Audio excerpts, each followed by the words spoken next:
G'day, you good dunce. How yous doing? Ginger taken first, was it? Wait, does that still say late? God dang it. God dang it. It still says late. Alright, here's what we're gonna do. Here's what we're gonna do. Here's what we're gonna do. So Tricky got a false start, so is therefore disqualified. There we go. You can get it now, Ginger.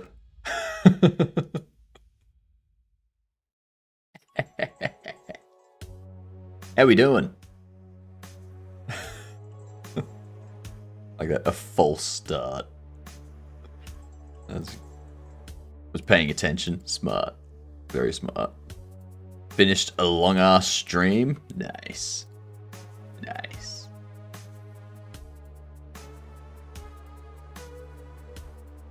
11 hours again. Although today I had a 4-hour client meeting, so that made me want to die.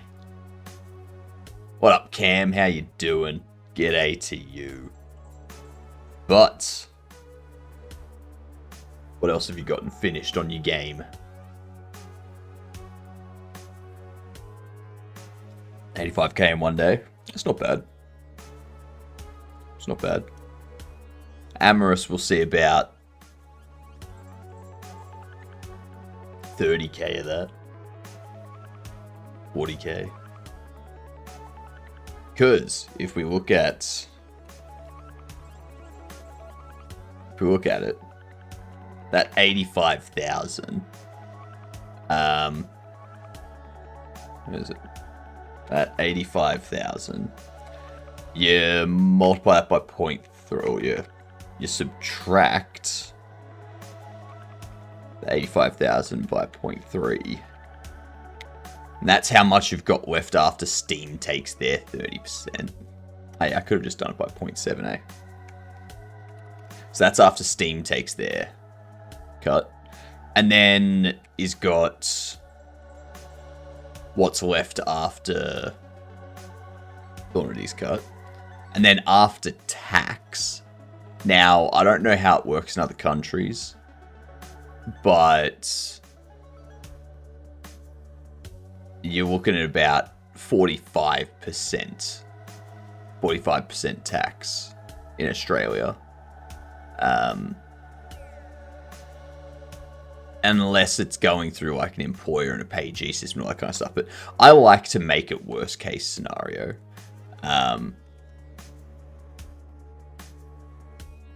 Yeah.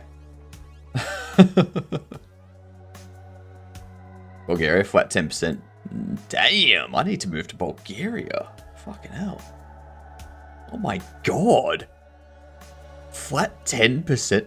Where's Bulgaria? I know it's somewhere in Europe. It's just under Romania. Okay. Okay, so that's in an area of the world that's usually got a little bit of turmoil going on. Yeah. I know like Moldova's got the like this area here. It's like, no, we're not Moldova.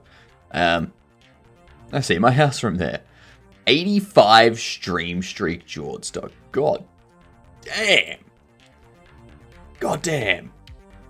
That is. Whew.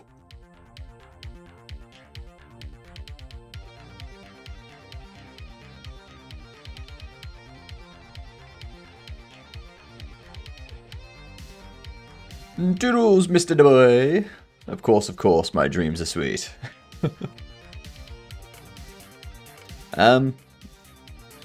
Let's get this done.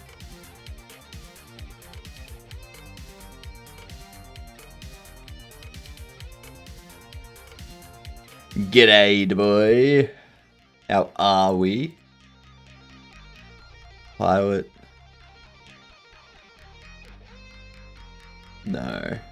Not titles of stuff. Third and good night.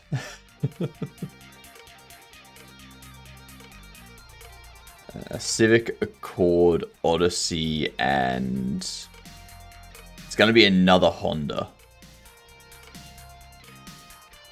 Honda Civic, Honda Accord, Honda Odyssey. That's right, I claimed more. You did. But now you can't tell me when you're leaving through channel redeems. The Massive Bulgaria is not only 10%, but I also keep 25% tax free. So 10% is after my personal taxes, which at A5 would cap at around 70 euros a year. 75, then the results, -7. Wait, let me take out Steam stuff for a sec. Yeah, exactly. Take out Steam stuff first. Because you're going to be taxed on what's after Steam stuff. Let's see. Honda Raft, Honda Level, Honda Kayak, Honda Madam, Honda Even, Honda Label, Honda Pilot, Honda Shell, Honda Dugout, Honda Truth, Honda Flat.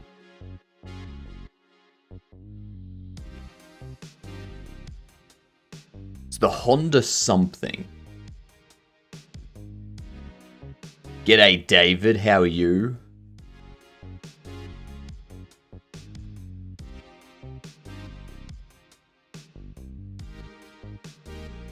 Plane, kayak, raft.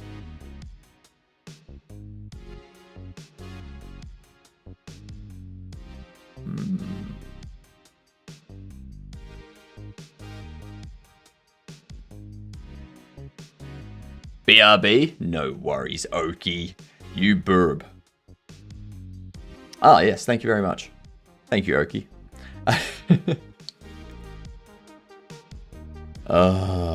I blame COVID.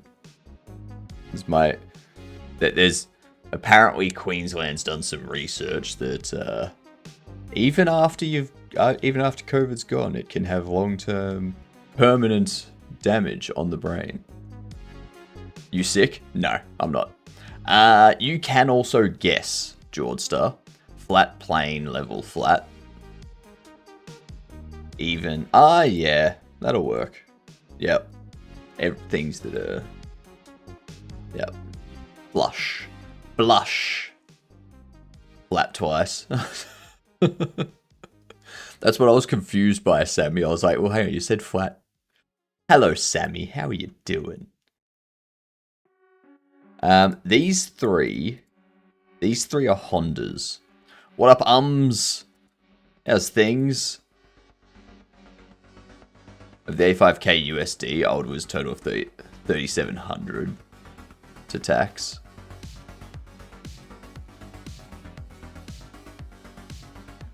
That's pretty good.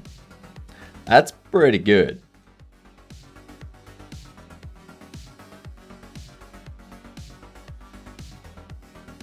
Raft, Kayak, Civic. Well, that's the thing. I'm thinking Honda Civic, Honda Odyssey, Honda Accord. But then there's also Kayak, Raft. I guess Civic. Why do you stream every day? Don't you get tired? I do get tired. And that's why occasionally I'll take a stream off. Yeah. Honda Pilot. Is Honda Pilot one? It is! Nice. Nice. Kayak, Raft, Shell. I don't know. Dugout? Oh, baseball stuff. Dugout. I don't know. No, not baseball stuff. Not baseball stuff.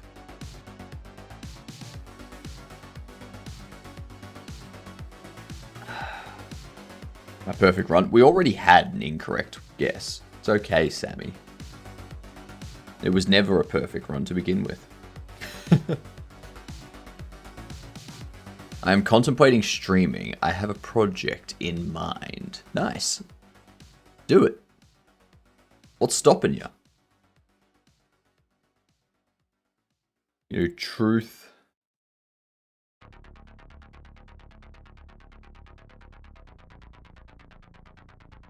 I got no idea what the connection between these four are.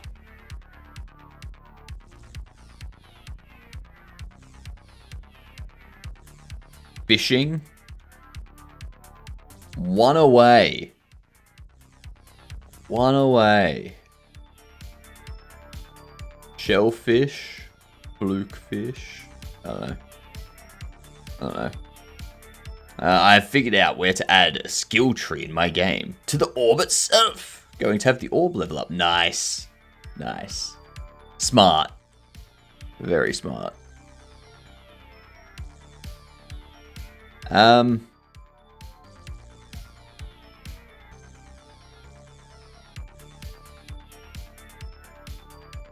don't know. What is it? What are they? Human-powered watercraft. A dugout? A dugout and a shell? A human-powered watercraft? What? What?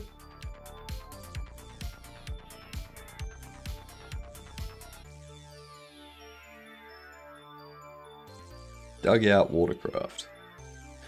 Indigenous dugout canoe. Oh, that's called a dugout.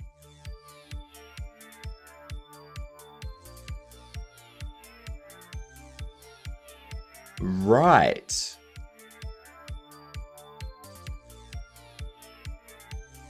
So those things there are called a dugout.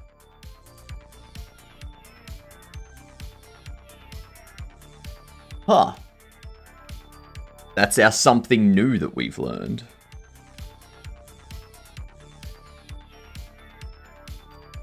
Yeah. Yeah, it's a type of canoe.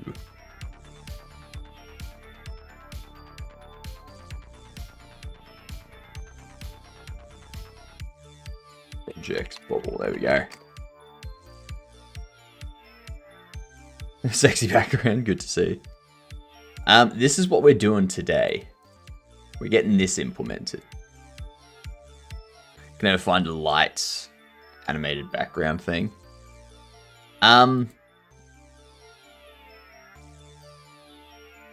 So I don't think Hyperland has anything for it, but I do like it. Specific utilities like Hyperpaper, which allow for dynamic wallpaper changes, including animated options. Use formats like GIF, animated wallpapers. But ensure to set up the instructions for proper integration. Really?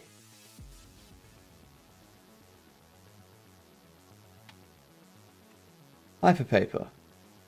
Hyperpaper.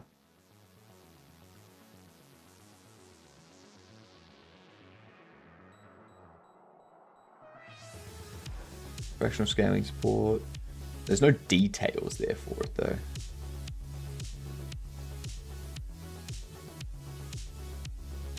That'd be cool. So you can just give it a GIF and it'll just play that GIF. That's what I like.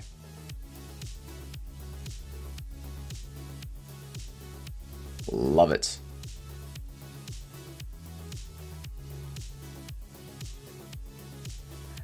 What was I doing? That's right. So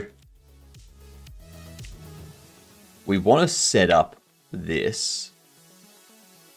So we want to alter this so that each card is like a single. Like they all go up over to the left and then they move over one at a time. And every time they move over, one flips and the rest move over. One flips, rest move over. Do that sort of thing.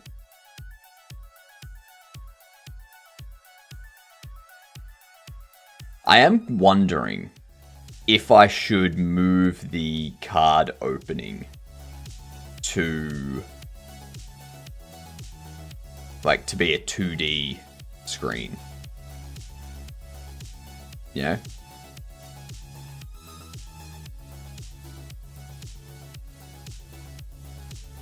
Like just have it as a UI. That would be interesting.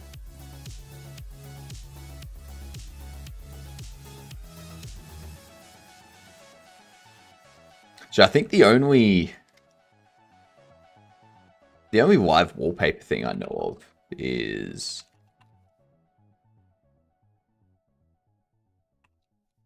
Wallpaper Engine. This is the only one that I know of. Good morning, floating head. I have decided to start a GoFundMe to get you to shave your beard. Oh my god. Please, Mars, if that's true, please send me the link so I can promote it. That would be fantastic. That would be hilarious. That would be the funniest thing ever.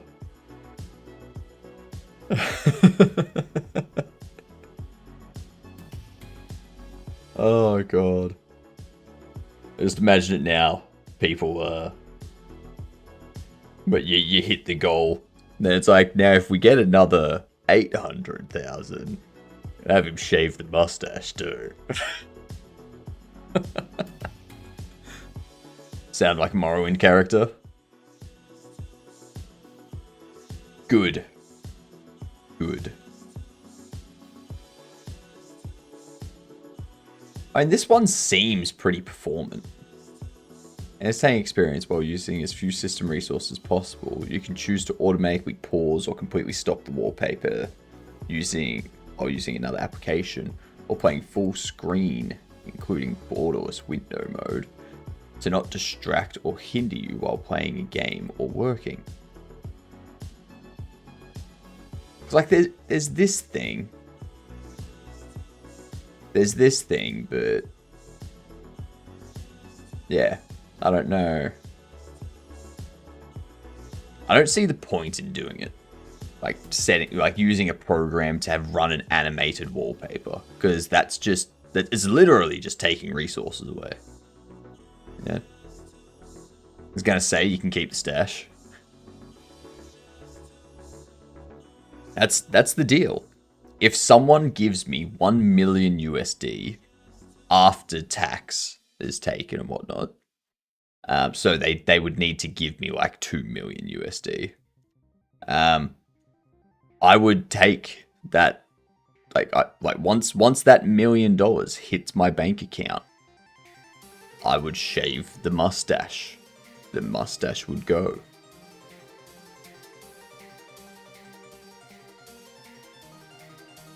So that's all there is to it. That is all there is. You could buy a bigger fake one. I would never use a fake mustache. That's an insult.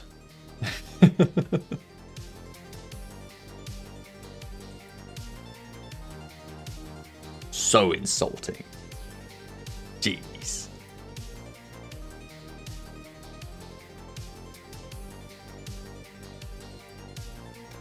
So what do I need to do?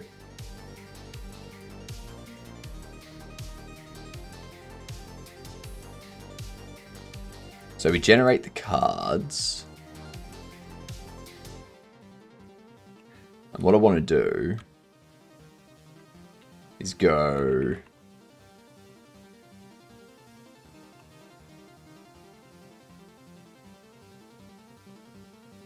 I want to rotate object local. Rotates the node's basis around the param axis by the given angle in radians. Its operation is calculated in local space relative to this node and preserves the position. So we'll do a vector 3 up, and we do what is it, 180 time, no, it'd just be pi, wouldn't it? Yeah, it'd just be pi.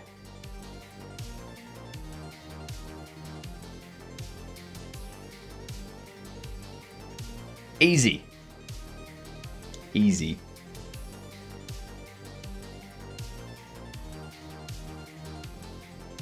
So that will generate them face down. Have cards move in the following way. First, move directly up out of the pack.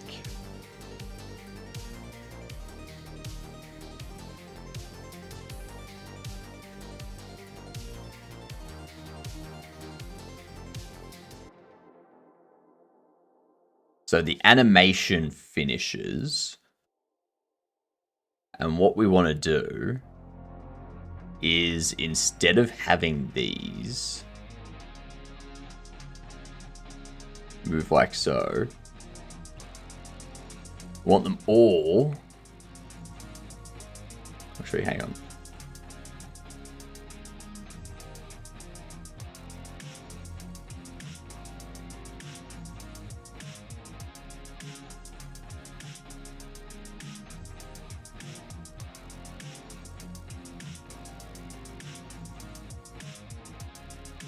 How is that working at the moment?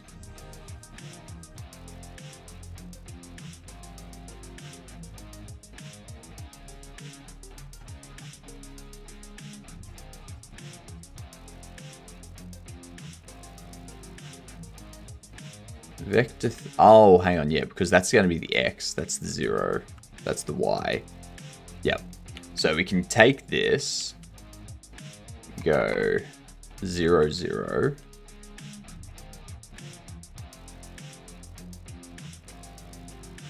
And then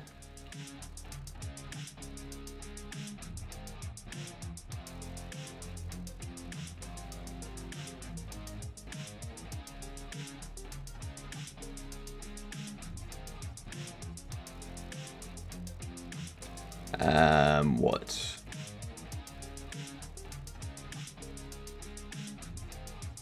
Between left, we're gonna get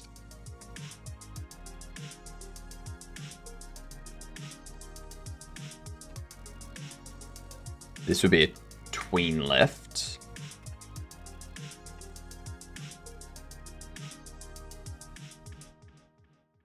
And we go create tween. The tween needs to tween the property. Oh, actually, for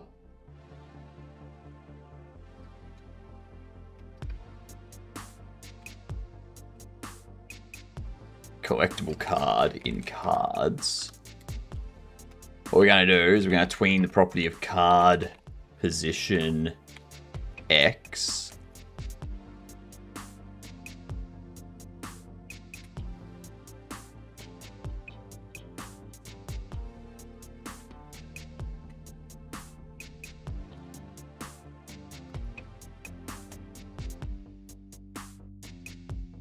This will to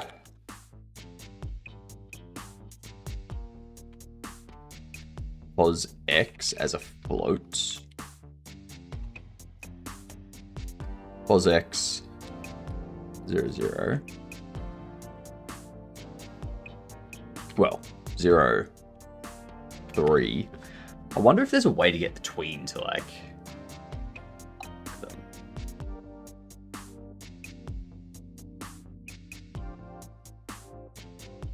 Because at the moment the card pack's going to go down as it opens. Cards are going to come up and then straight out to the side.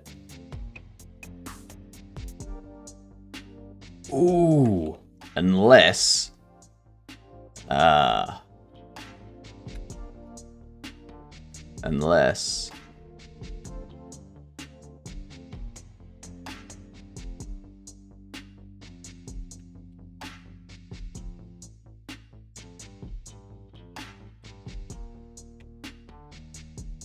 what if we have it so they all move up to the top of the screen, and then, oh no, all of them stay where they are.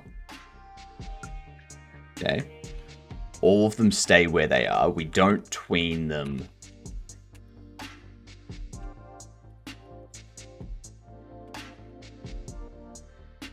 We don't tween them here.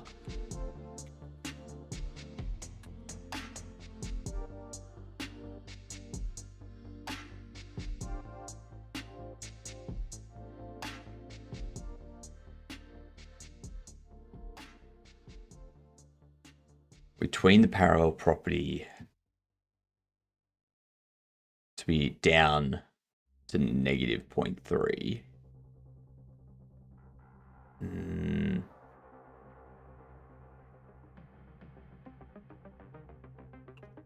I think if we do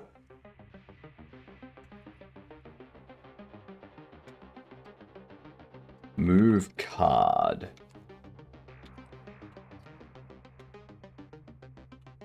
we do var card is cards get IDX.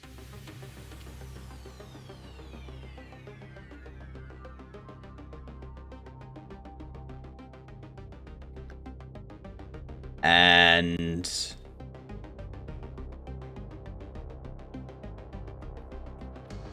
what would it be?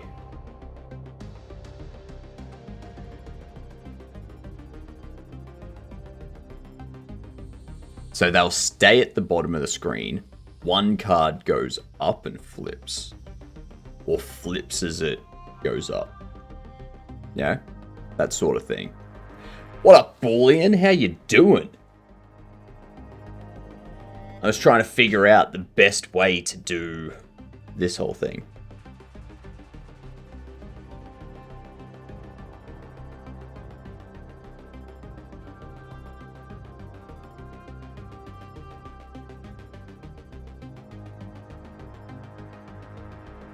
They can go up, like rotate, rotate, rotate. Then we can rotate the other way for the last two. Because you're not doing that. No, you're going this way. This way, and this way. Yeah. Happy Wednesday. Happy Wednesday to you. What's up, Giddy? How are ya? I'm looking forward to tonight's texture painting in Blender tutorial stuff. It's going to be good. Going to learn a bunch.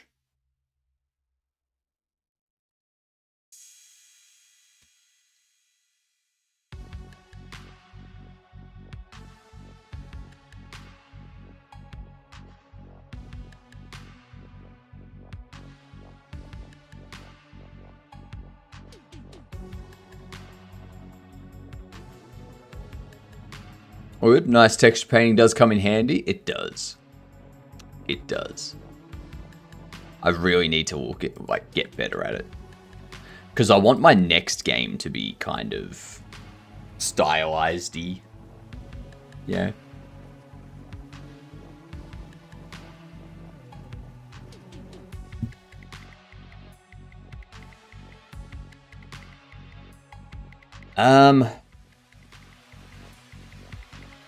Move card needs to be a constant.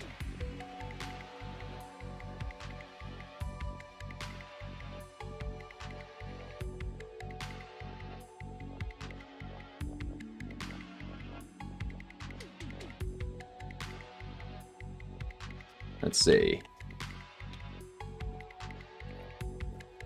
Open IDX. Total cost.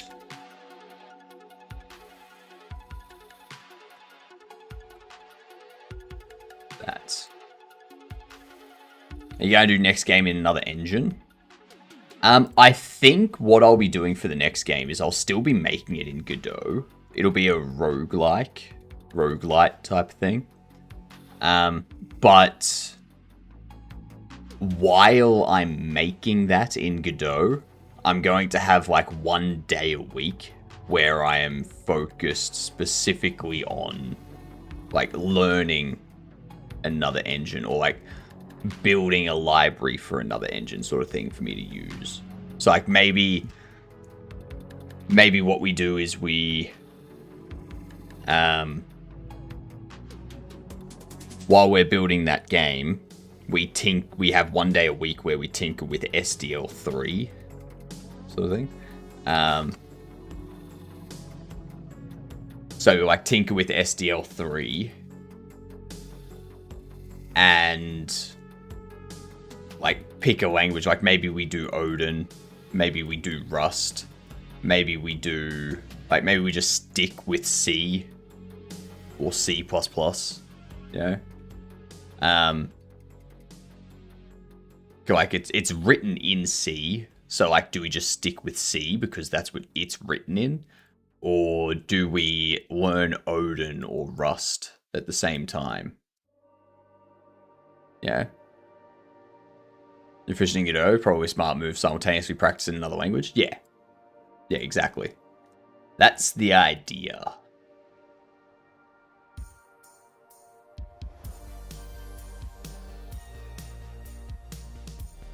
Thank you for the follow over on Kick. Much appreciated. I missed that when it happened.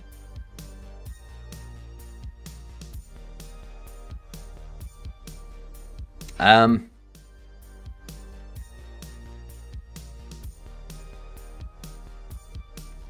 here, we can get rid of that.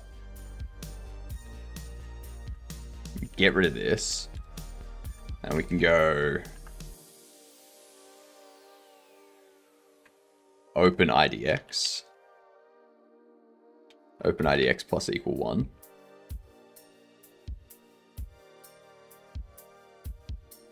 Do they play a kick SFX when sub? Not yet. I don't have any of the event stuff hooked up for Kick or for YouTube. I do want to get that stuff set up in my overlay at some point so that I can have people in Kick and YouTube do TTS messages. But before I allow YouTube and Kick to do that, I need to set up some sort of auto mod kind of thing that does the same thing as what Twitch auto mod does to prevent anyone trying to use trying to use it maliciously as a prank type of thing. Yeah, because we all know that people's pranks these days are what's the most damage we can inflict on someone else's life.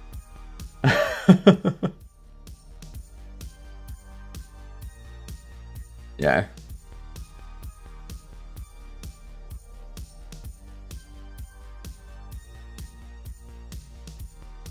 Now they go out and they stab someone and then the police catch them and they're like, oh, it was just a prank. Like, no, you're a cunt. All there is to it.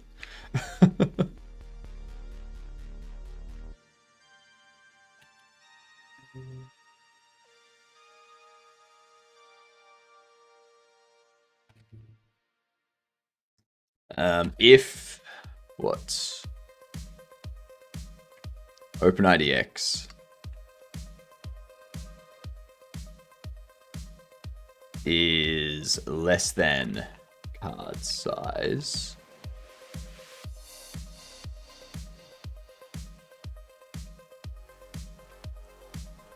Want to do tween callback.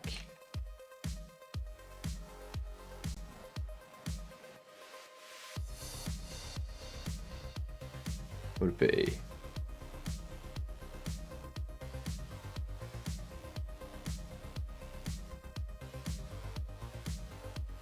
gonna have you in the background while Godowing. Lurk mode activated. Thank you for lurking, Giddy. Much appreciated.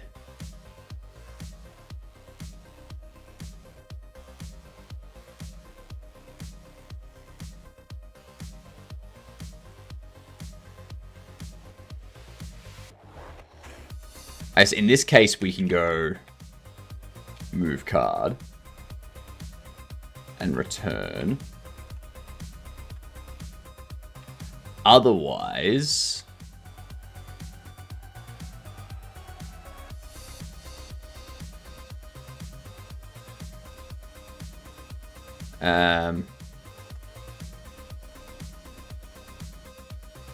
that.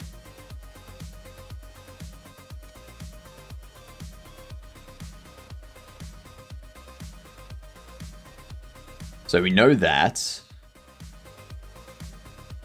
And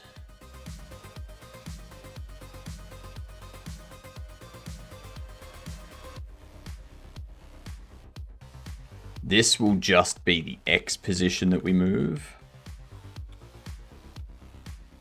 And we want to make it what?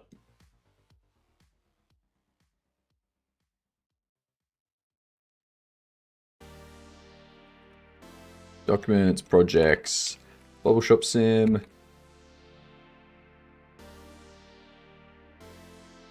Save that.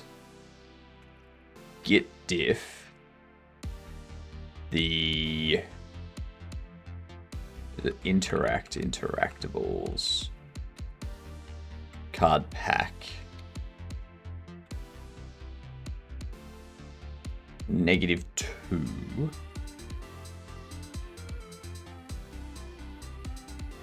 Plus 0.01 multiplied by open index. There we go. So to go -0.2, -0.1, 0.1, 0.2, stop.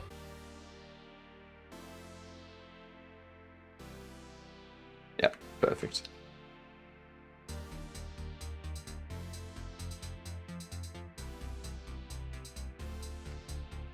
And this is why we always have another terminal open somewhere. Always. You never know when you're going to need it. Did I miss anything? Just woke up. You haven't really missed anything yet, dupers. We're just kind of reworking some stuff. We're reworking some bits and pieces for our card opening. This stuff. Making it look real nice. Real beautiful. Real good.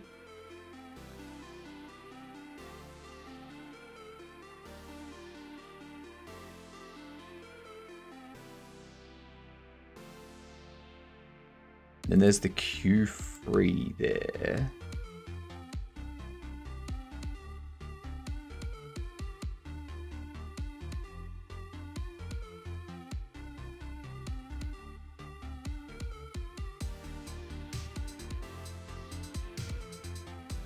Yeah, that'll work.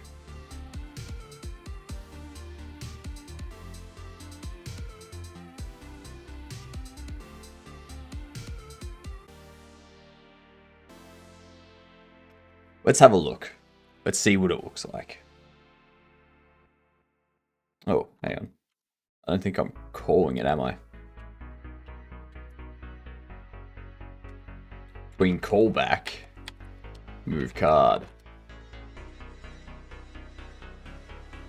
Yeah. Yeah, super smart. Gotta be smart about this.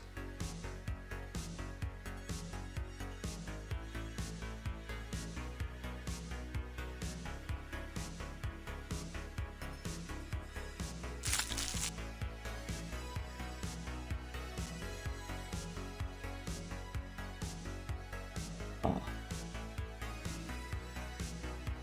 I think I know why.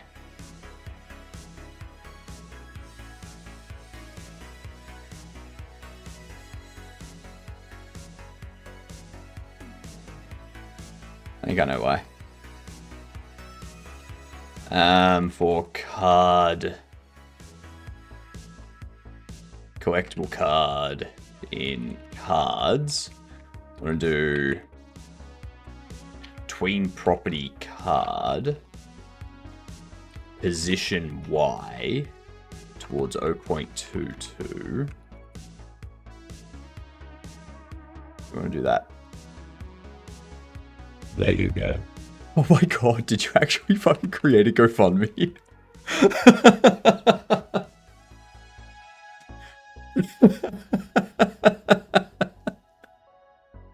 This is actually hilarious. Hey, give me 2 seconds. I'll check it out once I've tested this. That is so funny.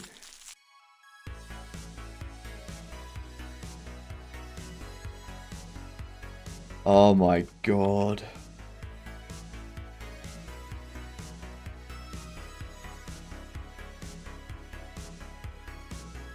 Um, let's put that there.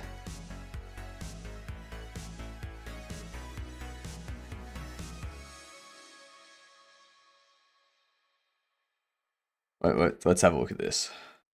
Let's have a look at this. Make hypnotic shave for the community.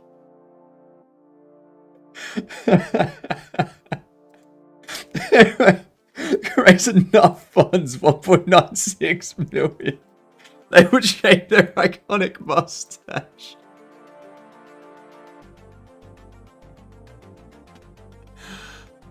Oh, that's funny.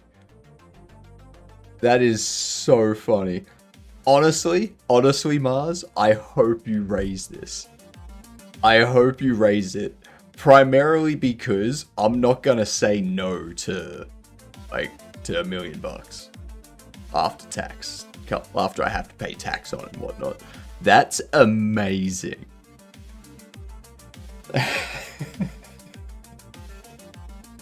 Get it shared around, everyone.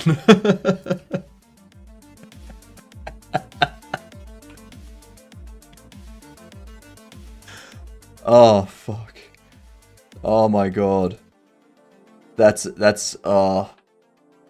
is beautiful. That is beautiful.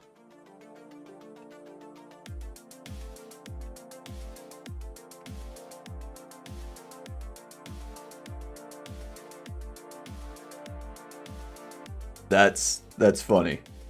That's funny. Beat you to it, Mars. Beat you to it.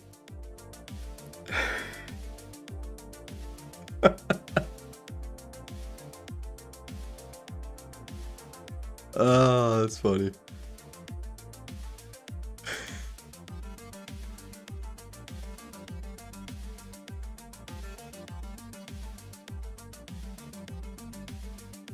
Oh, Jesus Christ.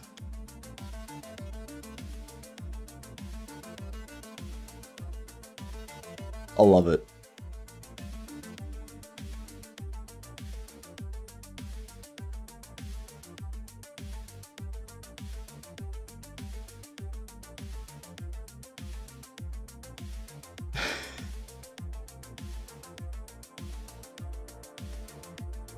Let's see. I don't think...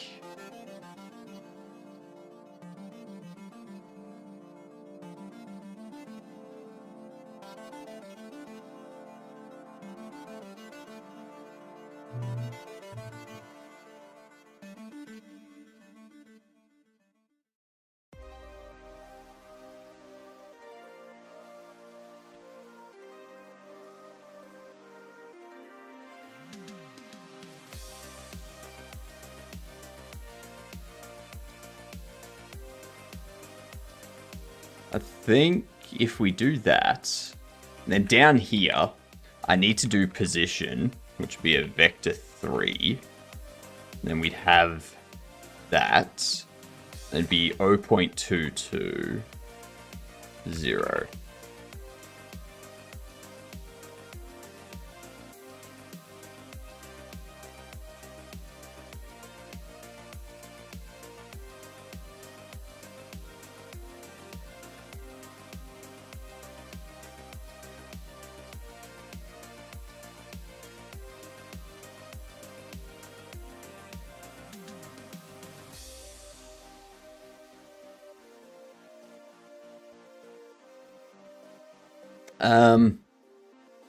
What else?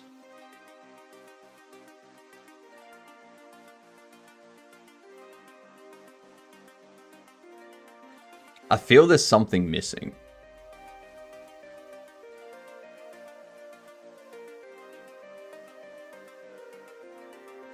Oh, of course.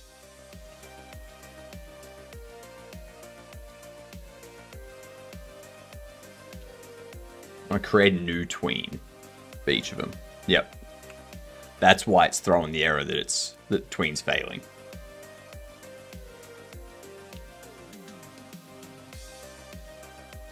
That's insane.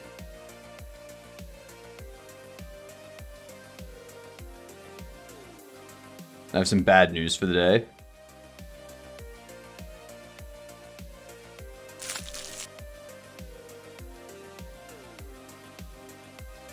Nice.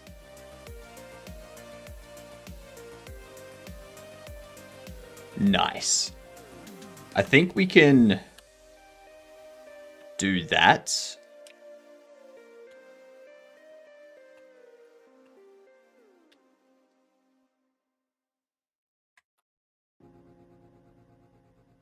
I've promoted on Finn's stream too. Oh my god, you're just promoting it everywhere.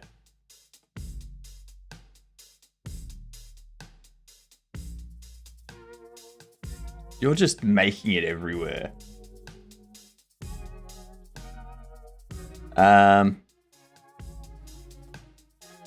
Simpler pricing and a better experience for GitHub Actions. You mean they're not going to have a script that runs constantly, charging people thousands of dollars?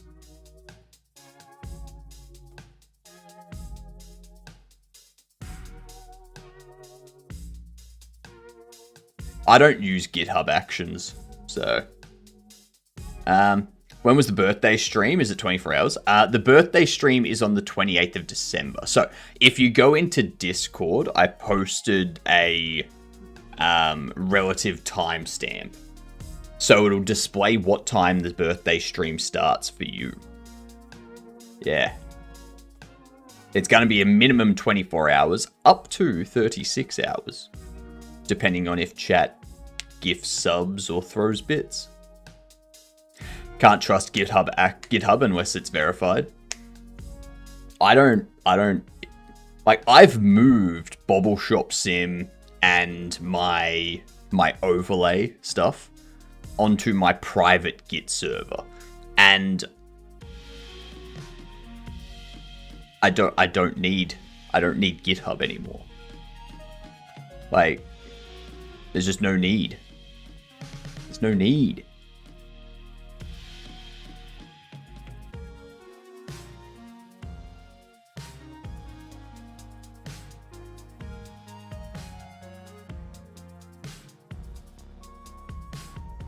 Little reason for enterprises not to just run their own forge now. Yeah.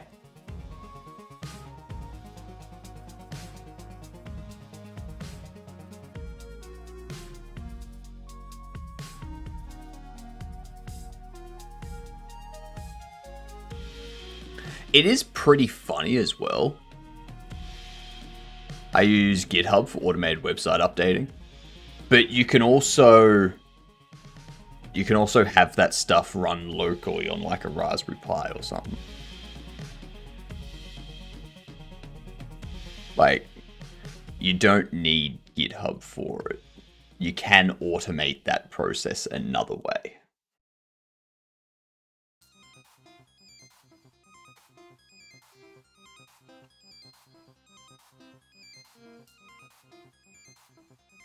There we no cost public repos, I think, just private and internal ones that enterprises use. Yeah, so there's no cost for the public repos because GitHub will train their AI stuff on the public repos. That's why GitHub is being migrated under the machine learning department of Microsoft. Sometimes it's sketchy, like download this zip file with an exe and just set it up and let the app have your credit card information and street number plus camera and mic to get free Robux.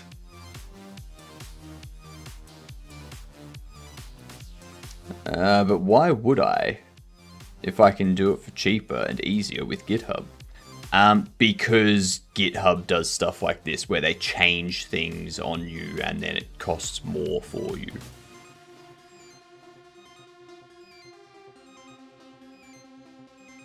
It's about the control you have over it. If you run it locally on a Raspberry Pi that does the uploading and the automation stuff for you, you have complete control over it.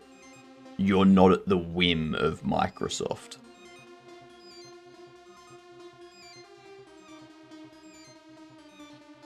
You're not paying anything yet. Not paying anything yet.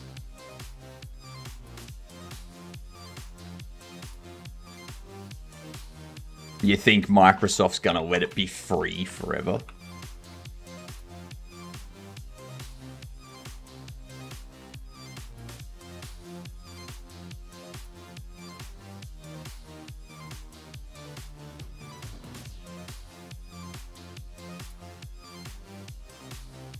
You're also responsible for maintaining it, and unfortunately not everyone has time or cash to do that.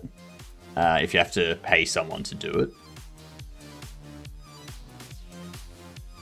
But that's the thing, like, people think maintaining these things is, like, some in-depth, time-consuming task. It's not. It's not. After you set it up, you can basically just let it go. Like, I don't remember, like, the only time I log in to my private Git server is to run some updates every week and to create a new repo whenever I want to create a new repo. Those are the only times I log in. Like, I'm not spending like 3 hours a week maintaining it.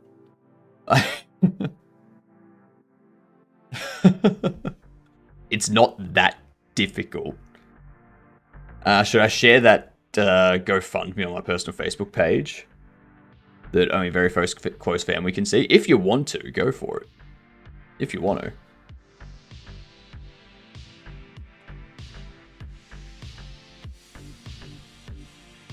Method.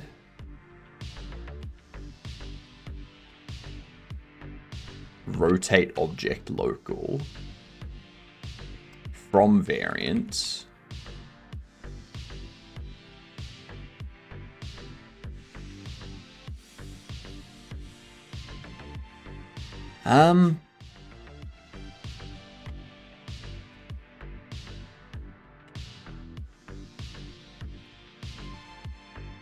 Flip card.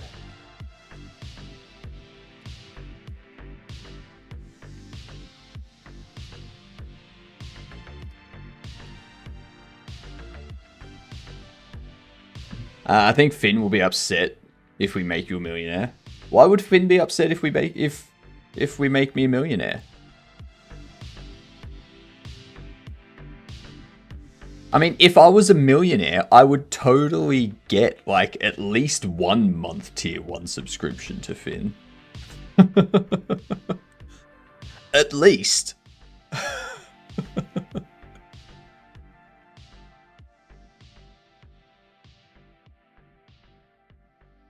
I have to ask him. He just said with derision, you gotta make him a millionaire. I mean, I get where he's coming from.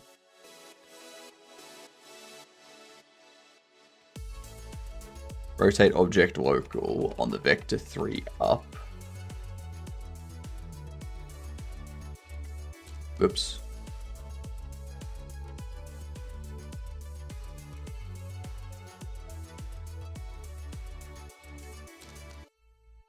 Wrong hotkey. Okay, so we do that.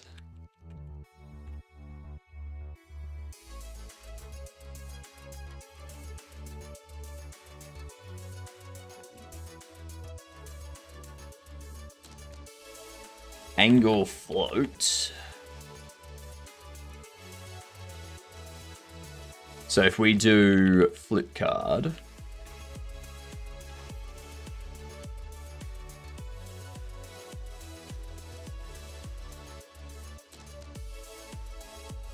Yeah, flip card, 180, 0. Like that. Let's see what happens. Make Hypnotic a millionaire, and his last stream is him shaving his mustache before he retires. You're not retiring on $1 million, okay? You're not retiring on $1 million. If you won the lottery, like if you won $20 million in the lottery, you could retire if you invested wisely. But you're not retiring on $1 million.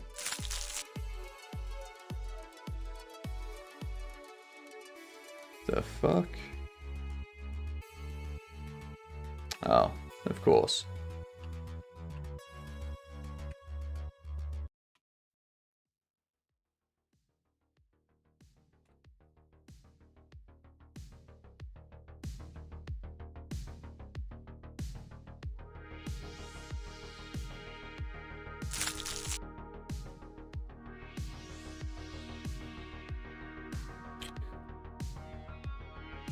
Oh, of course. Because it's radians. I don't want it to be 180 radians. I want it to be pi radians. From pi radians to 0.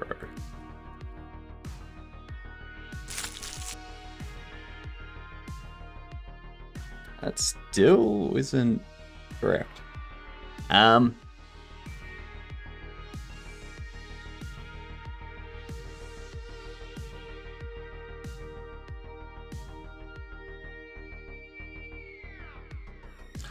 Oh!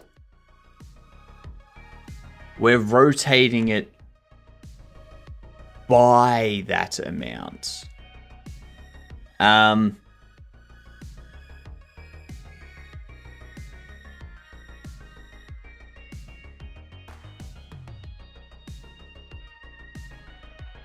Okay, we need to calculate what the last one's going to be. Didn't you say live on like 2,000 a month?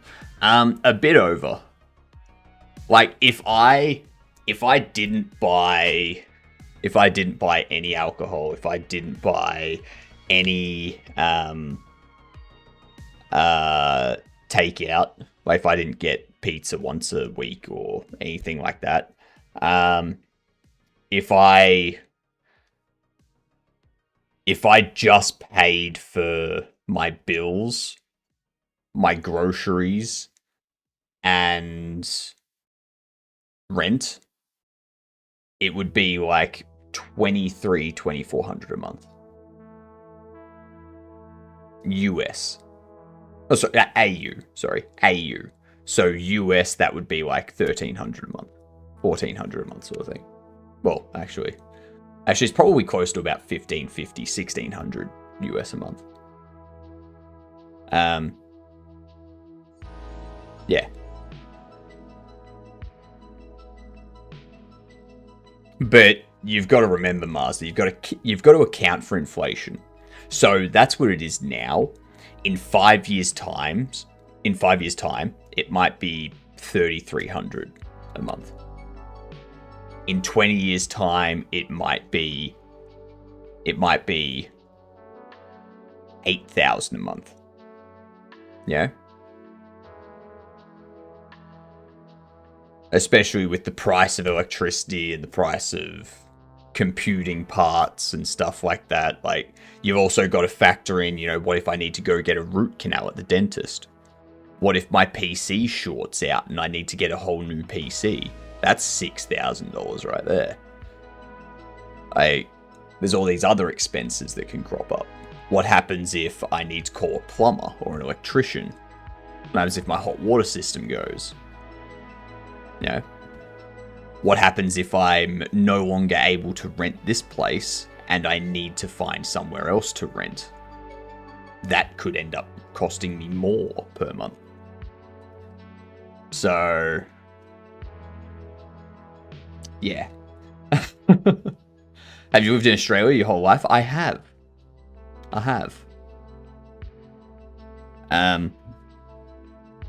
So yeah, while $20 million sounds like a lot, over the span of 20 years, not gonna get you that far. Seen any crazy bugs or animals? I've seen a ton.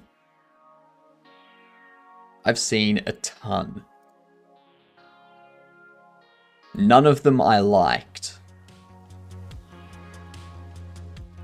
At all.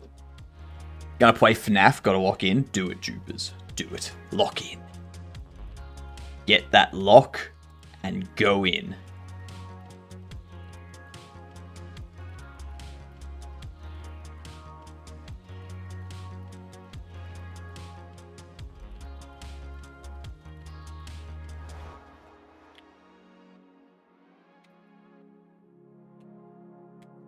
To be card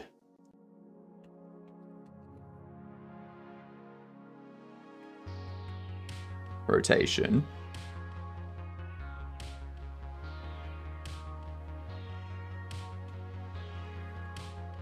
To be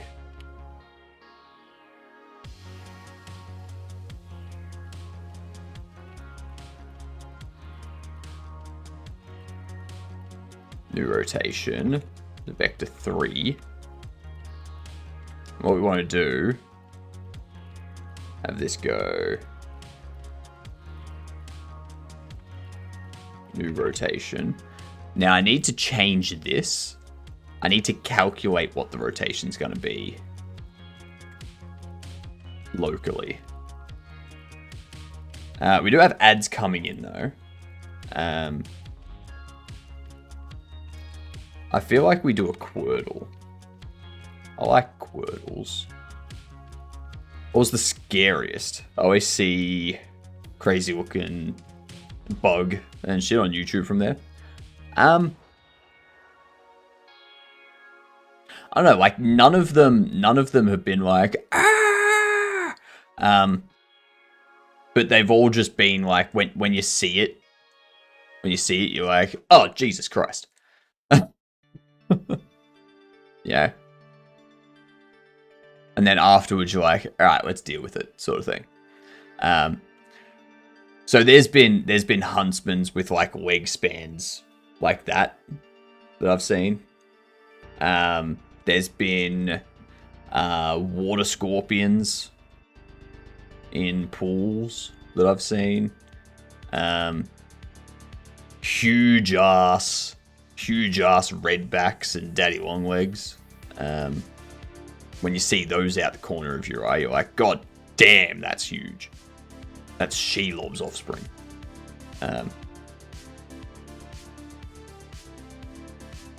Kangaroos up close are terrifying. You see a kangaroo up close, its claws. Its claws are gonna destroy, like, tear you, basically.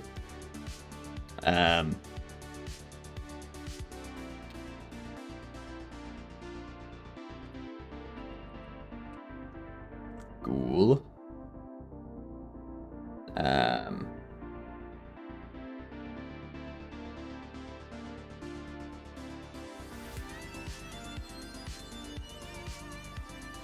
March.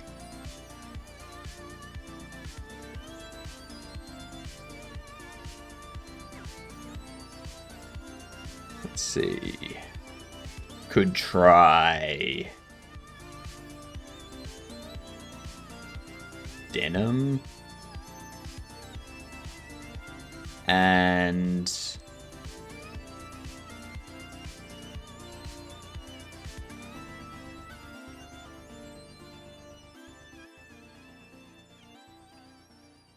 Blitz. Okay. So we got a H to go somewhere in the top, as well as another word.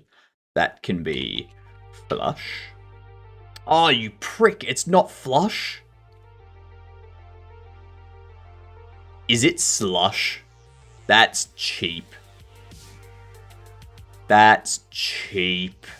You dicks. Well, I'm not getting this now.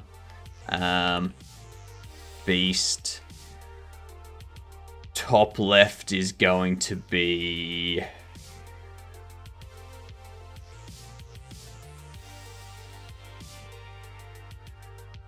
T something I something NE. Twine. That's going to be the bottom left, and the bottom right would be Spoon. Bottom right is Spoon, bottom left is Twine. Oh, bottom right is Snoop. P and N around the other way. P and N. Flipped. Actually, what's today's Wordle? That is too bright. Too bright, New York Times.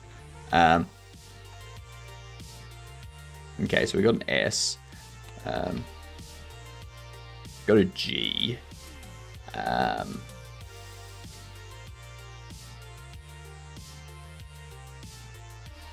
Grass. That was easy.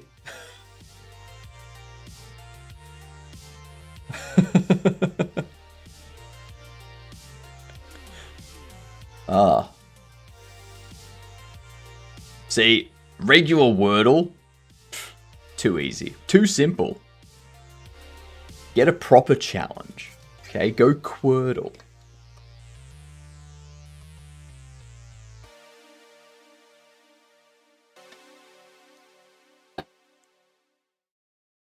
I wonder if there's a turtle. A Wordle, but there's 3 of them.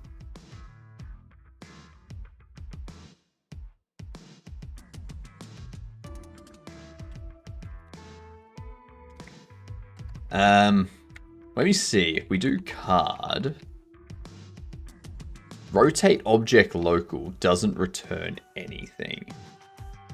So if I go transform, rotated local, that returns a transform 3D,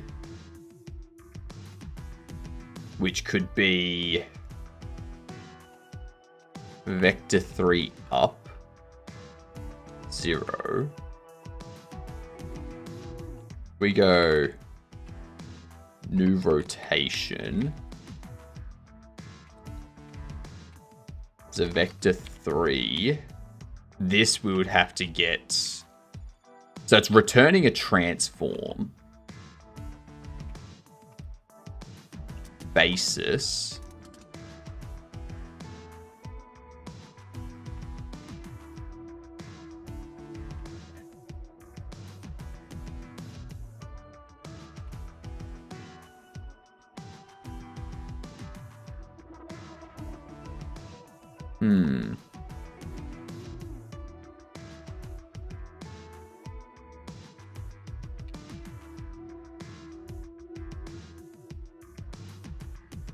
How do I get the rotation from a transform 3D?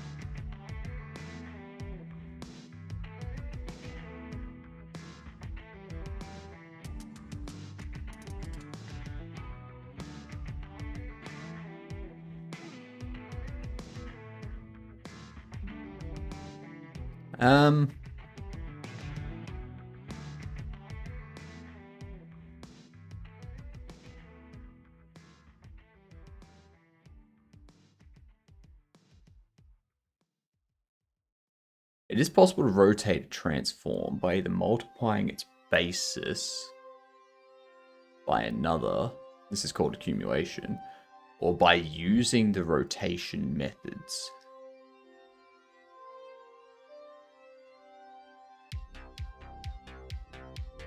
So that's getting the, like, that's the basis that's being rotated. So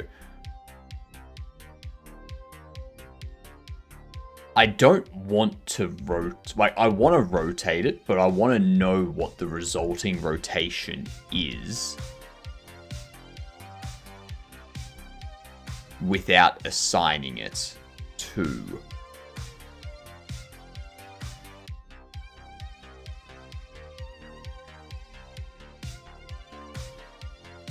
You know what I mean?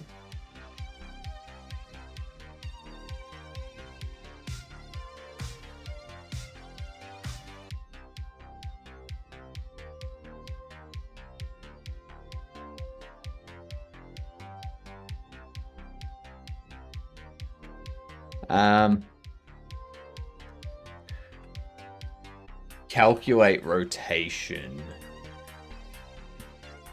Calculate new local rotation.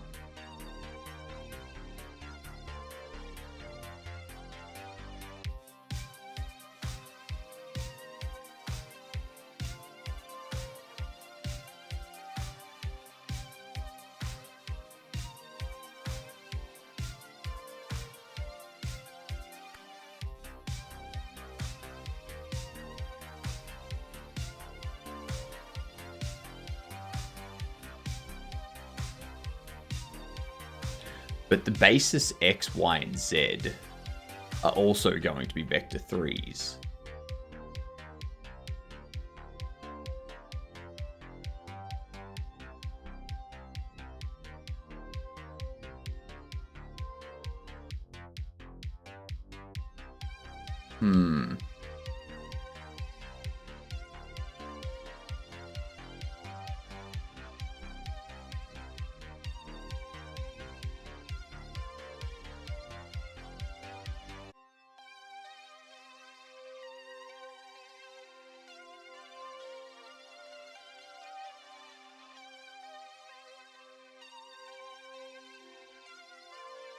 I don't want to call a method that's going to apply it. I just want to...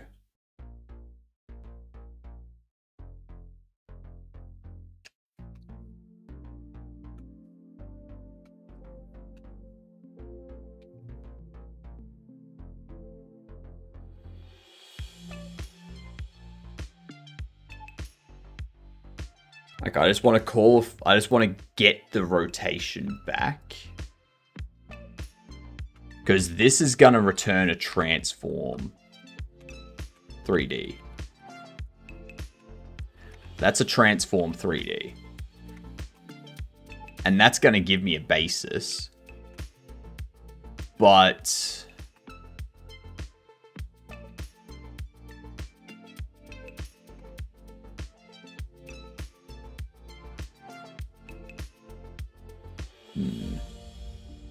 Like, do I just do, like, X by pi or something? Like...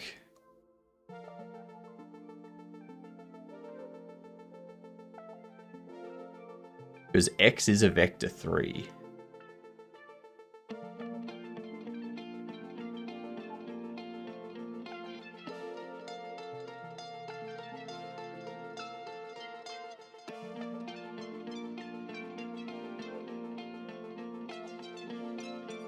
This vector point's right, which is -1. What's up, Rebel? How you doing?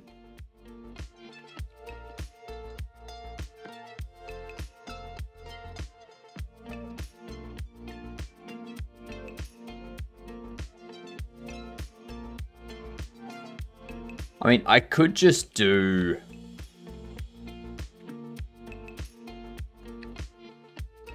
card rotate object local. I could do that. And then in here, do...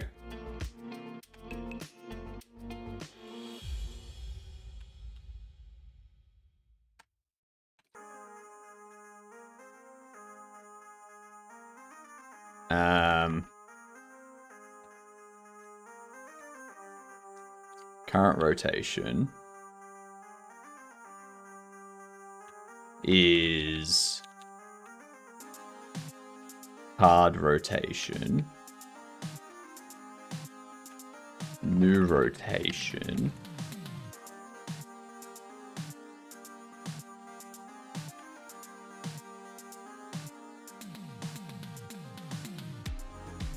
is card rotation. We do that.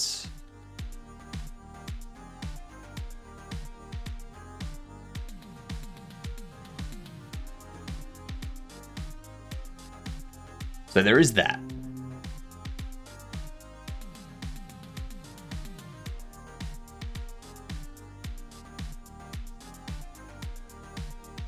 Let's see if that works. It's a bit of a hacky way to do it. I would like to just calculate.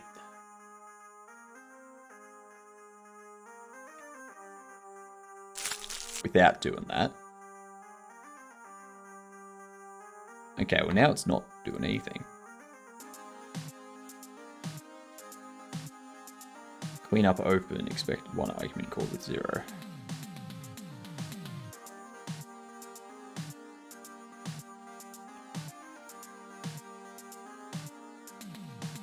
We can get rid of this. We can go total cost. There we are. So this hasn't worked either.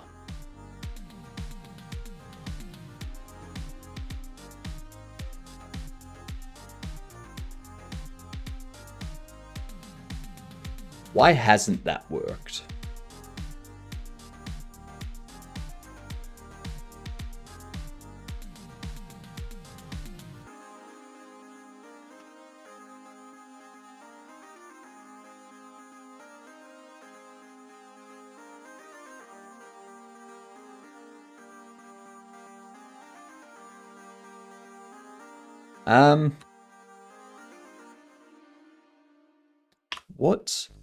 What?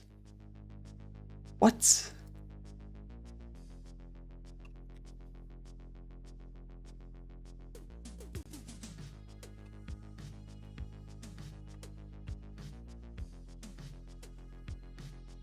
Current rotation.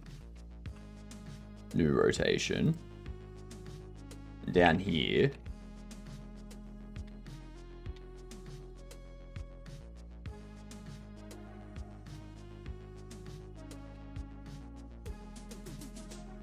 If we trigger this,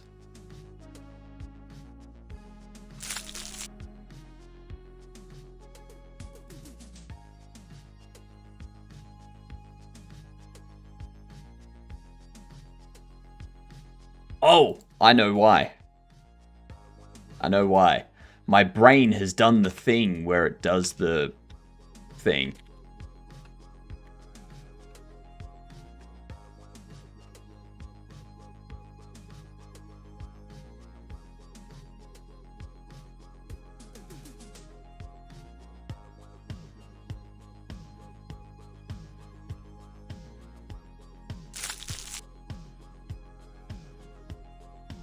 Yeah.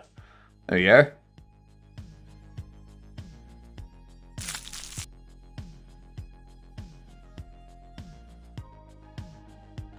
Nice. Position Y. 0.1. Because I want them to be visible. I want them to be like at the bottom of the screen visible, sort of thing.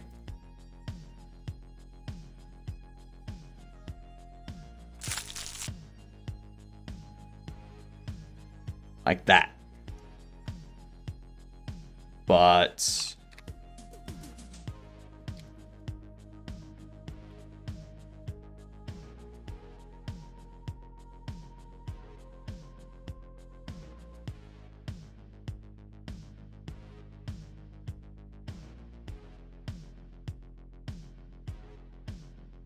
all right.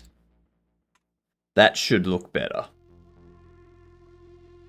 I'm wondering if we put a delay between each card flipping.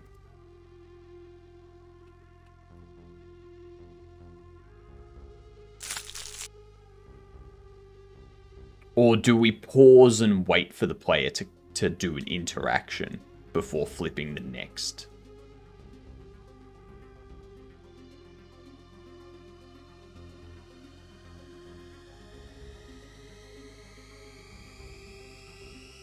Yeah.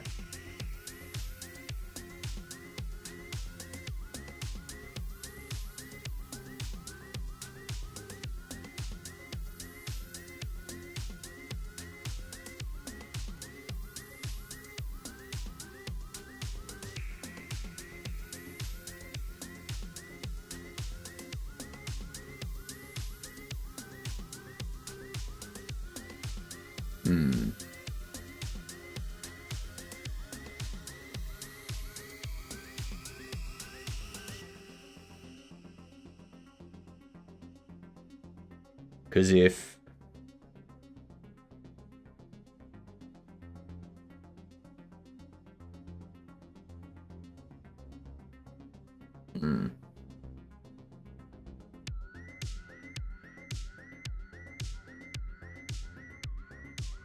Do I want to do that?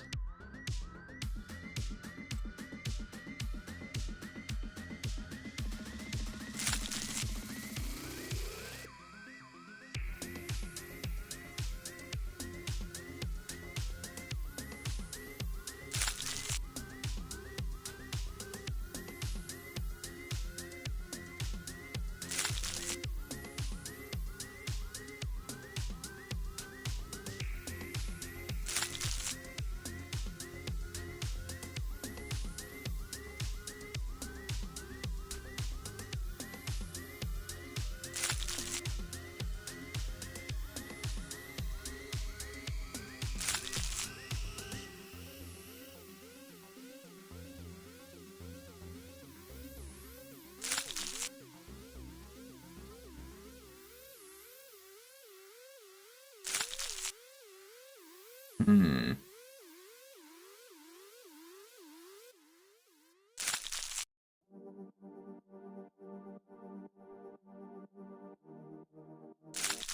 trying to get it so it lands directly on the bobble. Like that. So you can see how... Maybe I don't want the text.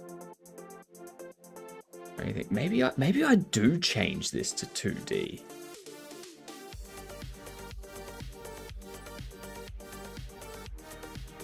Maybe I do get a render of all of these.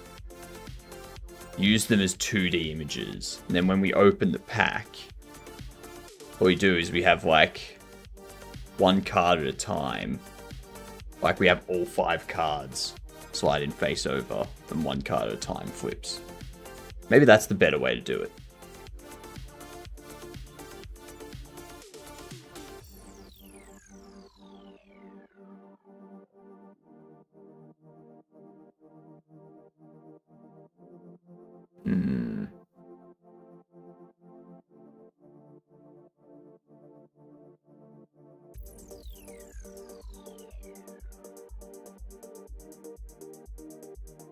Would that be the way to go? Is that the way to go?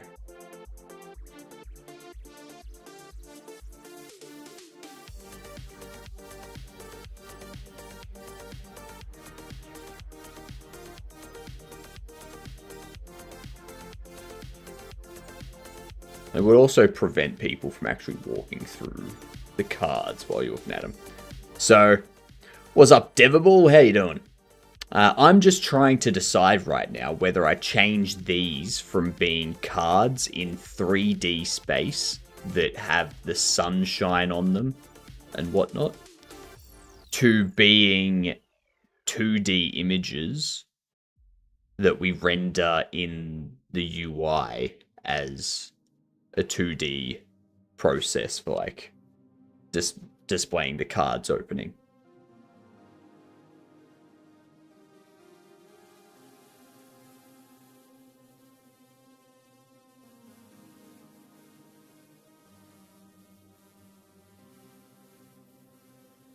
Like the sunshine makes them feel as though they're part of the actual world. Well, they are part of the actual world at the moment.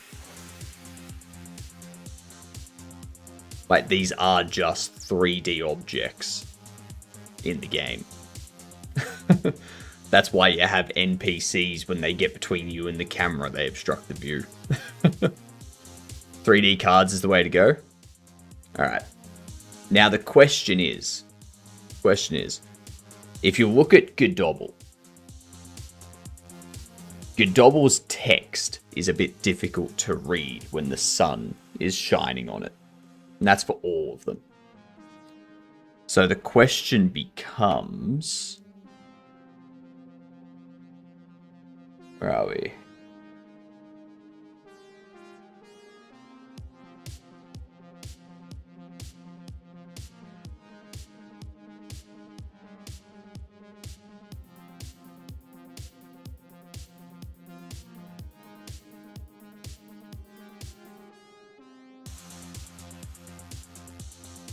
This one here.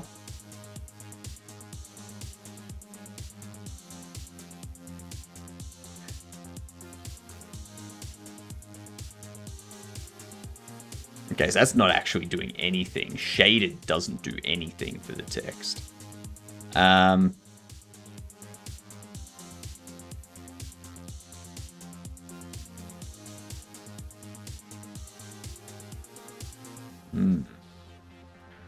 Either that, or it's not doing it because it's currently... like, it's already in there. Let's have a look. We turn off shaded. Can you tilt the card around?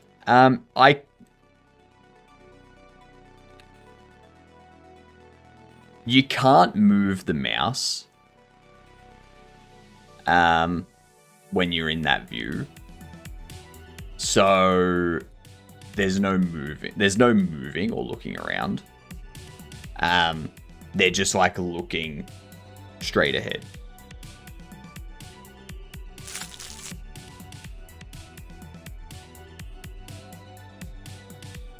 I have added colors to the tablet. That's something we did last night. We went through all of our stuff, and we made it look like an actual background that you might see on a tablet. So like this waves sort of thing. And if you go into bills, you've got this deep blue here and this lime green up here. So these are colors that are kind of like associated with billing applications. It doesn't move. The image doesn't move. I'm just saying, like this here, this is a wave. So you can see down here it's here, and then over this side it's higher up. So it's just like a wave in the gradient sort of thing. Yeah. Imagine Queso plays this. You'd be set for a while. Oh, like if Queso plays this, I'd be like, fucking bam, payday. I have contemplated pinging Queso, being like, hey dude, I saw you play TCG Card Shop Sim. I know you loved it. I have a game that's like it's inspired by it. It's got bobbleheads that you can actually bobble. It has cards you can collect as well. It has other stuff you can buy and sell in the store related to the bobbleheads. Each bobblehead has a backstory that's revealed by the cards. Here's a Steam key if you want to play it. Otherwise, how much will it cost me to pay you to play it? It's like, I will give you up to $10,000 to play it. You might also just find it organically. That's true. That's true. But Queso is going to be one of the people on my list to like do the email marketing to. Because obviously, yeah, he couldn't afford me. Oh yes, that's right. Also going through this, the review app, a lot of review apps like Yelp and whatnot are just like white with a bit of gray up the top. Because they're a review app, they're neutral applications. They're just giving you what customers are saying. Right? Anything you're paying would probably pale in what you'd make from it. Exactly. Exactly. The Agria bobbles, we changed this to be like a deep purple down here and a lighter purple up here. The arts and crafts, we've got this deep green here. This is a darker green just because the coming soon kind of overlays it. And then we've got the lime green up here again. Handy help is like a slate grey kind of color with a light grey up the top. Rebobbling is white with a charcoal up the top, which is very common for remodeling. Like, home remodeling and stuff like that websites. And furniture is a white down here with a light red up here, which is very common across furniture websites, from what I can find, from what I've seen online. So yeah, that's why we've gone with that stuff. Yeah. And I went with the yellow, orange, and red background purely so that the blue buttons and the green buttons stand out. Yeah. Cost of living in UK ridicules a man. Cost of living in UK's ridicules a man got to earn. What?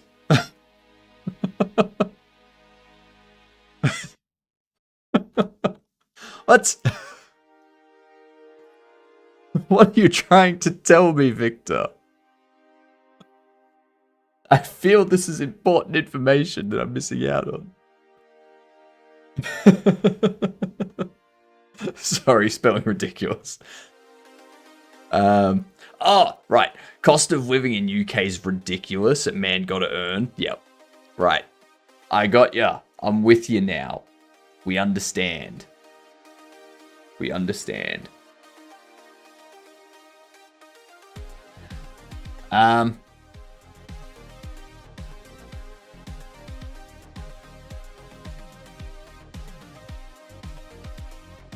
Alright. So, we'll ignore that stuff for the time being. One thing I do need to do, not the outline shader.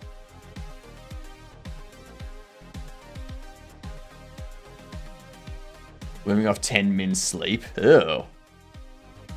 Ew. That's right. My entire life is living off of like 6 hours sleep. He was talking about himself, not you. I got a little confused, guys. Yeah. Don't worry, Devable. We were all confused for a moment there. It's perfectly fine. I do think I need to spend a day at some point going through and like putting together a media pack so that when I do email creators and whatnot, I've got a media pack ready to go. I'm in the doghouse, had to sleep in my office chair. Your doghouse has an office chair? How big is the house for your dog? How much money are you making, Victor? Sell the dog's house and have them live inside with you. Jesus Christ.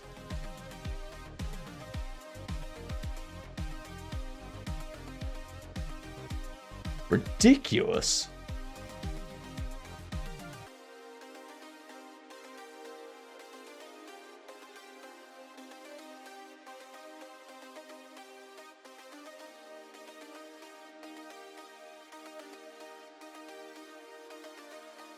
Where do we have card shiny?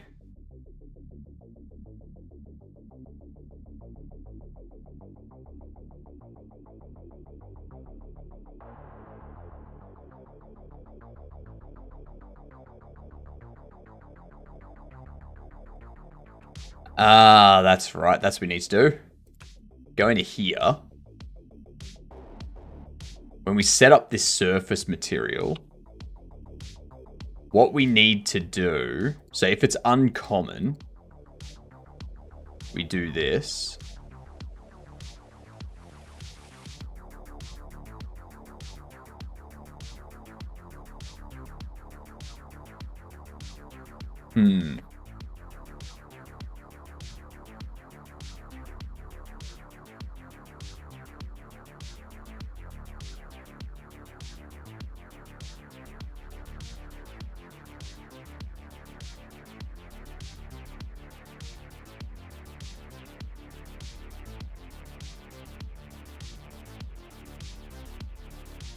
It's the uncommon rarity that's causing things to break, I think. Maybe. Maybe. We can also do mesh.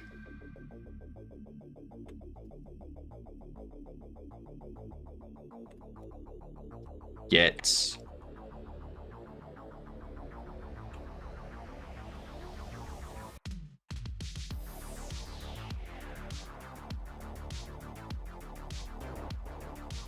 surface override material for 0. I'm going to do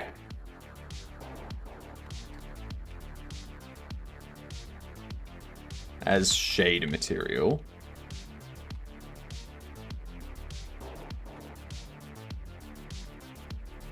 Set shader parameter. It's going to be image.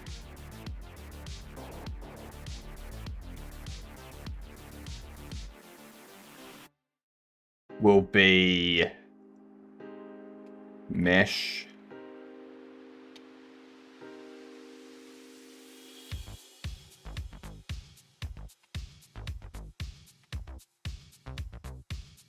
get active material 0 albedo texture.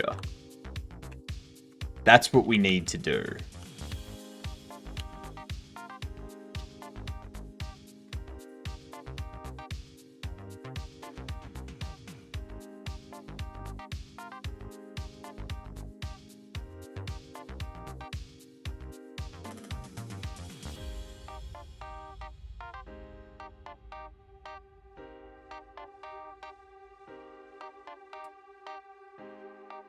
Get rid of that.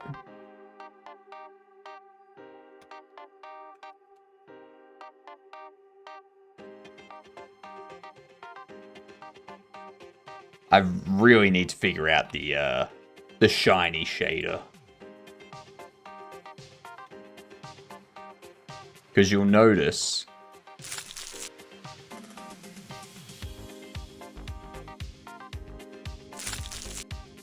like, where's a shiny card? I can't see any cards that are... Oh, there we go.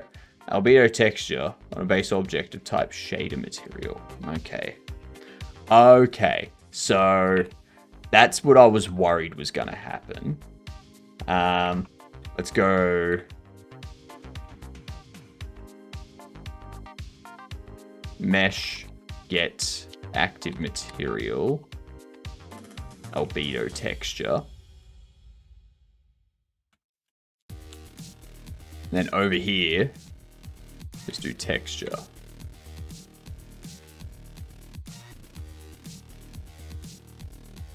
Let's see what happens. I hope it works. I hope it works. It's only when it's a rare card that it happens, I think.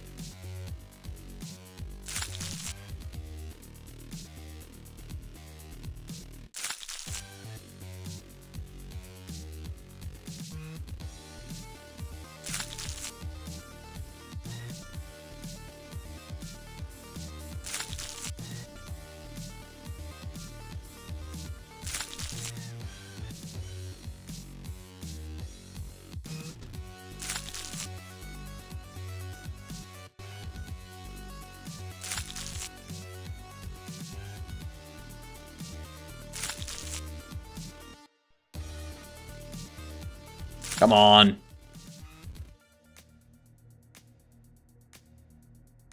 Where's a rare?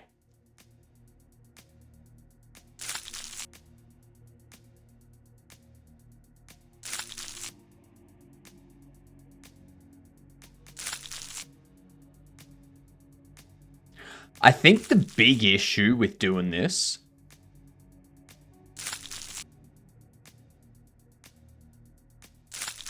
is the shader's only going to apply to the card. It's not going to apply to the text. It's not going to apply to the image, the sprite 3D.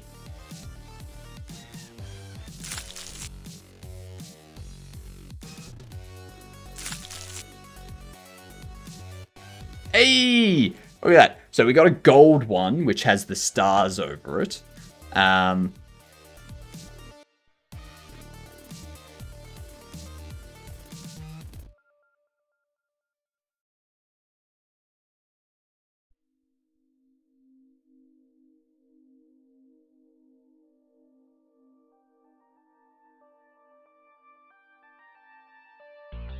I can see that.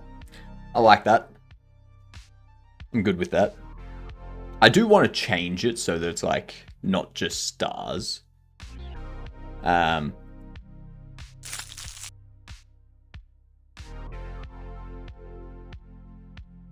Now,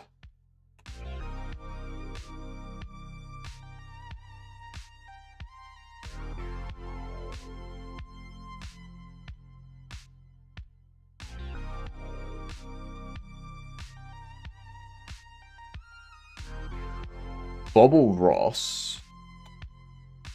Okay. Is that how I want the card opening to go?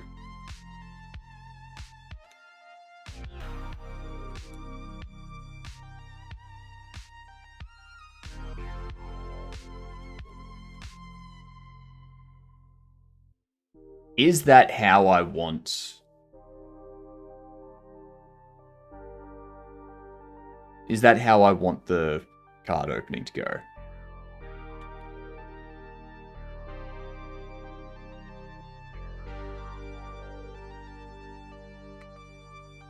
And do we want the animation to be different?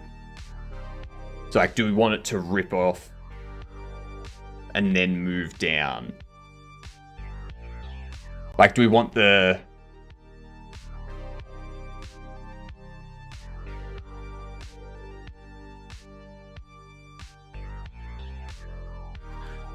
Do we want the card pack to move in, rip open,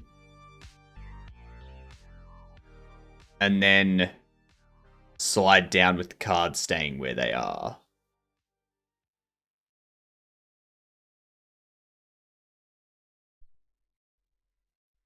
I think that might be better.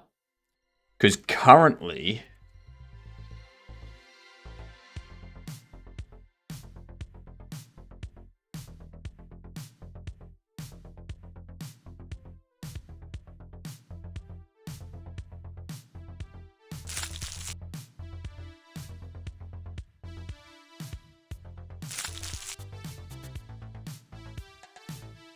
Why are they appearing down there?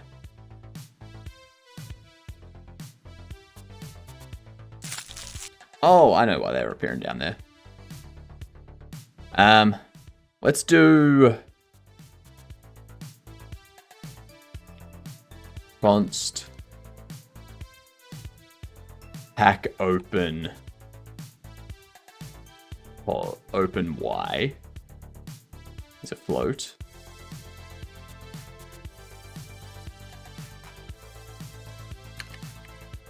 This be a pack open Y, which is negative.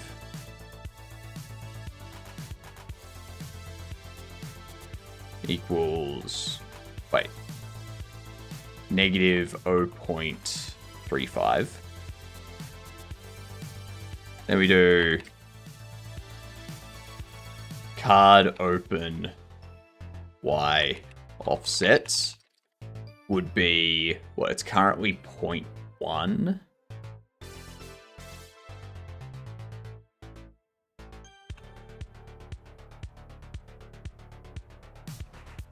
Hard open Y pos is going to be 0.27.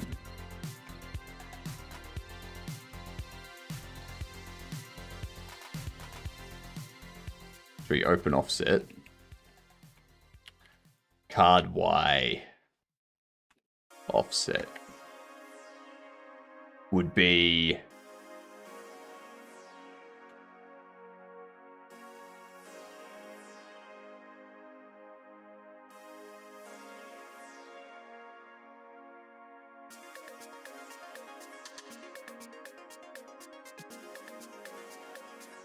yep. Let's do that.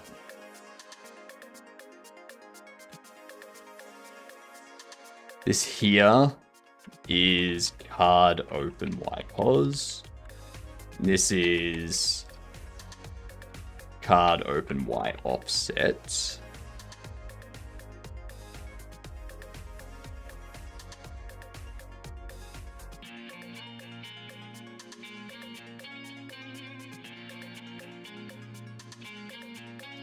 And then...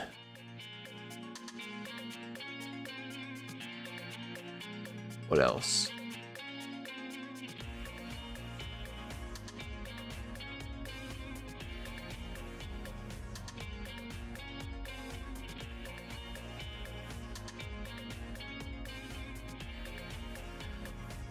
So when it moves forward,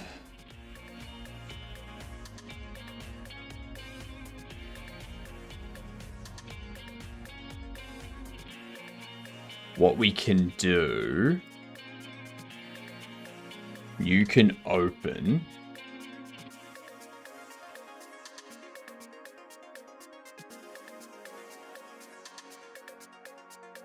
but this can be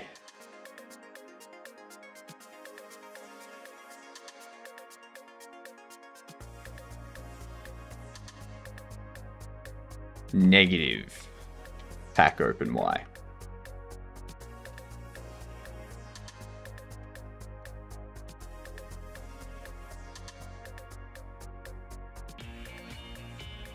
I wonder what that'll look like. I don't think that's going to be good. Like, honestly, I don't think that's going to be good.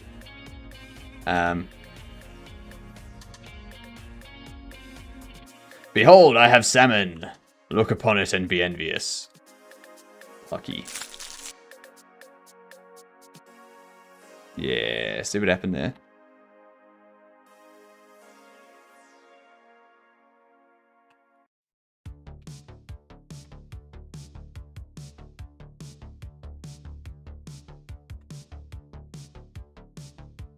Because it moves down a bunch. It moves down negative 0.35.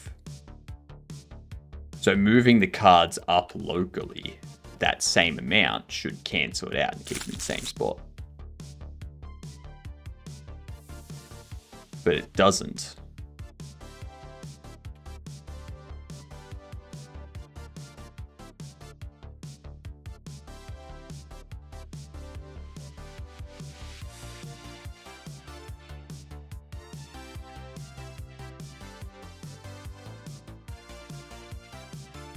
I have things to share. I'm finally at the point where I need to think about how I will display.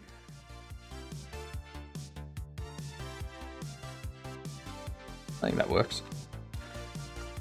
How I will display and set up the structure of the upgrade trees. Or if I'll have trees at all. Ah, yep. Yep, I gotcha.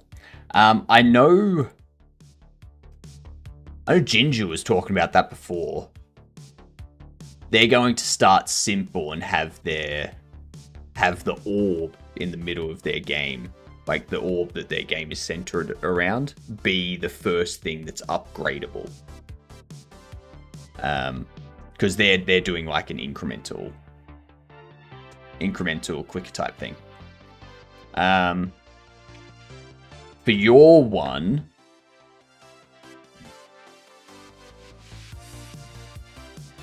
I'm not sure. I've never really done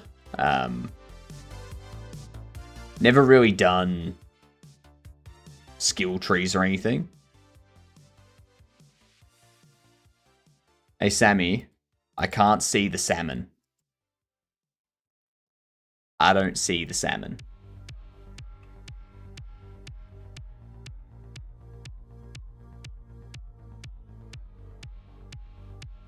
Where's the print stack?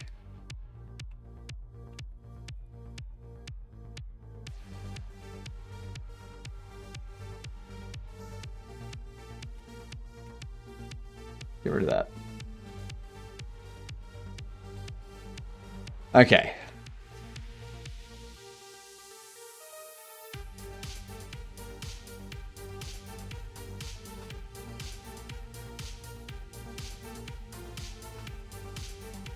Just got to simply clone PoE for easy skill trees. Exactly. Exactly. It's so simple to do. You know? PoE has the easiest thing possible. Yeah, no, I've seen this already, Mike. Yeah. Seen that one already. Indie success. Well, that's the thing. Like, everyone's... Like, I'm more curious as to, is that 80,000 before Steam takes their cut, the person that helped with marketing and stuff takes their cut, and the government takes their cut for tax reasons? Because, like, we could... It's before cut. Yeah, so after the cut, it's going to be something more like 30,000. 25,000, 30,000. So... It's like, having that as the thumbnail is kind of like it'll make people go, oh my god, they've made $80,000. And it's like, yeah, but they're not, like, they don't get $80,000. Like, keep this in mind. Like, yes, it did great on the first day, but they're not keeping all of that money. Okay? A lot of people don't think about that. They're like, oh my god, if I make a game like this, I can make $80,000 as well. It's like, yes and no. As he said, he needed 2K per month for the game. Per month, and the game took 5 months. And his cut paid for that. But you don't just want the game to pay for that. Like, you don't want the game to pay for the development costs. You also want it to cover costs for the next game. So it'll be interesting to see how much it makes over time. Like, I'm more interested in how much it will make over a long period. Yeah.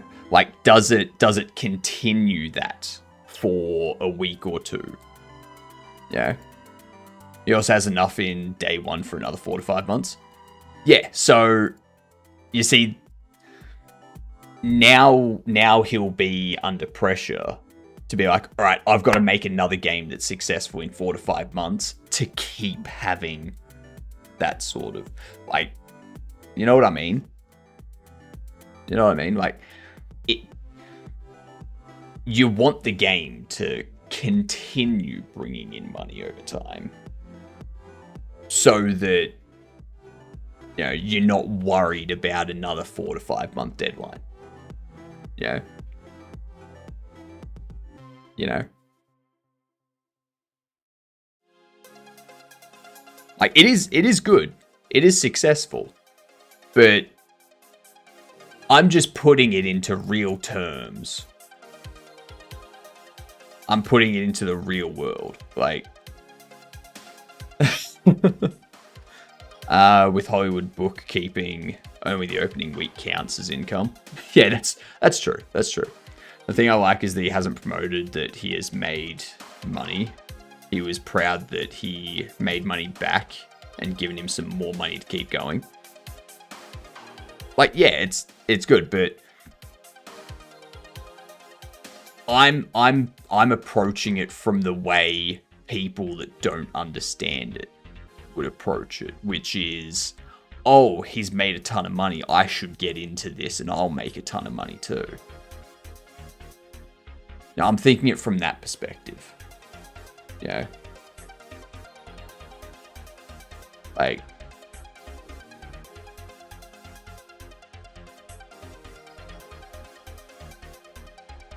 because the last thing you want is for people to just see the title card, just see that image, and be like, I'm gonna make a game too, and I'll make that much money, and I'll quit my job, and whatnot. You know?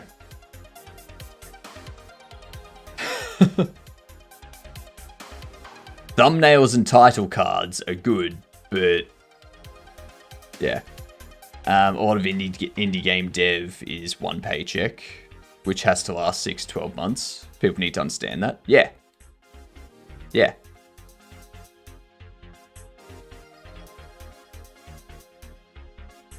But, like, people don't understand that. And people will see that thumbnail and be like, that's awesome, imagine how much he's going to make over the next month with sales like that. Yeah.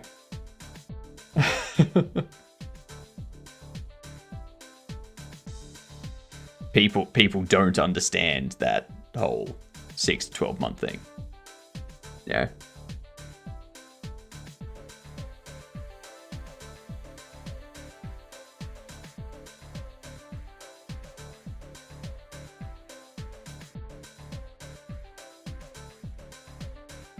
And they also don't take into account Steam's cut and tax and all this kind of stuff too. More like 6 to 7 months.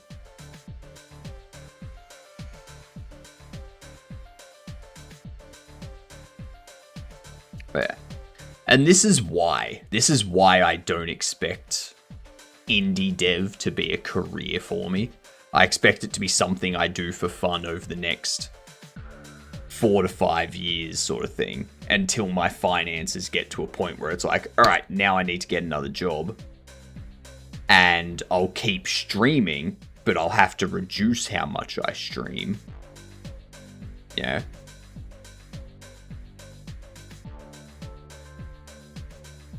Like, that's what I'm prepared for. Because I'm not expecting to be like, oh my god, I've made a hugely successful game and now I can be an indie dev for the rest of my life. Yeah. I just tell myself that I never had a job to begin with. I mean, that's fair. That's fair. That would be nice. That would be lovely.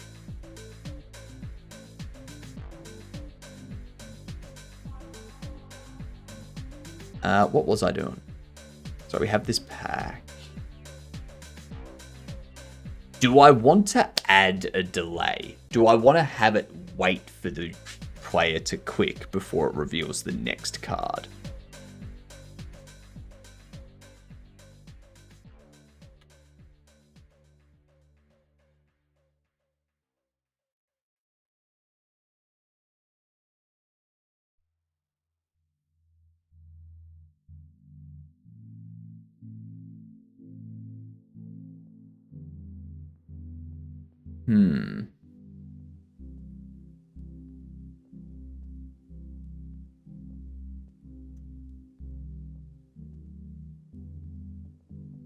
How do we want to do this? How do we want to do this? I'm going to commit this for now.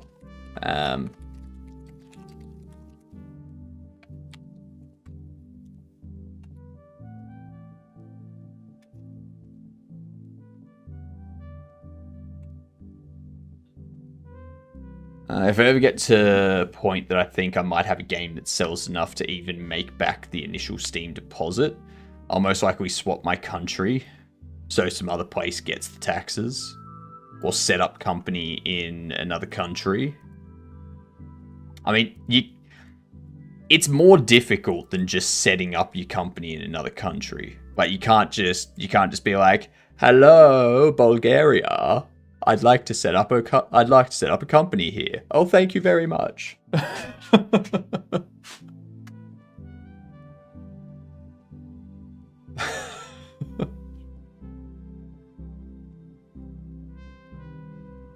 Incoming ad break. All right. We need to figure out what we're going to do with this card pack animation. I want to reassess this.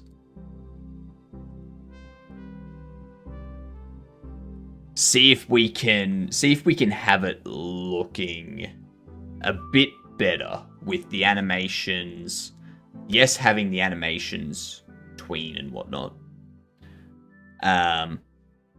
But instead we have one card pop up, and then after like, it shows the player, it does an effect and whatnot. The player clicks, that card goes to the back, and then it pops up the next card. They click, that one goes to the back. Or if they hold click, it does a fast, like it just like pops up, goes back, pops up, goes back, pops up, goes back, pops up, goes back sort of thing. You know?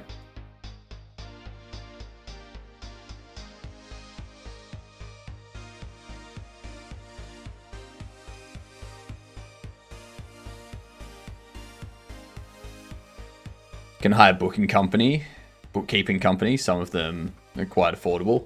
Fees depend on how many receipts you have for in process. But like, you've got to register the company with someone in most instances, or like a shell company or something. So like, and there'll need to be an address involved and whatnot. Like, are you going to have your company registered to this bookkeeping company? Or is it going to be registered to yourself? If it's registered to yourself, what address are you registering it to? Like, all this, it's not just about bookkeeping, like.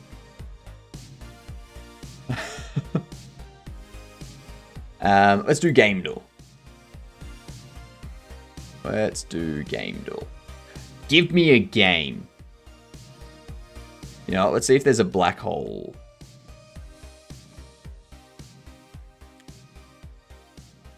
I mean, there is, but it's not the one that I'm thinking of.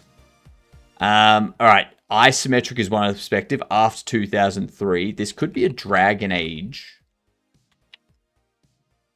It's not a Dragon Age. It's not an RPG. It is a fantasy after 2011. Diablo 4. Alright, in-house, 2012 to 2022. Isometric is one view. Not a hack and slash, not an RPG. It is a fantasy. It's not sci-fi, so it's not going to be an XCOM or anything like that.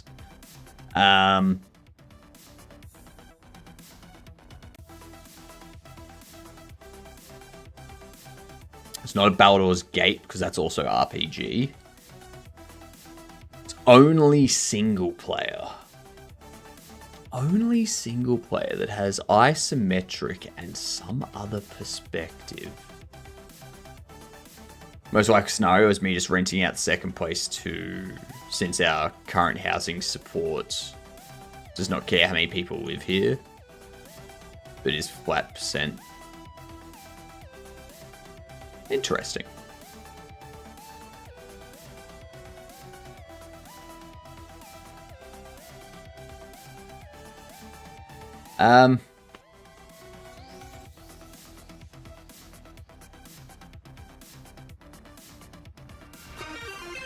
Connexus. G'day, you good dunce. How are yous doing? What were you up to today? Tell us about your stream. What up, Fuzz? Ray diddly do. Ray diddly do indeed. Ray diddly do back at you. Ads are coming to an end. Ads are over. What's going on? Tell us what you're up to, Connexus. We're just doing a game duel. And then we're figuring out how to... like, how we want to improve this card opening pack thingamajig further. Somehow ended up in an ad because of the way I rated, but I'm here. I was actually working on my game. Nice. Tell us about it. Give us all of the details.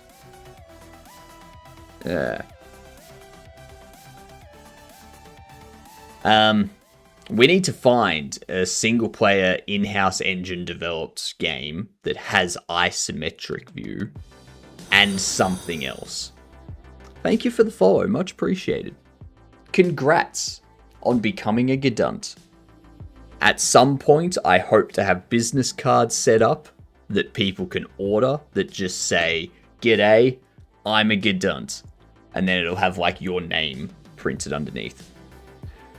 Yeah. Yeah.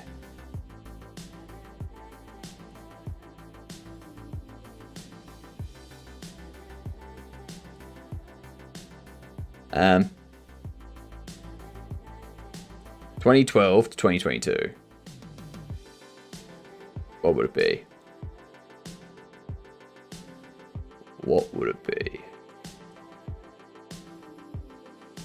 I was working on getting items placed in shelves, and then I went to try Curse AI and see if it could figure out my Y sort issue. Screwed up a bunch of stuff, reverted my code, and then got Y sorting working for the most part now. Nice. Nice. Nice.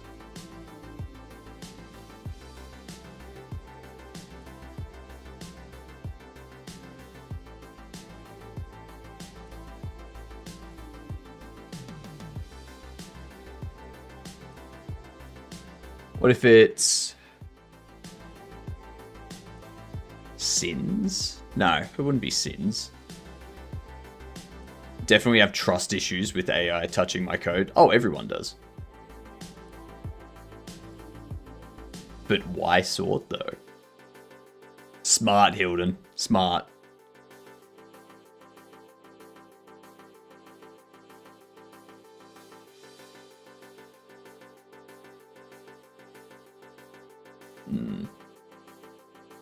Are you guessing games? How does this work? We are trying to guess the game.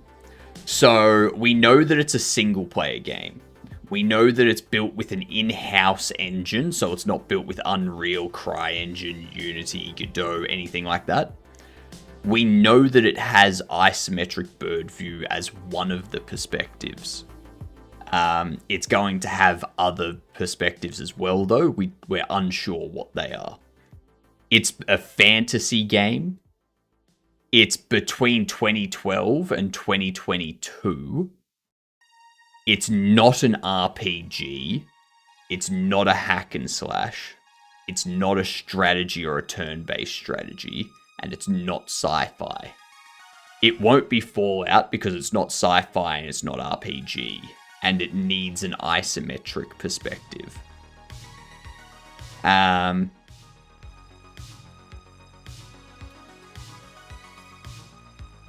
I feel if we go... We do need to figure out perspectives, though. So we can go for, like, a Fallout 4. And we can see if we get shooter. And we can see if it's first person, third person. Okay, it's not first person, not third person, not virtual reality.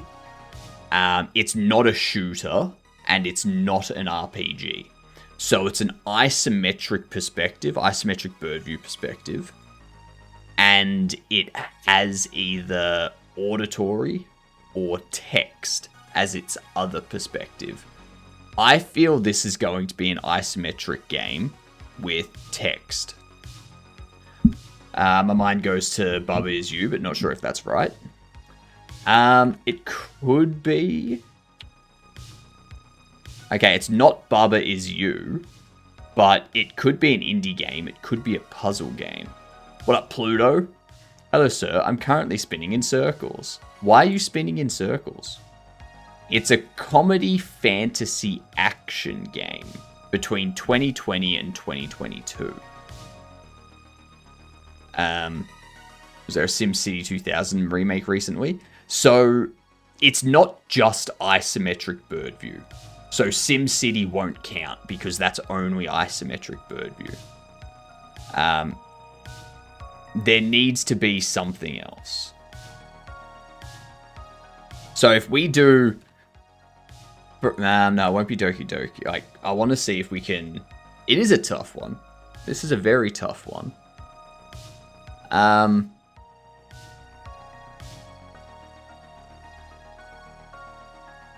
Could be puzzle, could be indie, but it is isometric. What if it's endo...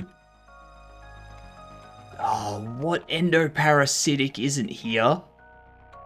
Oh, okay. So it's not going to be endoparasitic.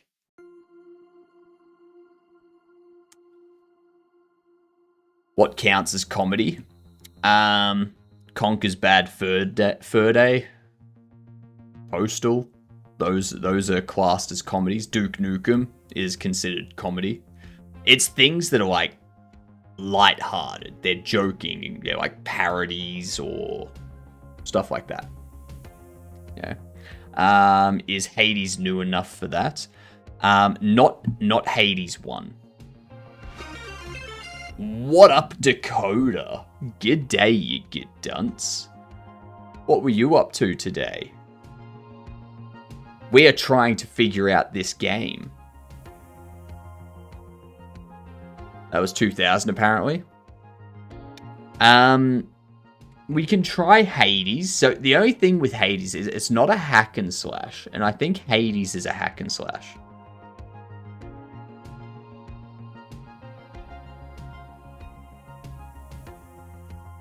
Okay, so it's not indie, it's not roguelike, so it's a puzzle game.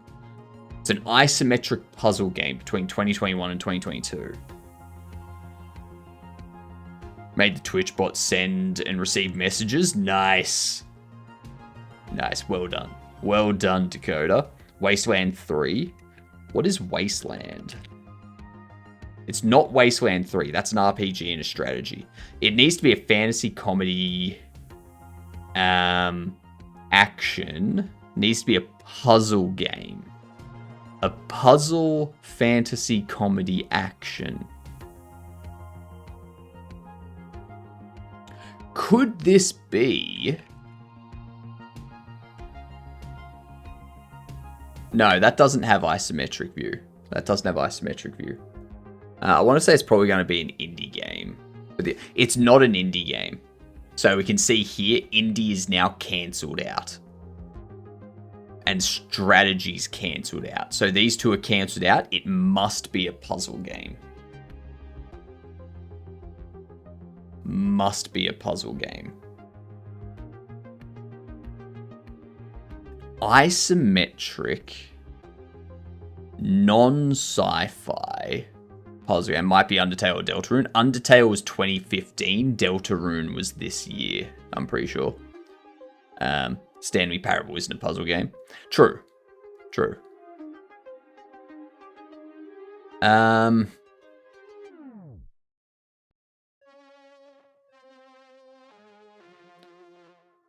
was thinking Monkey Island, but then he said 2020. But they had a release of Return to Monkey Island. Just not sure it's so. Deltarune was 5 years ago. The demo ended this year though. So this is release year, not demo year. It's also 2021 to 2022. So 2020 is cancelled out now. Unpacking. Try Return to Monkey Island. Screw it. Return to Monkey Island doesn't have an isometric view.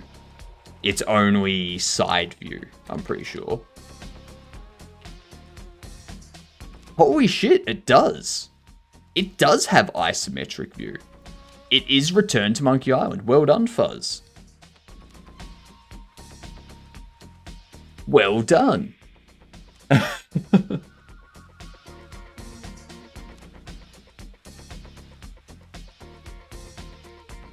Play game. God damn, Sizzler. You want another game duel? Alright.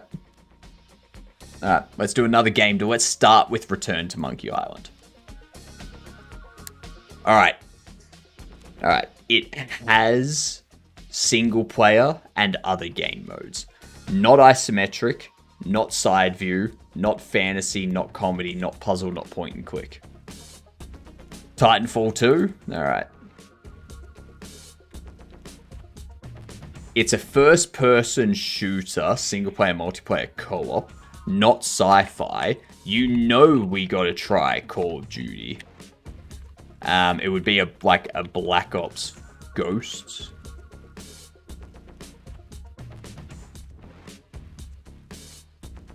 Or Cold War, maybe. Where's Call of Duty Ghosts? There it is. So it's not a Call of Duty game. Can't forget about the new Modern Warfare. 2017 to 2021, so it won't be the new Modern Warfare. But it is a shooter. It could be stealth, could be survival, could be thriller. So it could be a Hitman.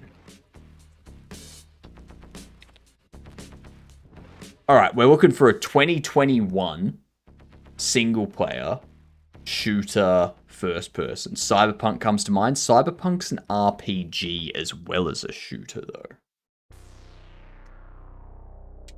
And it's also sci-fi, but this isn't sci-fi. So this would need to be... Could be Far Cry. Far Cry, what? Primal? It is a Far Cry. There you go.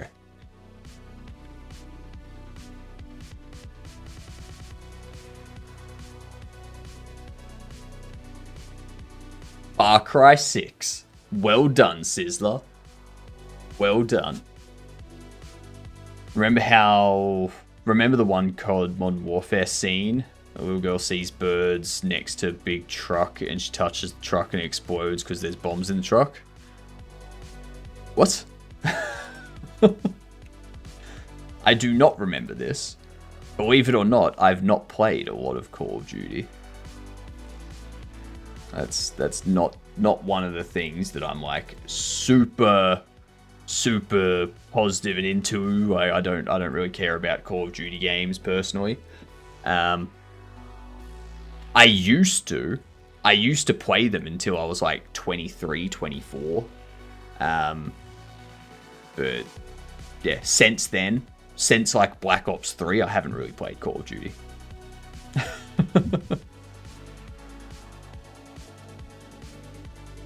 Okay, we need to reassess this. My own experience with COD is zombies. Zombies is the only good thing about Call of Duty these days. They need to just release Call of Duty Zombies. And that's it. That's the only thing people really care about.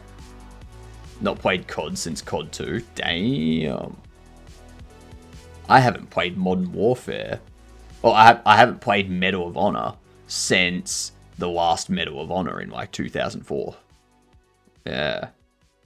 I've been hearing that Zombies is the only way to play modern CODs. Yeah. I do not think they made COD after the second. That's understandable. So we do have this implemented, but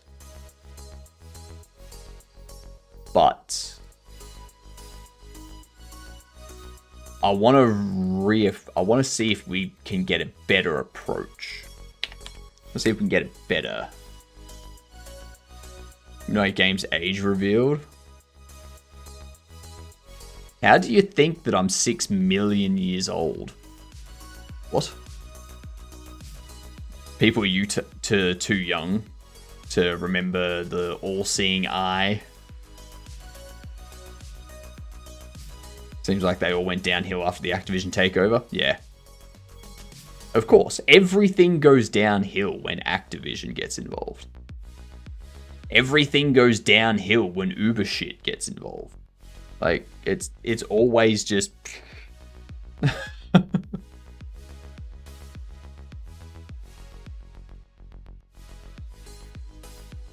let's think. New card pack opening. What do we want it to do? What I'm thinking is we have card pack opens and moves down the screen.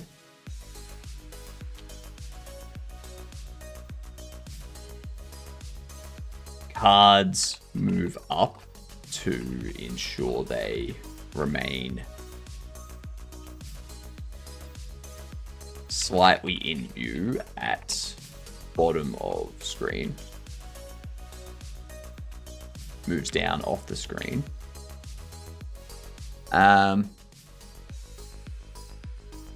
Your dad just came in the room and started playing Britney Spears. What?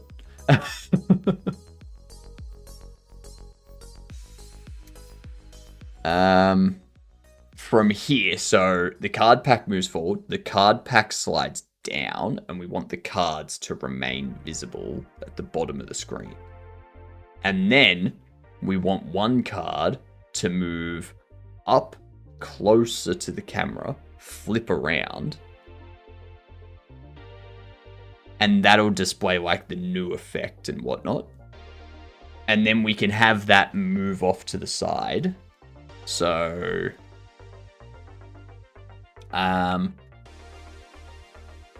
card moves up and closer to camera while flipping. Waits for user input before proceeding. Card moves to its position in the layout. Card moves back to its position in the revealed layout. Next card moves up.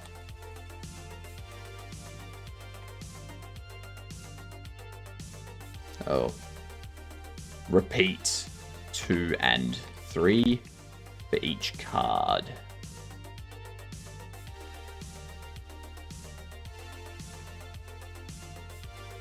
Holding enter left mouse will speed up and that's interesting. My multiplayer system doesn't roll back the client if the window is out of focus.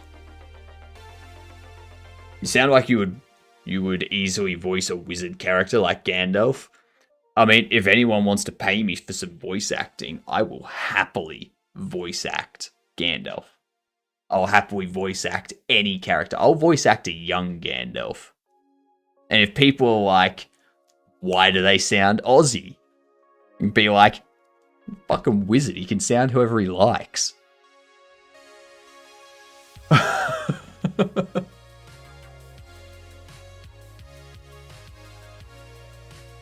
Only good thing we got out of Activision's takeover of Infinity Ward was Titanfall. It's interesting. My multiplayer system doesn't roll back the client if the window's out of focus. It's out of focus. Why would that happen? That's interesting. If you make 2 detailed game docs, Devon might come and steal it if you're slack enough. They can steal it as much as they want. Can I pay you in a credit? 1 credit? As long as that credit is $1 million. Yes. He's a Wizzy, not an Aussie. No, he's the Wizard of Oz. I'll voice act the freaking goblin guy that says my precious in the water. You don't know the name of Gollum? How do you not know Gollum?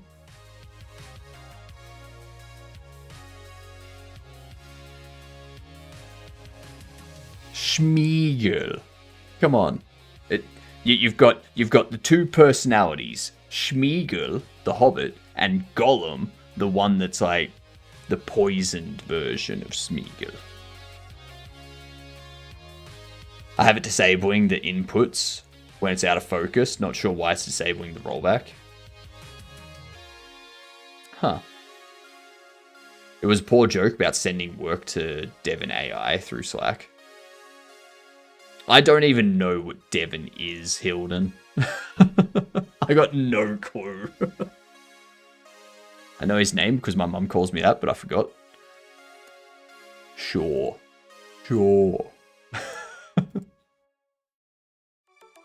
Okay. We've committed this up so we can now start changing it around and doing other stuff, knowing that we can just roll back to our current process. So, this developer AI agent thing that takes orders through company Slack. Ew. That would be the worst. Can you imagine your boss sending orders to an AI through company Slack?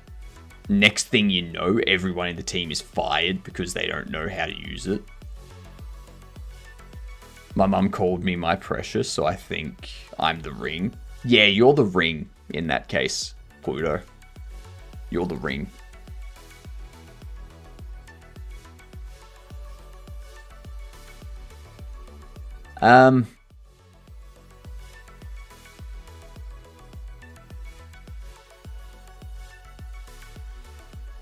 Now that you're no longer trapped in the Black Mesa window, here's my GPU from Wednesday. Yes. Yes, from yesterday. Yeah. That's a tight fit. That's a tight fit. So this here, this gap here, is the exact same gap between my GPU and my Noctua fan. I have the exact same fan. Alright, I have the exact same cooler, the exact same Noctua. Well, it's like the DL15, isn't it? Oh, I've got the same one. So I've got the same clearance here. The NHD 15, that's it. But I have more space at the front. I've got like that much space at the front of my card. So, yeah. I feel sorry for you.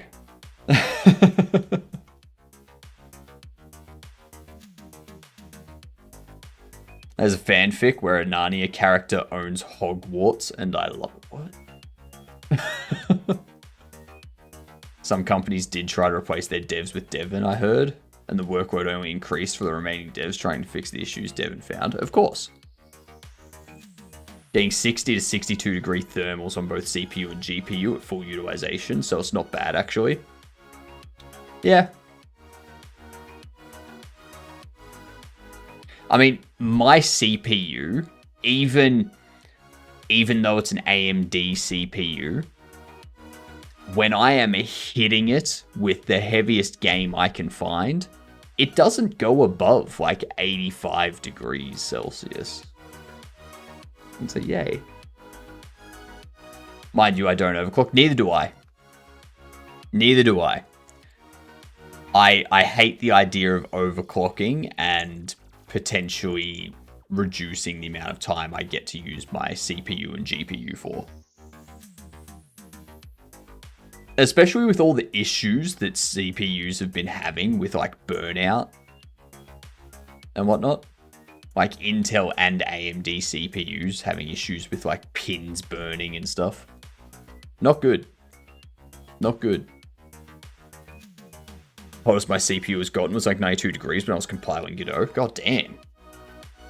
Back in the olden days, stock AMD went to 99 degrees. Oh, they still do, Hilden. They still do.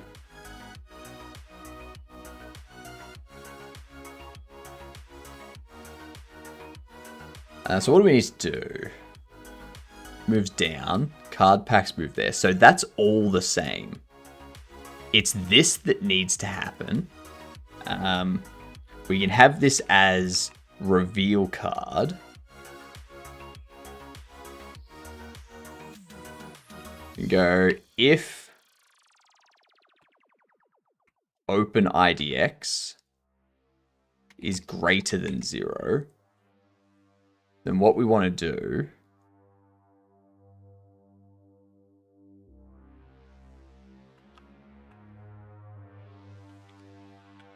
is retrieve card, collectible card, is cards get open IDX -1. Retrieve card position on the Z needs to be 0, 0. Otherwise, we do card. No, we do tween parallel, tween property card, position, vector 3,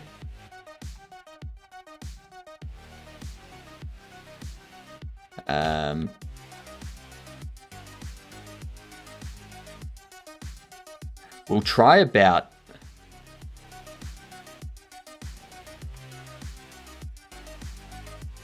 We'll try the card open Y-pos.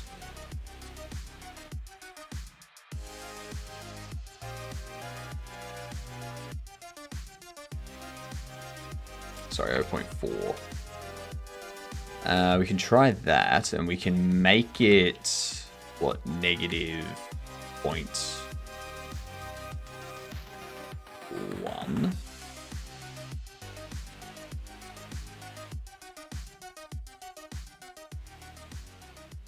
We'll have this as reveal card.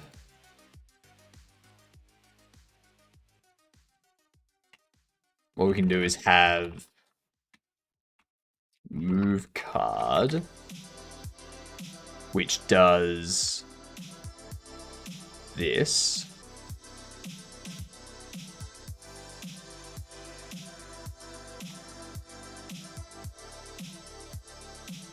Goes IDX. This will do this.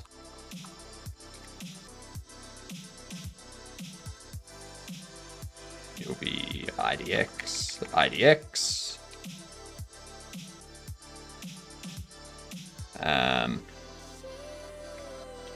Move card, open IDX -1.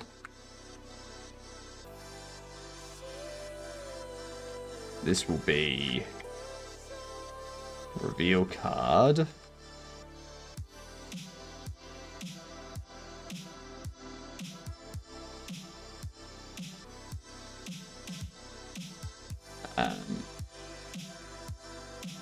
Finish is by default false. And we'll go move card, binding, open IDX, and true. Actually, I think what we could do...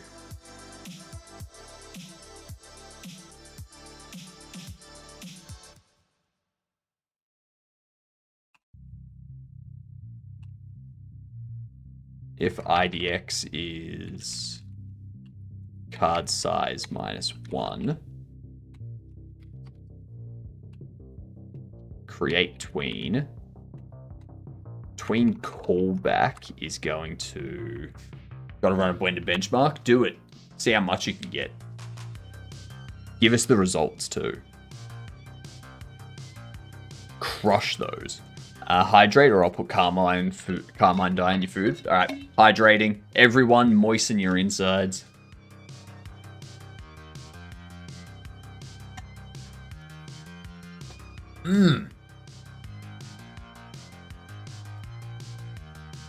Love a good moistening. Love a good moistening. Need to do some benchmarks of this machine. I don't think I've ever bothered doing benchmarks. Ever.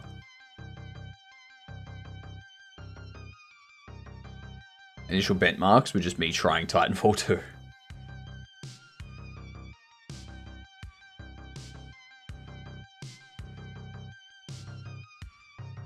A tween callback will be cleanup open.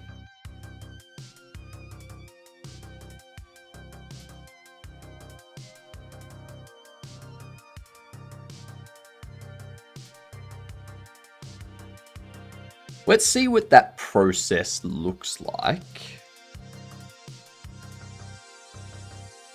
before we go adding in the mouse click and the weights and all that kind of stuff.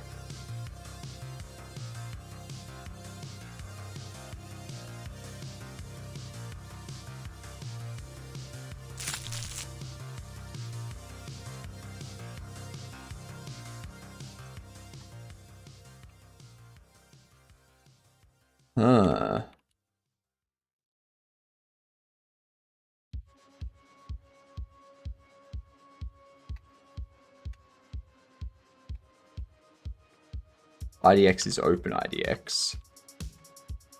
And get rid of this tween parallel as well.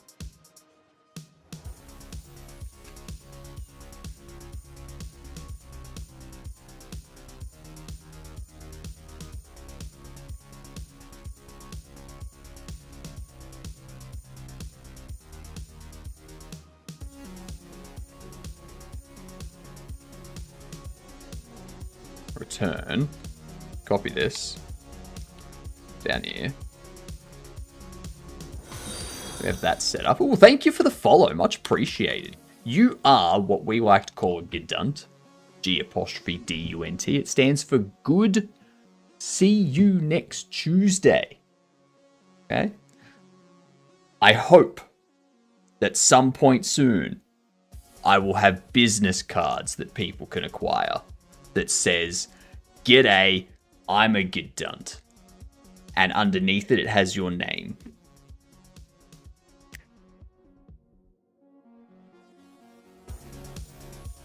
I rarely mark my benches. It ruins the reusability of said bench. This is a good point, Hilden. How is HDR support on Wayland these days? Good question. I think it's pretty smooth. I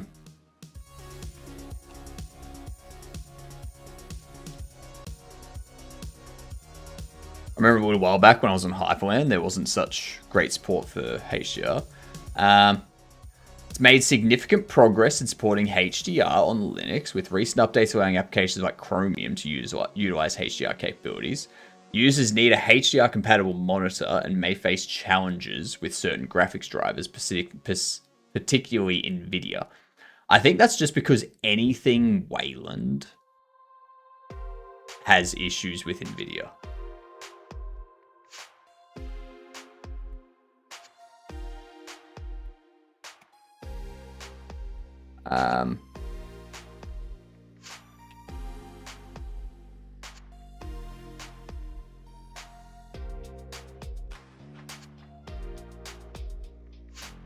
So yeah, it does have high DPI and HDR, but like NVIDIA stuff is going to have troubles. One of my friends is waiting for XFCE to move to Wayland, since Wayland's compositor is allegedly a lot better than X11's. Correct. NVIDIA has issues with anything open source. NVIDIA has issues with anything that's not NVIDIA or someone that pays NVIDIA.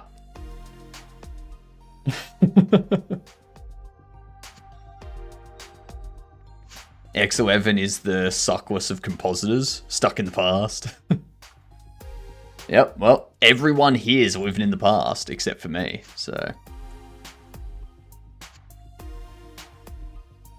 That's the benefit of being a future man. That's why I'm on Wayland, and all of you are still using X11. I would tell you what XFCE on X11 is like. Or sorry, on Wayland is like, but I just can't. Wayland hasn't really been an option for me, since a lot of the stuff I use has very little to no support for Wayland. What are you trying to use?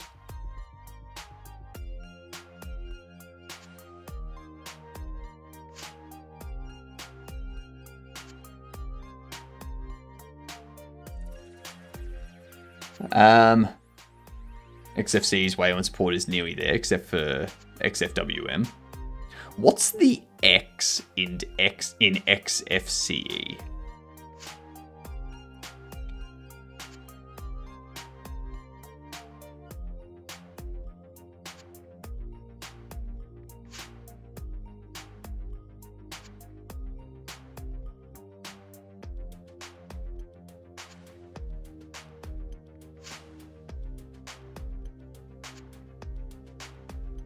Thanks for the stream, Catch Raider. Have a good one, Bullion. Enjoy your day. I hope it's fantastic.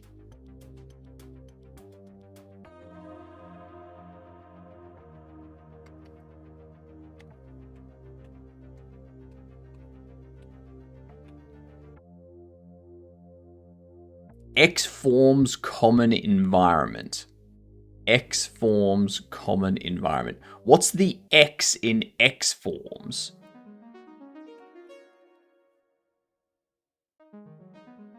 I got this thing called Zenakara. X forms is an XML format. So X forms is XML forms. And then the question is, what's the X in XML stand for? Is it just X markup language? And it's like, what's the X in X markup language stand for? Extensible markup language. There you go. All right. So the X in XFCE stands for Extensible Forms Common Environment. Oh, sorry. Extensible Markup Language Forms Common Environment. Fuck it. Jesus Christ.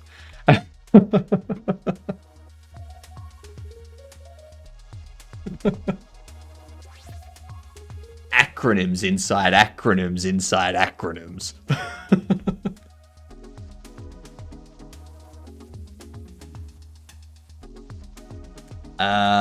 This here, I'll change it to that. Acronyms in the FOSS community is great. Especially when they're recursive. Recursive acronyms.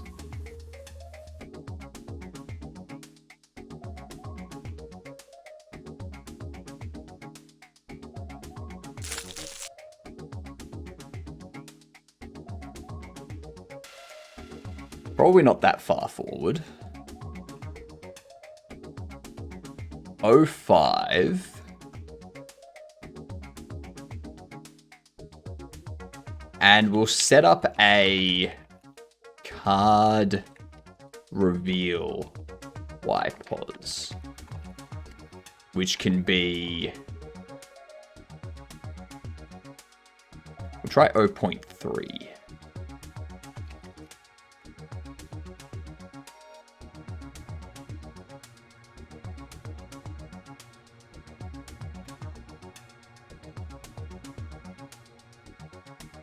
GNU stands for GNU, not Unix.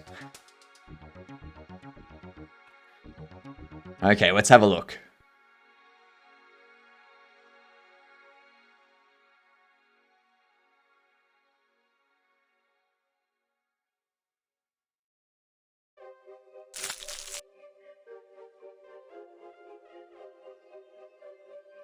I like that. I like that. It's just the last card isn't doing its thing. Card pack 86. 5 is out of bounds.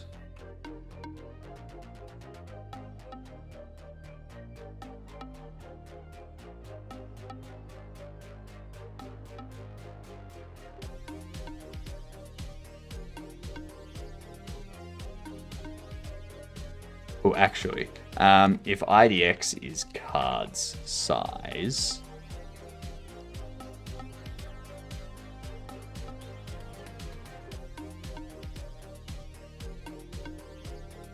-1. I'm gonna do that, otherwise that's what it'll be. That's what it'll be. Wine is spoiled berry juice. It's not spoiled, okay? It's matured. Wine is matured berry juice. Excellent. Okay, so now we want it to pause and wait for the player to interact before they click again.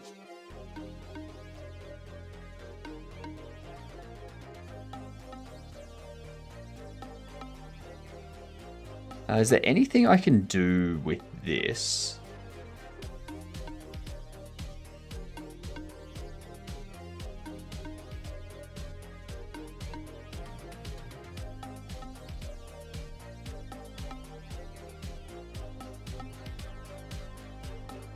Like, maybe I change this to just linear.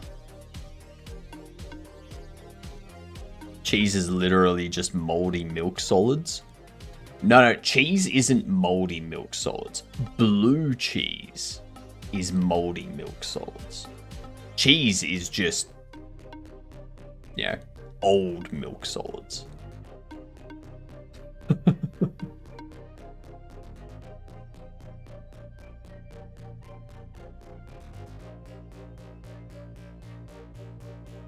Yes, some cheeses are moldy milk solids, other cheeses are oldie milk solids.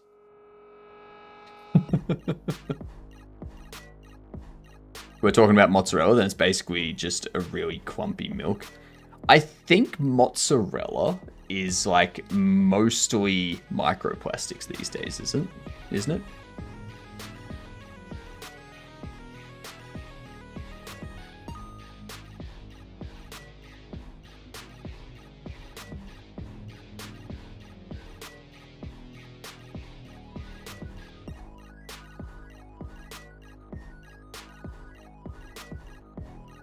Yeah.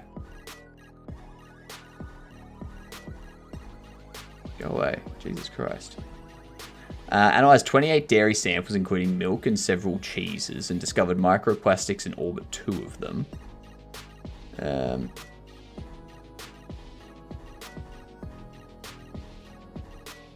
Cheese. The cheeses had 1,000 particles per kilogram of cheese. Yep. Fresh cheese is less contaminated than ripened cheese, with 1,280 particles per kilogram, compared to ripened cheese's 1,857 particles per kilogram. There you go. There you go.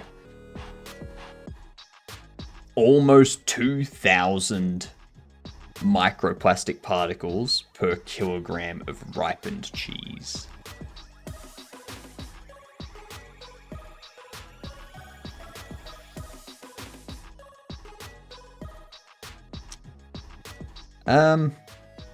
So what we need a way to wait.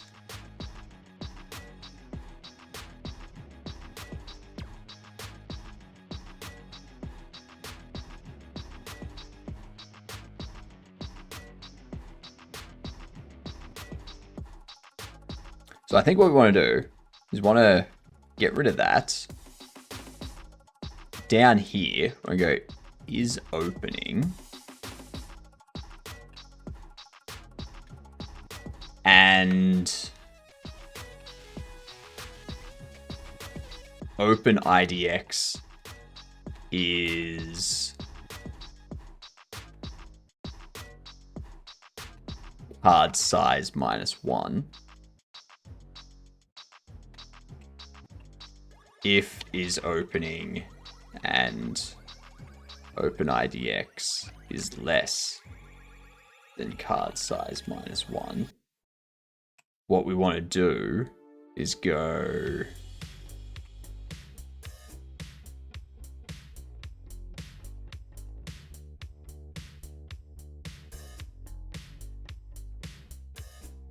reveal card.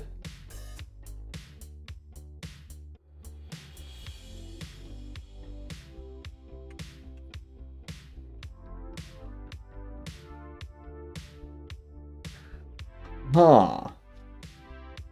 Are you saying my craft singles are poisonous? Oh, I mean, your craft singles are just cheap, are just plastic. Like, that's easy.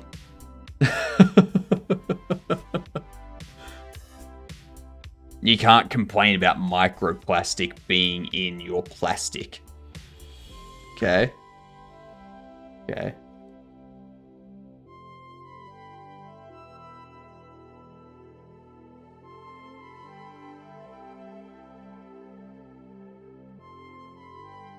Probably because it's actually cheese. Tillamook cheese tastes better anyway.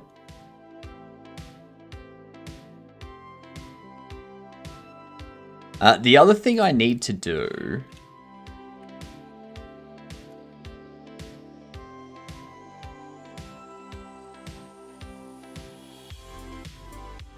is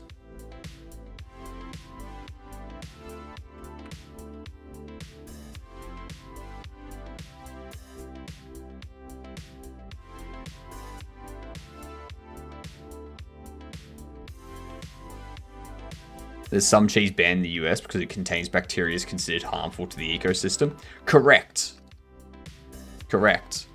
I think it's unpasteurized cheeses. I think that's the issue. unpasteurized cheeses in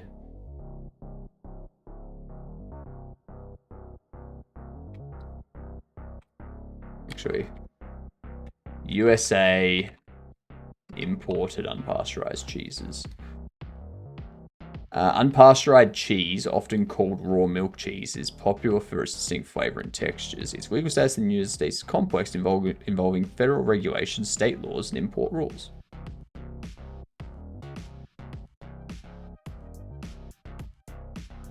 Some varieties of unpasteurized cheese are processed abroad and cannot be imported into the United States. Yeah. In other areas such as England, France, and the Alps, unpasteurized cheese is readily available. Yeah. Yeah. How about the maggot cheese? The maggot cheese would not be allowed in the USA because that would interfere with their own brand of cheese that is made with the vomit tasting milk. Okay?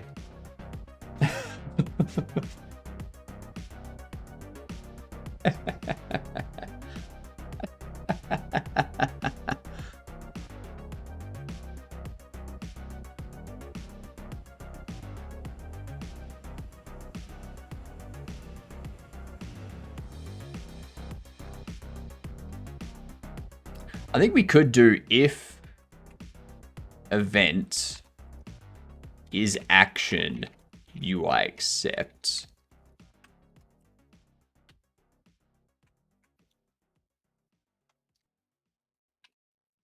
If action, or if event is input event mouse button.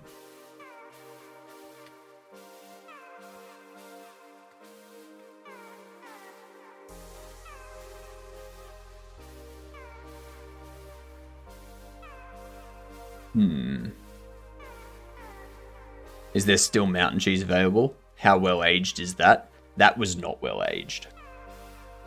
My cat is grabbing my hand with her paw while she's sleeping. I think I just regained my faith in humanity. But it's a cat. It's not a person, it's a cat. Why would a cat regain your faith in humanity? Wait, what? What?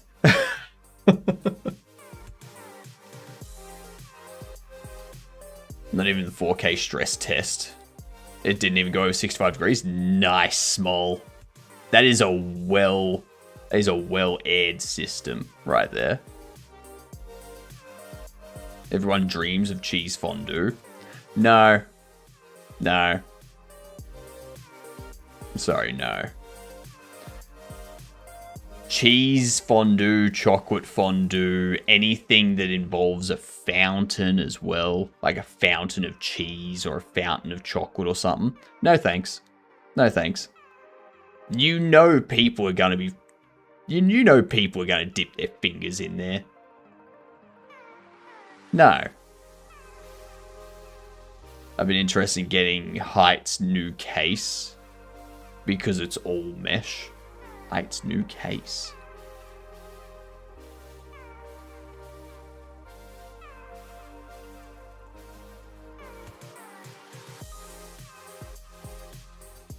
That's an interesting design.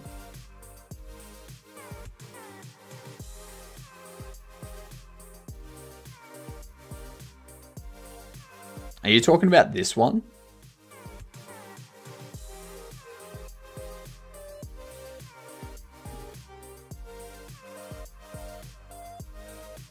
Like, which one's their new one? The Height X50? X50 AWW? Ah, nice. Okay, I see. I see. So what you want is a mesh AirPod case. Thanks, Hypno. New fear unlocked. That's true. No new fear unlocked. Yeah. Yeah, it is a new fear. It is a new fear.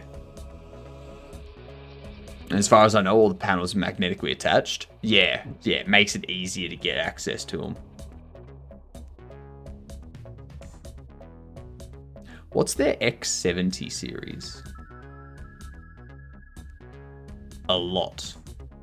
It comes with a touchscreen panel on the corner. I hate it when they put the stuff down here. Like, this is definitely a desk-based desktop PC. Because you got like the I/O down here rather than up on the top. I much prefer my I/O on the top.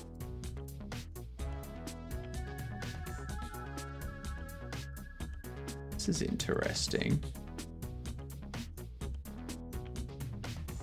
Hey, that one's got like clips for it.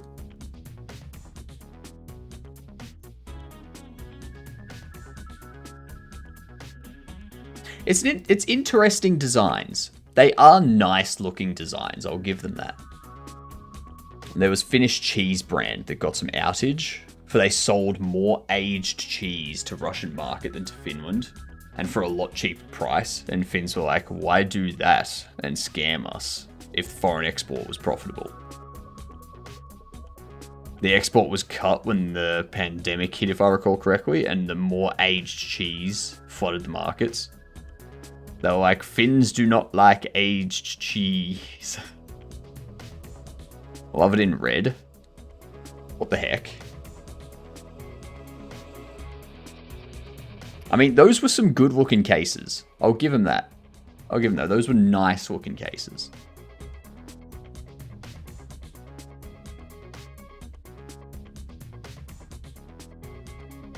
So if we press enter, we want to skip to having card position Z as 0 as well. And card position Y as card open pos Y.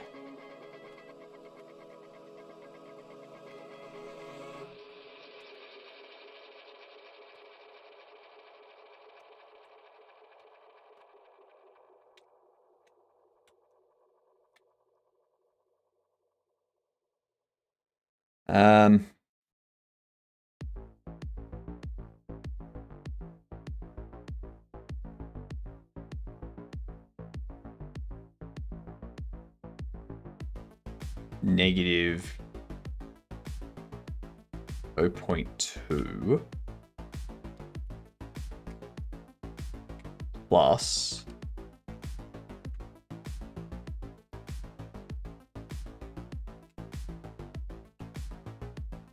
0.1 multiplied by count minus 1.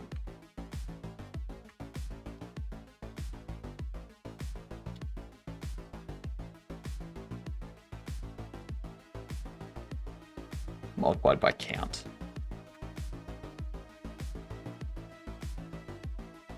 We reveal card.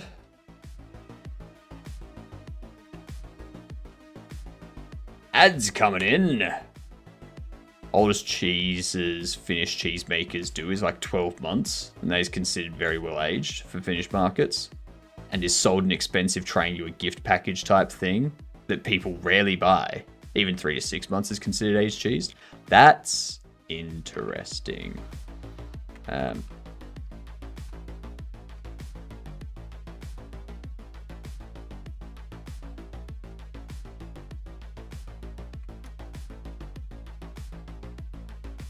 Let's test this out, and then we'll take our ad break and see if we can figure out the game doll. Okay.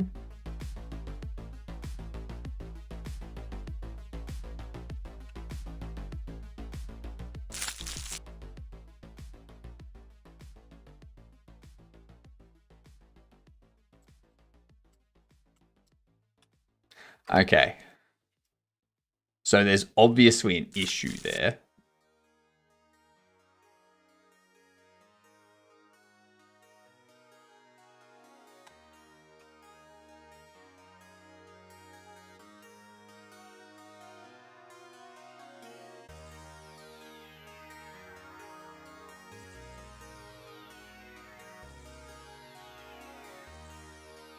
Um,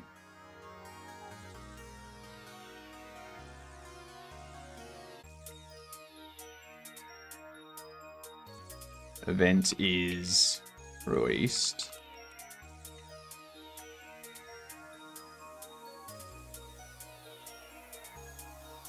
Okay.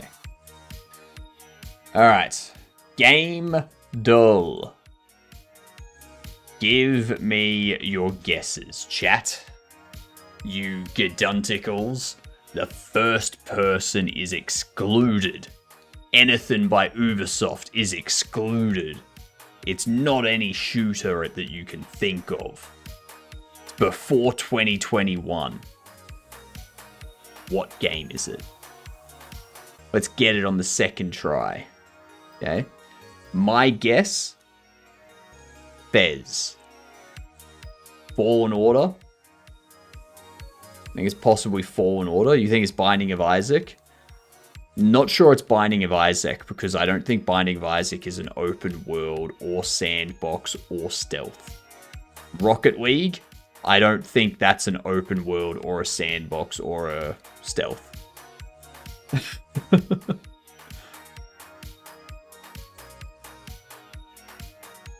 Chat on the overlay is paused. It's not paused, it's just dead.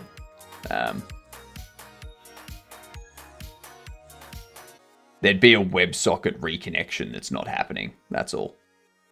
So, I'll just hide it.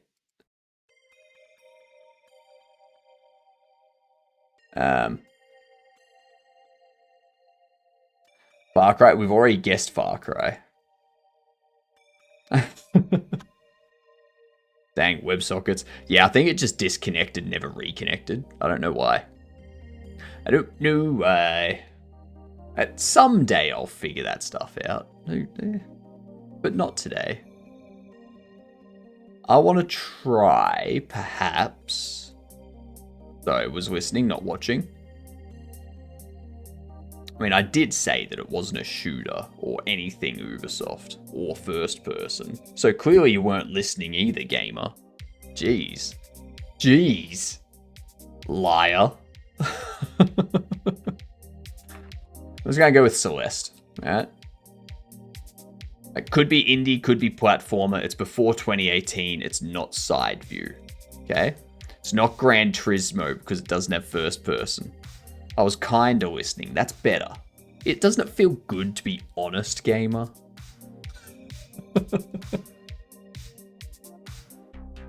Top down. Let's try... Civ. No, because it's got to be platform or indie. RimWorld. Isometric 2013 indie. Could be sci-fi. Could be sci-fi. It might not be indie. It could just be a platformer that's isometric. So I don't see how that would work actually. So it's got to be an indie isometric. Ooh, no, Don't Starve was 2014, wasn't it? Oh, that was 2013. Nice.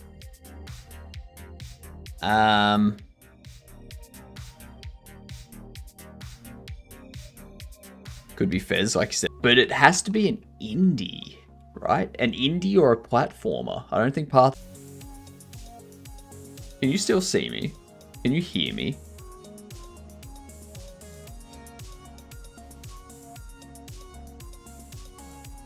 I think we're slowly coming back. Twitch is reconnecting. So I'm fine. Oh, it's Twitch. I think Twitch is gone.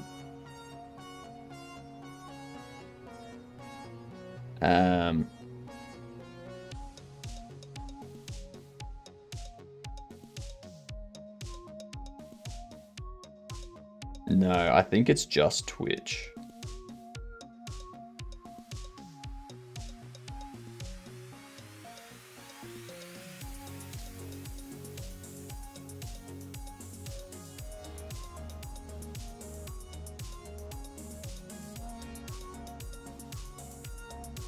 I'm back. I'm back.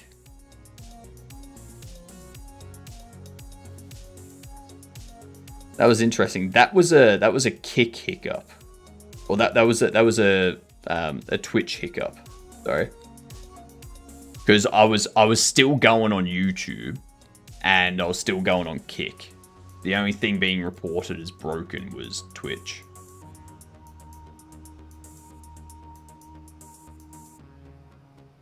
Interesting. Very, very interesting.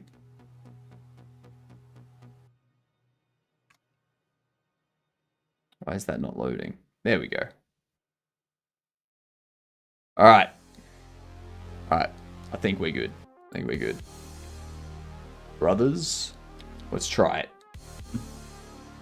So yeah, I think there was a bit of a hiccup with Thingamajig. Refresh page if you can't see anything still. Yeah, that was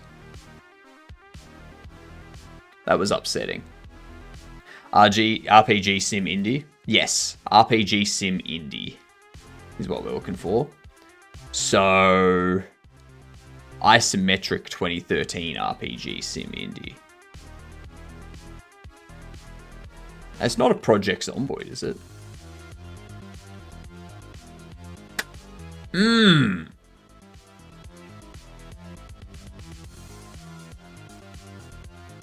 Got it. Do good.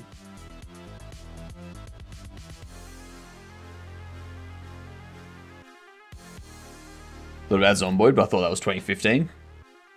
I mean, I always thought it was 2015 too, but yeah.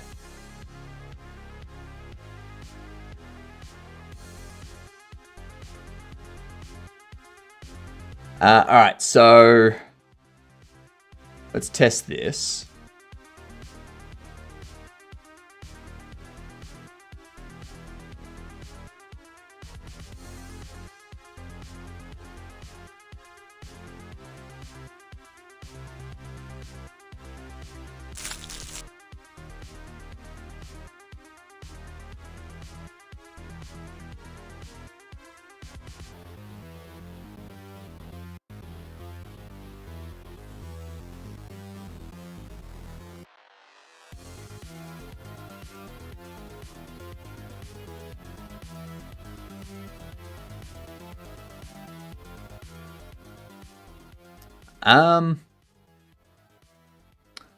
What's happened here?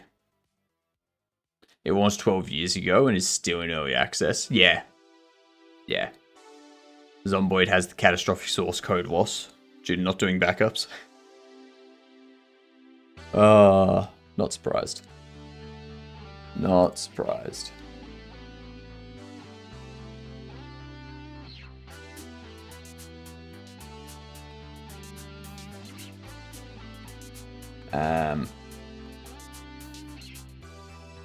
What could we use?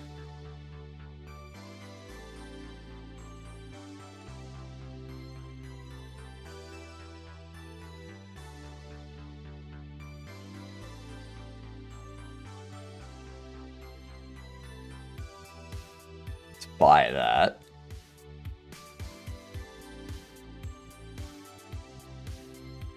Alright. If I recall correctly, someone stole the machine with the only copy. What's up, Vongo? How's things? We had a bit of a Twitch hiccup before, actually. That time of stream again. Give me the cat. Give me the puppy. Okay. So this here is a dog that needs to be set free. This dog is chained to a tree. This dog needs to be set free. Scary looking dog. It just needs to be taught correctly. That's it. Just needs to be taught correctly. But the cat is getting fresh tuna So, yeah. I think the cat wins. Get it? Get it? Get it? That is a dog, isn't it, Cavino? Dog greater than cat, always. This is true. I do agree with this. I do agree with this. Have you had any Twitch connection issues today, Cavino?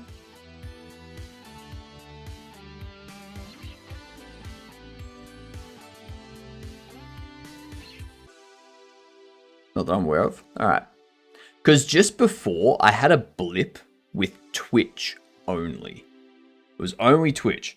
My YouTube stream was still going. Kick was still getting the stream. It was just Twitch that was... It was just Twitch that went down for like 20 seconds and then came back up. So... yeah. Like, I went to OBS and it was like Twitch reconnecting. Kick and YouTube, they're both perfectly fine. They're both still streaming. Like, what? What? It's probably like a regional server issue. Like, it's probably the Sydney server that I'm streaming to having an issue. Who knows? Who knows? The nose knows. The nose knows knows. So what we want to check...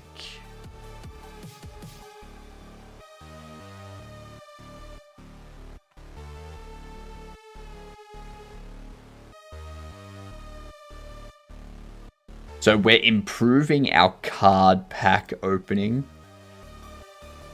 This is what we've got so far.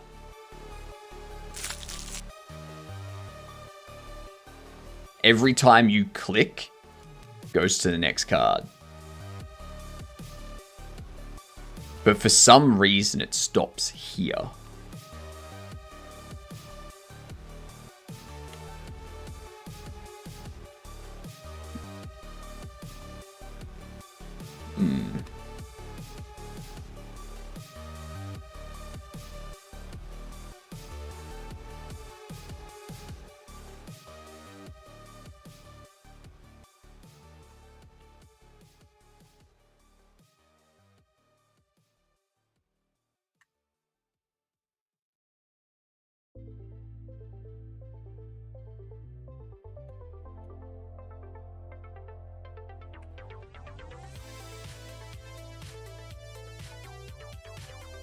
Open IDX cards.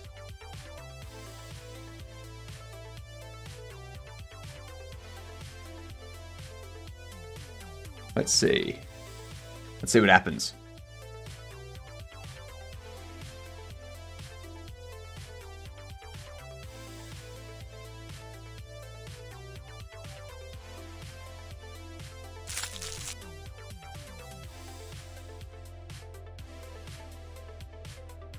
Okay, so it's the last one that doesn't happen now.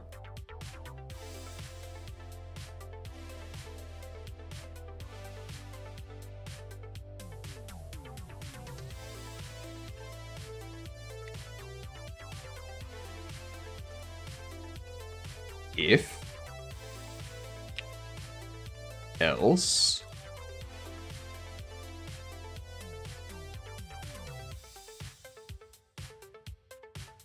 move card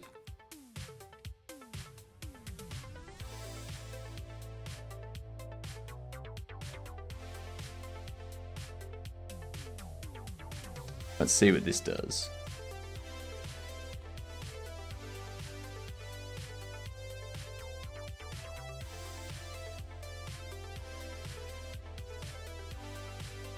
Let's see.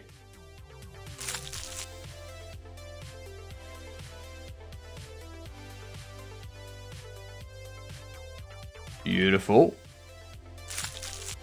Now, if I hit enter, I need to do the rotation of that too.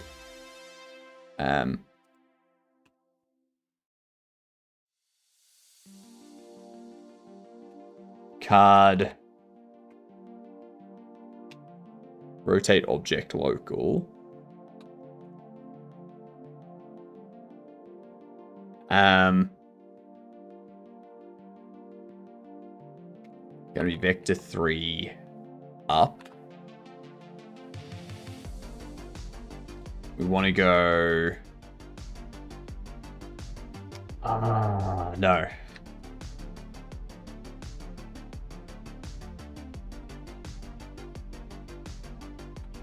What if we do 2 local?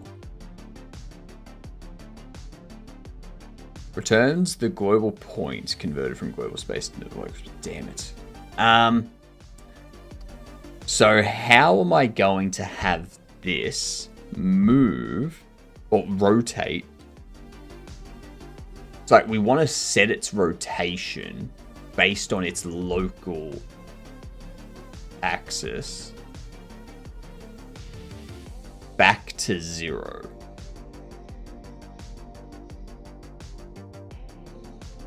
I guess what I could do is go rotation equals rotation. So let's take the card pack's rotation. Like the parent's rotation. What up, Black? How you doing? We're doing rotations in 3D? Panic. Yeah, I know, right? I know. Rotations in 3D when you want to do local space suck. But that works! I like it. So we've got, you press enter or space in this, and it skips to the end. If you press click, then it goes to the next card. Reveals them one at a time. And then it ends.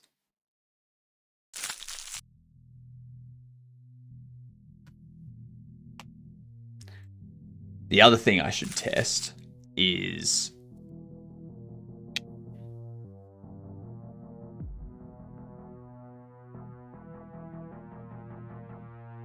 Yay!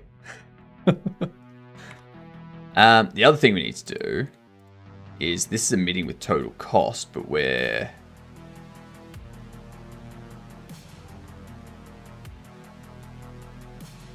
like total cost is doing this, where it's getting the card market, the item bulk category, getting the rarity.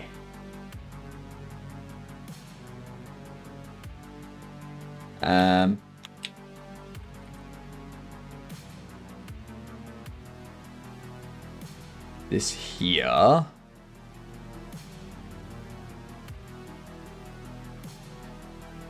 There's nothing connected to it. Hang on. Hang on. I thought the UI was connected to this. Hang on. That's...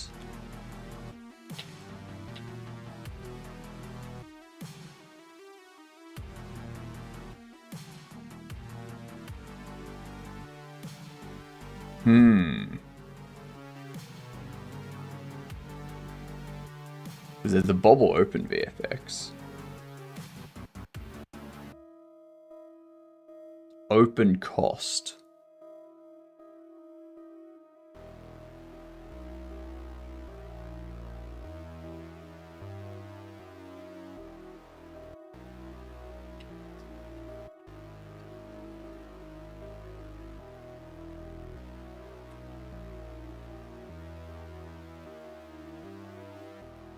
Open cost.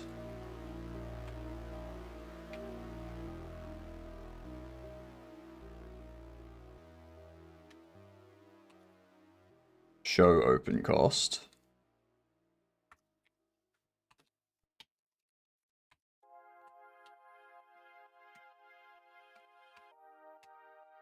And this can be menu manager, open cost. What game is this music from? This music isn't from any game.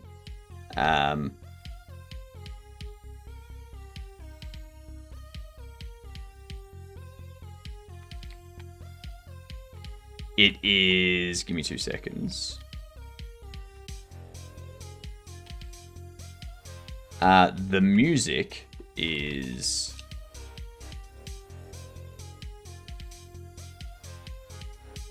this one right here. Synthwave by Stream Tunes. It's Dark Side.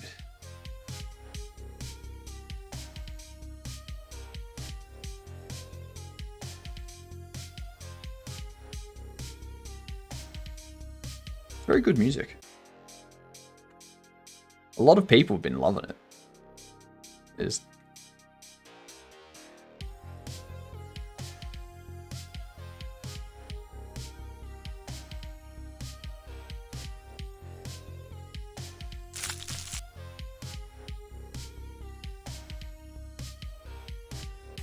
excellent.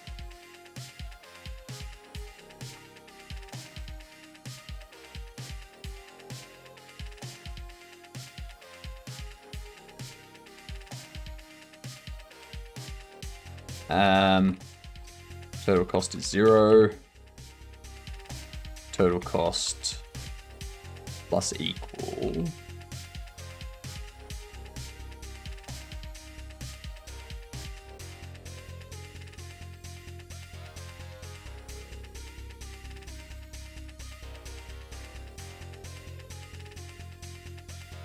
And then menu manager HUD instance. There we are.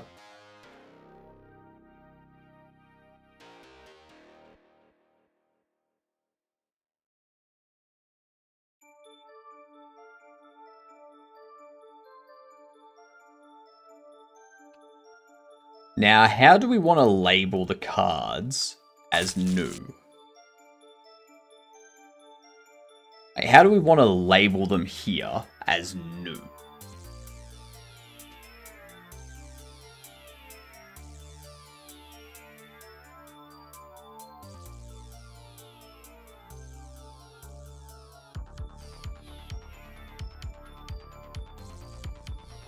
Sticker on top right. Looks unused. I was thinking a sticker on the top right, but I don't want it to look the same as TCG.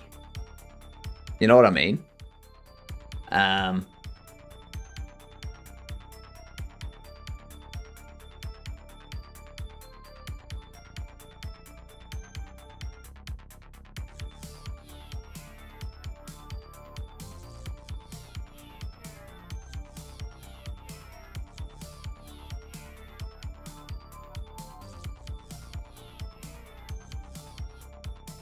Like those as seen on TV stickers. I was thinking having like a label. Also like, you know? Like, because if we have a look at Card Shop Sim, new card. Where is it? They see how like they've got the new sticker in the top left. I'm thinking about doing something on the top right and having it as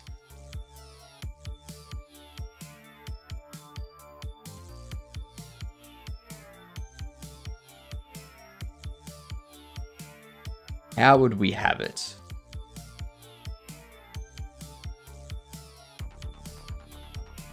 45-degree label. If your card wear and tear mechanics, this problem goes away. Nah, I'm not going to have a wear and tear thing.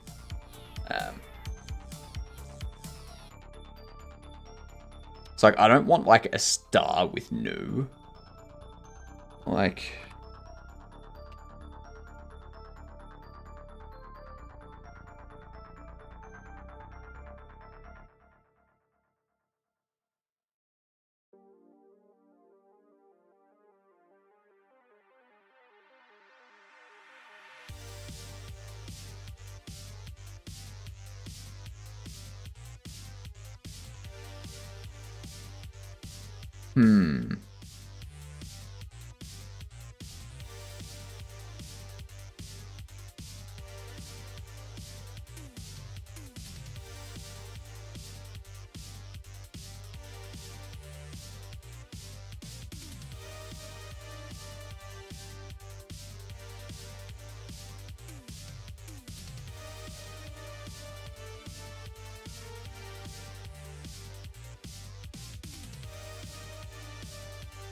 Huh.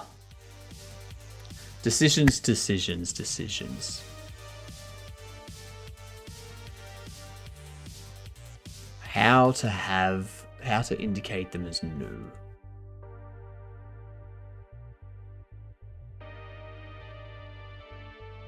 We can have it that when it pops up the front. What is new? You haven't found it before. So like it's the first time you've found the card. It's new to you. And that type of thing.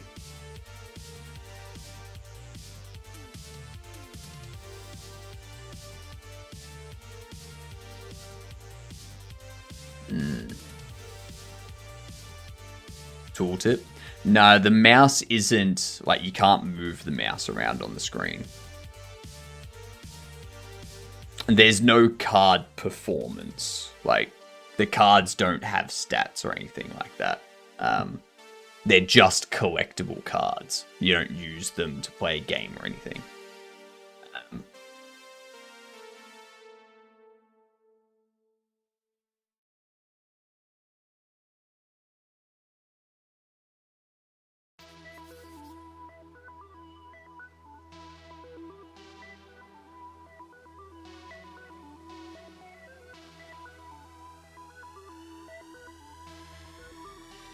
Wondering. I do also want the HUD. So if we have a look at the HUD.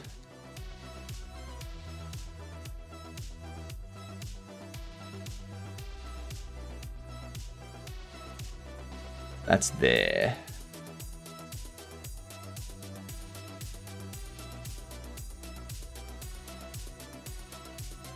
I could have this. How you doing, Rarity? I've got some basic implementation for Rarity at the moment.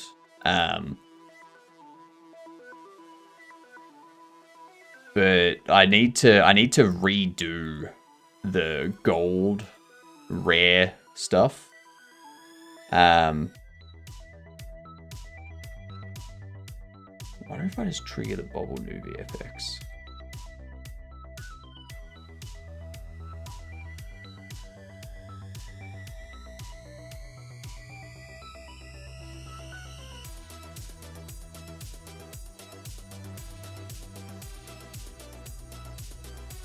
But yeah, it's just a material that applies that has like it'll do like a gold kind of a gold shader effect with gold stars that appear all over the card.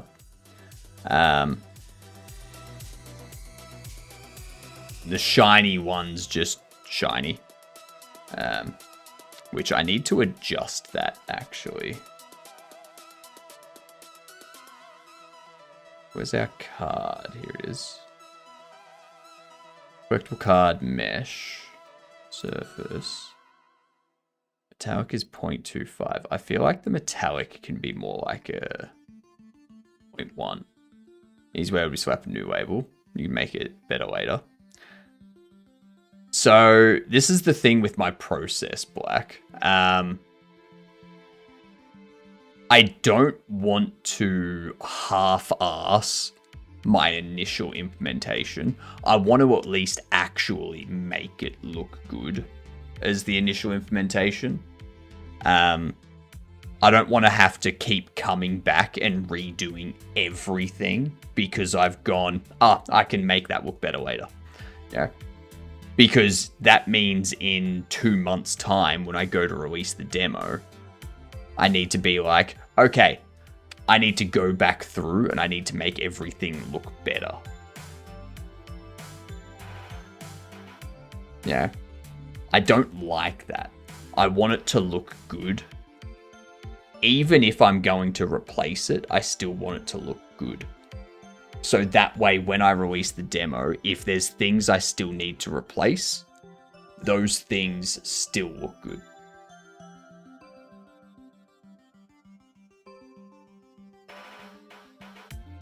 Probably bump this up to 0.65. Something like that, I reckon. You do for the default.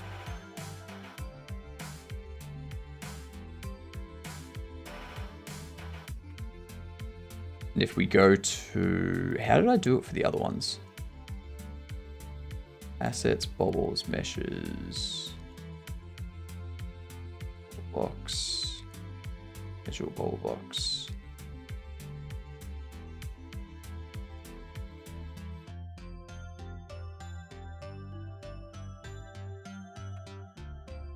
And then what the collectible card does is it's just changing the texture.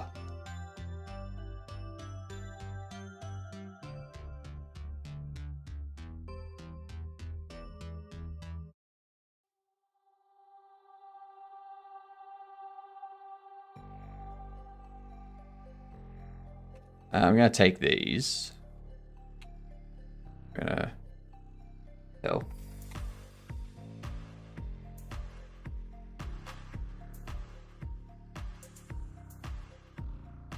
Paste. Yeah. Yeah, that's right. Get rid of that.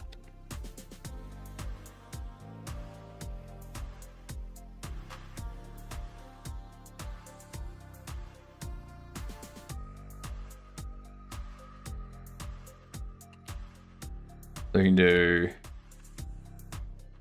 material, albedo texture. This will be material duplicate.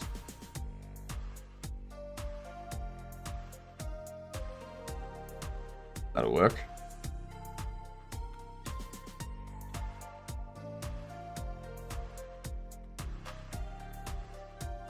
That'll work. What up, Devable? Did you see Aramis's video of how much he made in one day? I did. But remember, Devable. Remember. He doesn't have $80,000. Okay. Alright. Keep that in mind. It's still a success. But don't go thinking that if you make a game that's just as successful, you're going to have $80,000 in your pocket on the first day. That's...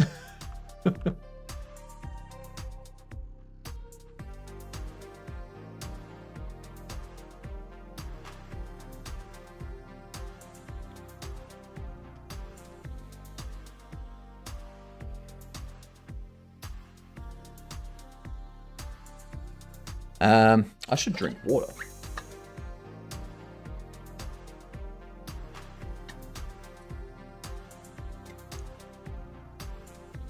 Probably going to go up 20k after taxes and splitting with Thornity. Plus also Steam's 30%. So Steam will take 30% first. And then that leaves him with about 55,000. And then Thornity will take about 20% of that. And then tax will come out of the remaining. So, yeah.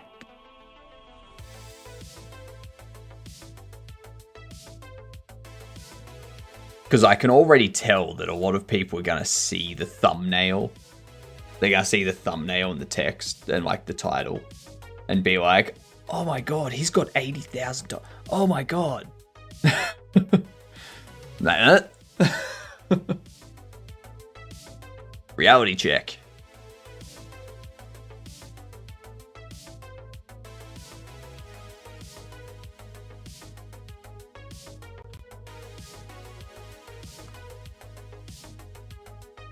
What's itch.io's take? Itch.io, I don't think they have a take, do they? Because the payment is done through PayPal and stuff like that.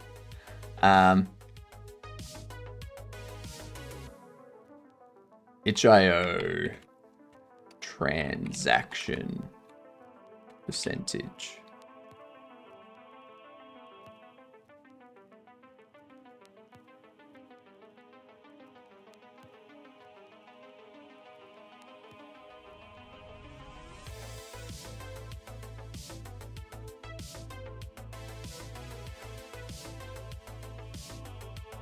Okay. PayPal transactions, Stripe transactions, open revenue sharing. Oh, there you go. There you go. You, the seller, can decide what percentage of your sales go towards itch.io. All money collected is used for running the servers, paying bandwidth, supporting developers' functionality. So yeah, you can have, you know, like you can set, do you want 10%, 30%, 0%? Like, what do you want B2B? First, itch will take percentage configured on your account's revenue sharing setting. In this example, the default would be 10% of $10. Next, the payment provided fee is subtracted. So from this, itch would get $1.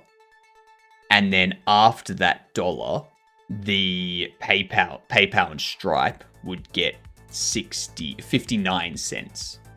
They'd get 59 cents.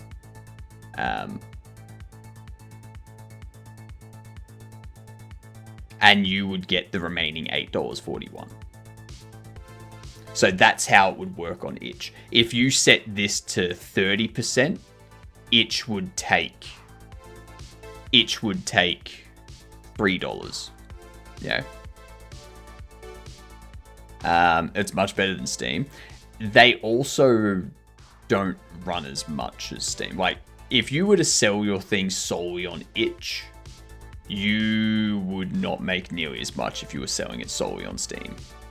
So, yeah. 30 cents of $1 payment is 30%. 30 cents, $2 payments, 50 cents, 15%. You can avoid higher payment processing fees by selling your work for a higher price. Yeah.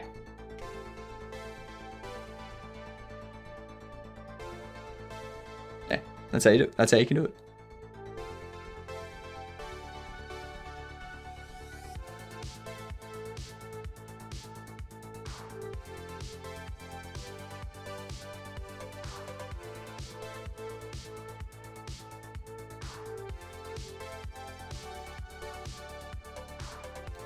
Okay, let's think.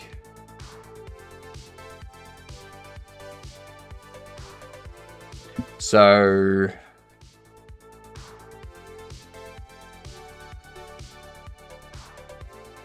I'll do that.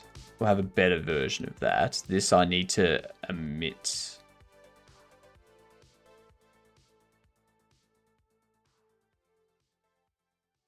Well, when it stops.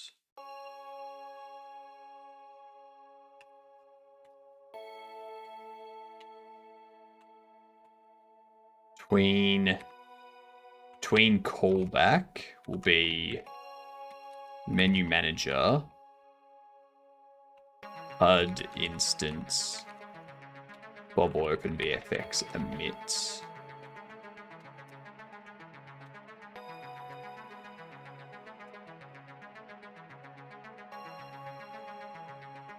Let's see what that looks like. Because I'm thinking I'll get rid of this star VFX. I'm thinking I'll get rid of it when I've got the new label being slapped on them.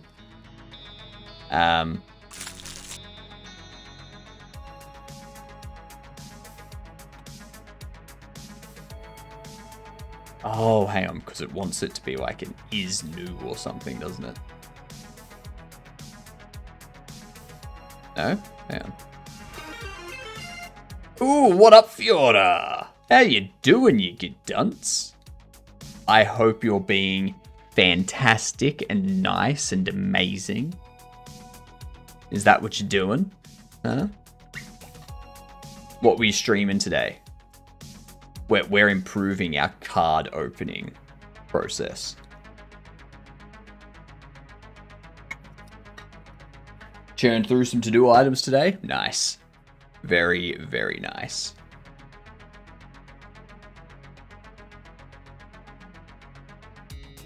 Bobble opened is new. Numb's rarity.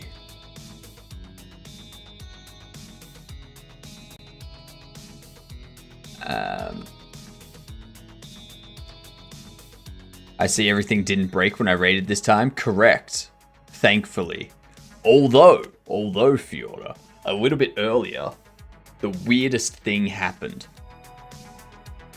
It must have been a Twitch RTMP server issue because Twitch stopped streaming, but YouTube and Kick were fine.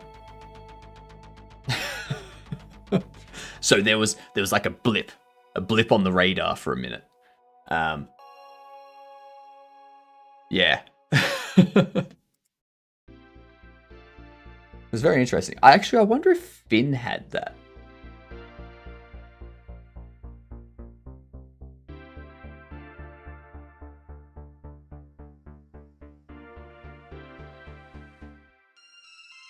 I wonder if that happened to Finn as well. So that'd be interesting. Had a similar issue yesterday with an art stream I did. I stopped the stream in OBS after raiding, but Twitch thought I had disconnected entirely. So it put up one of those displays. That's weird. That's weird. Yeah, no, I didn't stop the stream in OBS. I didn't stop the stream at all.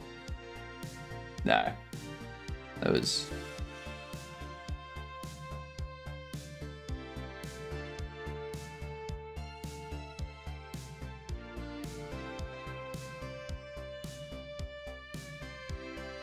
what do we have here? So the toggle Bobble Open needs is new and rarity. YouTube's funny. Only the weather is successful for streaming over there. Only live stream I've ever seen on YouTube. The VODs go hard though. That's the main reason I stream on YouTube, to be honest, Black Shift. Is so that my VODs are just permanently there. It's quite good. The stream never stops around here. You do 24-hour ones, it seems, quite frequently. I have a monthly community goal that I run. So if the community wants me to do a 24-hour stream, they've got to hit that goal. I'm thinking though they keep hitting it with channel points. So I think I might need to adjust it and be like, all right, if we want this to actually be something that might not get hit, we might need to tie it to like bits or subs or something. Because otherwise it's just like, I may as well just schedule a 24-hour stream every month. Yeah.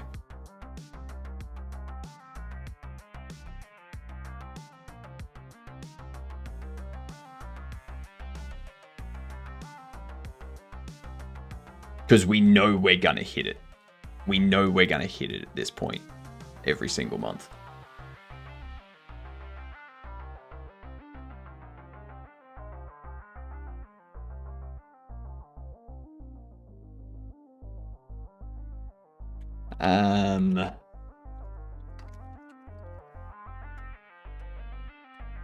Game state, shop settings,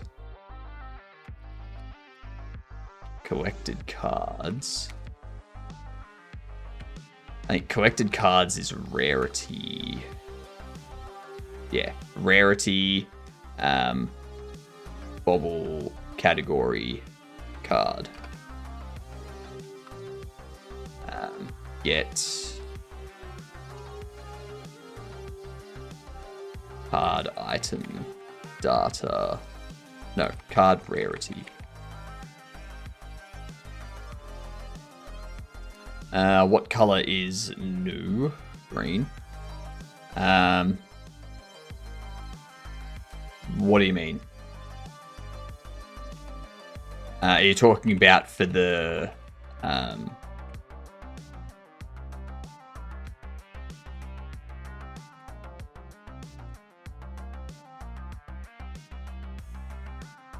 for the VFX?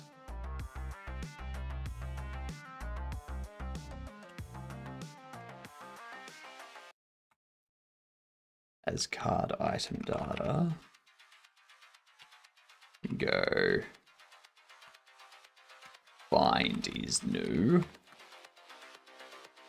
And card rarity. But also in general. So cards that are new don't have any visual difference to them. But when you open a card or a bobblehead and it's new, what should happen is you'll get like silver stars that just like psh, sort of thing. Which that still isn't working. Don't know why that's still not working. Might have those move up a bit more actually.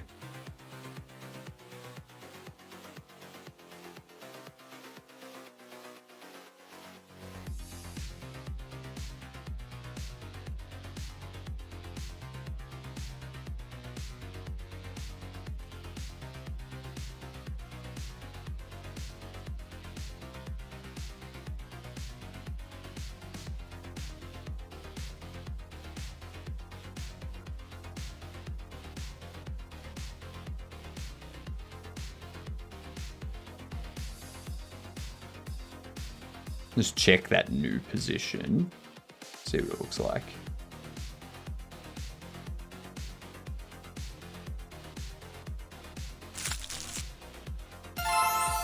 There it goes. So it does that sort of thing, but I need to like move it a bit. This game looks so good already. Thank you, Ocal.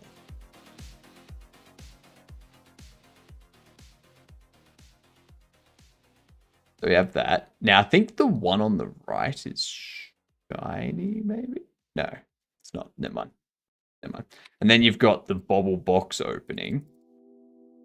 If we get one of these,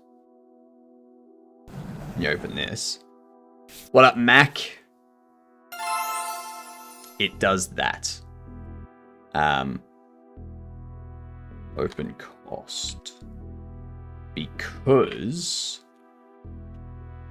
our box mesh, this needs to change to HUD instance open cost. Oh, that means I can change this to just be HUD instance open cost. I'm looking forward to hearing back from Steam about our playtest too.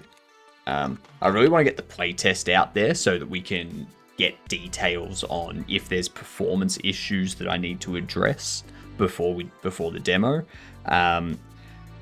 Controller functionality, if there's things around that should be changed, if there's things around input that feel weird and should be changed, any bugs that people come across that I haven't found, things like that. I want to kind of get those things addressed before February for the demo. And yeah, I'll have all of this stuff I'm doing at the moment in the playtest as well. So, gonna take a break for now. Good luck with the game. Have a good one, Fiora. Thank you for the raid. I hope you have a nice rest. Okay, get ready for tomorrow.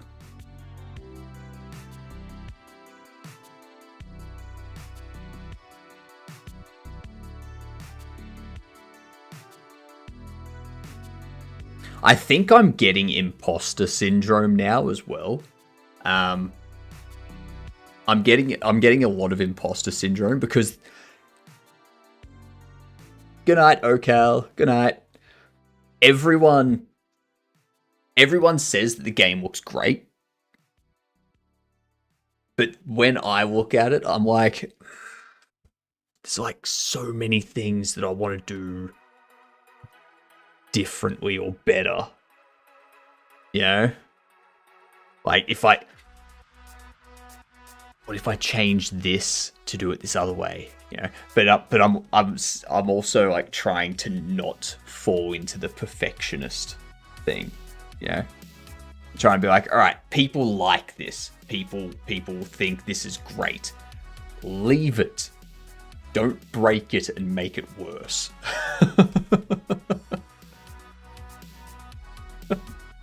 Imposter syndrome sucks. Just stop it. Spent 1 week on a health bar. Yeah.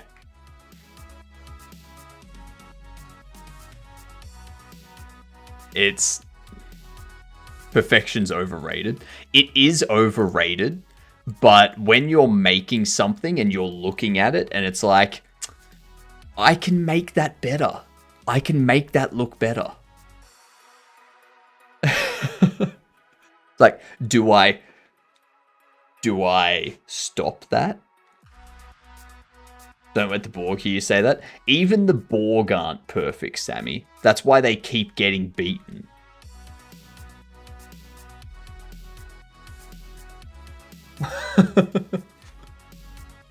Yeah. If the Borg were perfect, they wouldn't be able to be beaten so many times.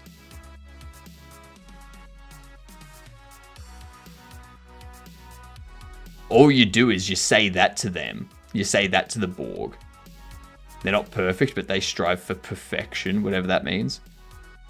Well, then you just keep pointing out that you're never gonna be perfect. Like, the only true perfect thing is nothing. Because you can't find anything wrong with nothing.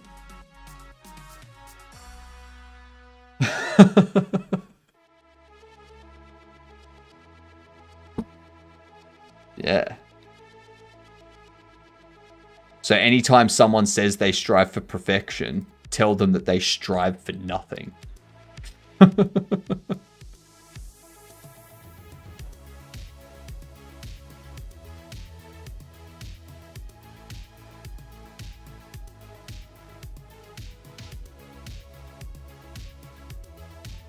I need to change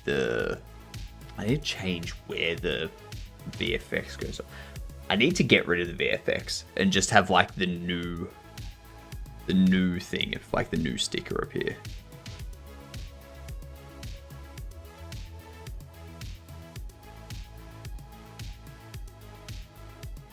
And I think the best thing to do for the new sticker would be in the HUD, position a sticker here that would be displayed, or like have a sticker instanced in the UI for the card, have a sticker instanced in the UI for the bobble box, and have when we lay the cards out here, have the sticker instanced in their position. But then as the card moves, the sticker would disappear, go there, reappear. Is that what we want?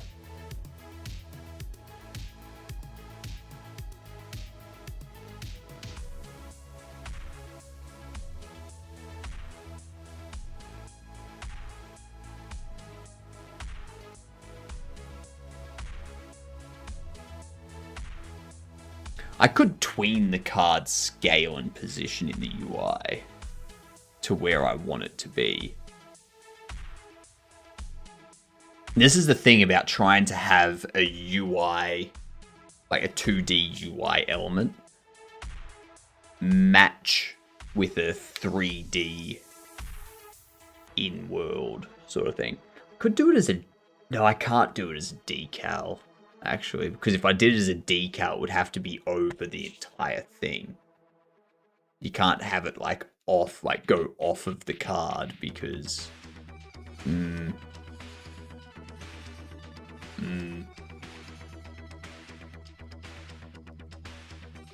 oh my god, oh my god, I'm a fucking idiot. Look at this, look at this. I have an image. I have an image right here.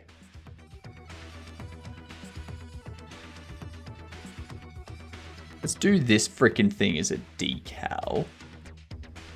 Okay. Now,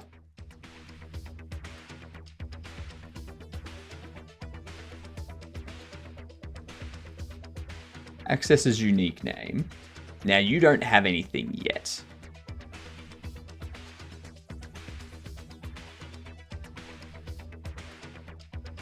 What we want to do... I think you're a layer 3, aren't you? You're a layer 1 and a layer 3. Okay. Layer 1 and 3. Size is huge. Let's drop this down.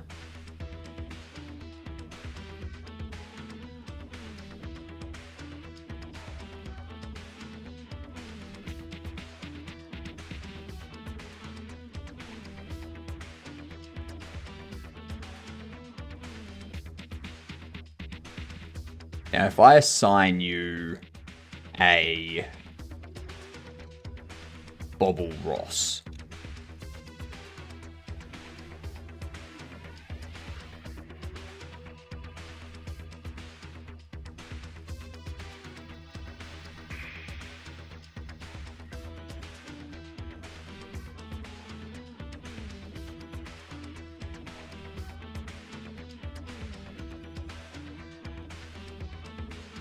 why is it like that? Parameters, vertical fade, distance fade.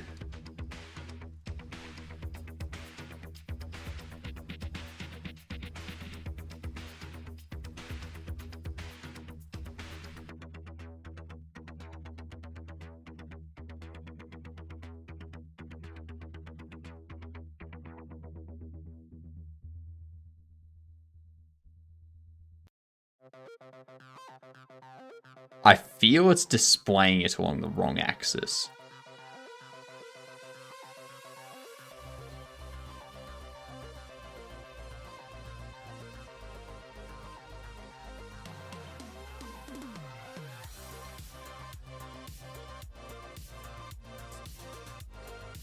See that? I can see the hair, I can see the beard, I can see that.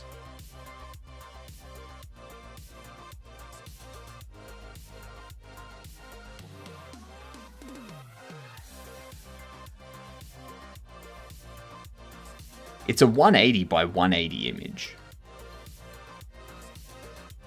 So because it's a 180 by 180 image, Z forward for decals.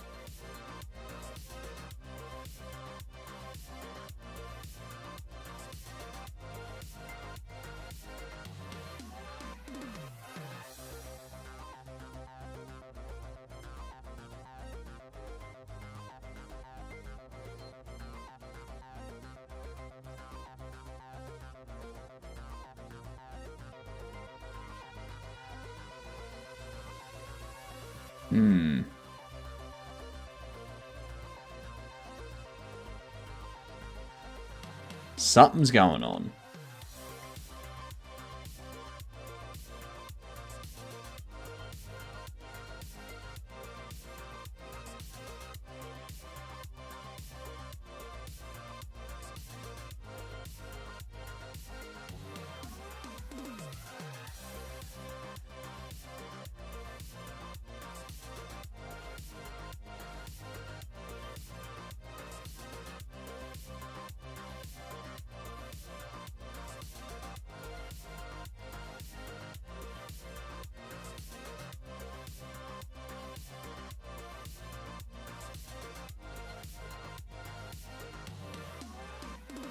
That's his arm.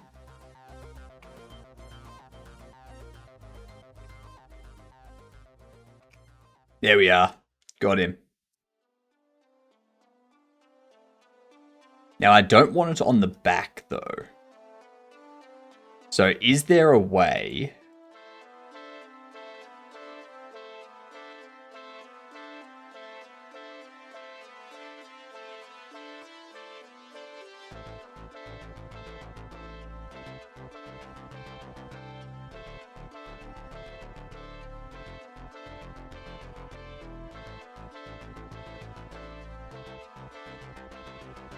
to have him on the front of the card only, and not on the back.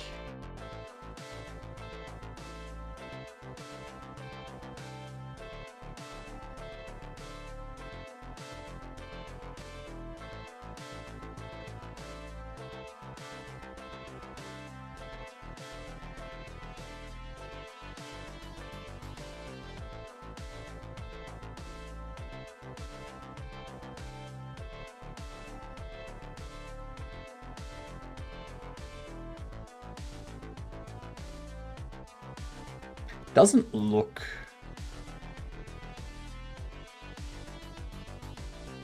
as colorful.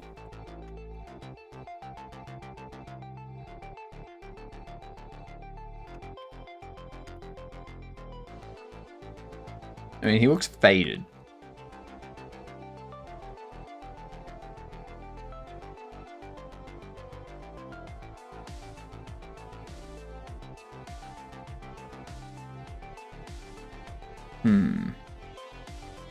Maybe we don't do it as a decal.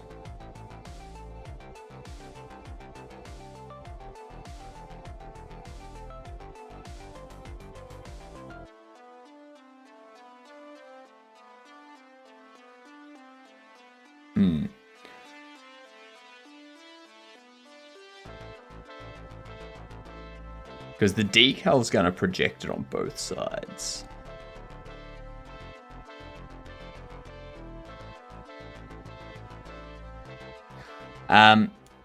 So the decal black shift is not Z forward. It is Y up. Because it's a 2D image being projected along the X and Z plane facing up on the Y. So when you want to have that, when you want to have the decal facing forward in 3D space, you got to rotate it on the X axis so that it's now standing upright facing forward on the Z rather than facing up on the Y.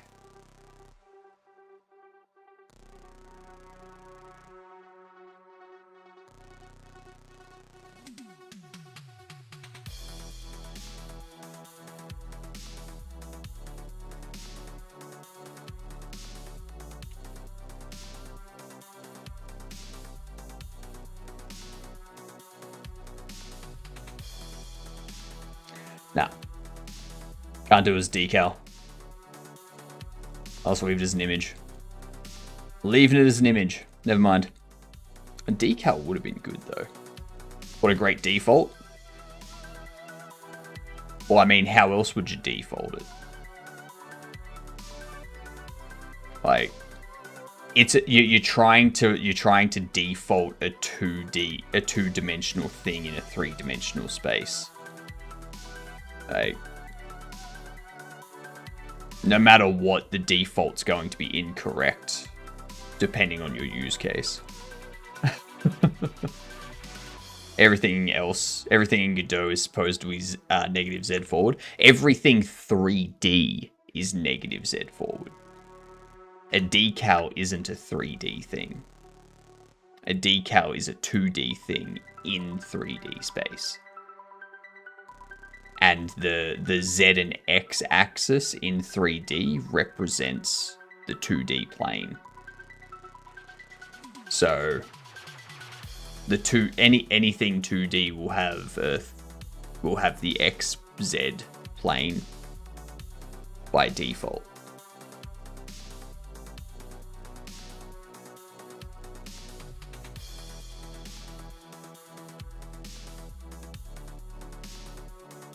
Same with sprites, like this here. If I, you see how it's like got Z axis. Yeah, if I change it to an X axis, then it's, yeah. So.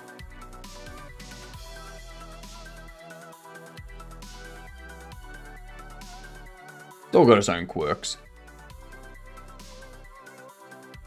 I think I want to get rid of these. I think I want to get rid of those and just have the stickers.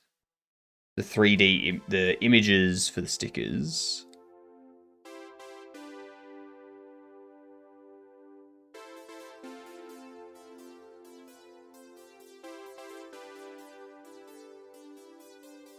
It would be, what do we want? I need something for the... I need something for, like, to be like, yes, this is new, yay, congratulations. I don't want it to be a star effect, though. I feel the star effect is... bleh.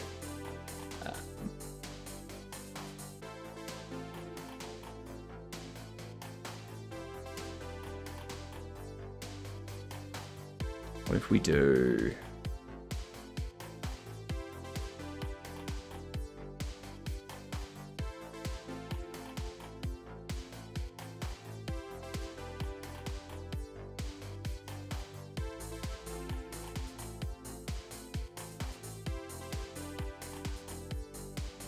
also make the stars smaller. That's something else I could do.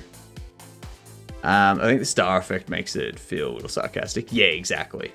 Yeah.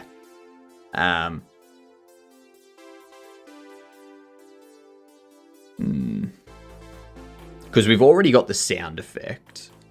And if we have the new image...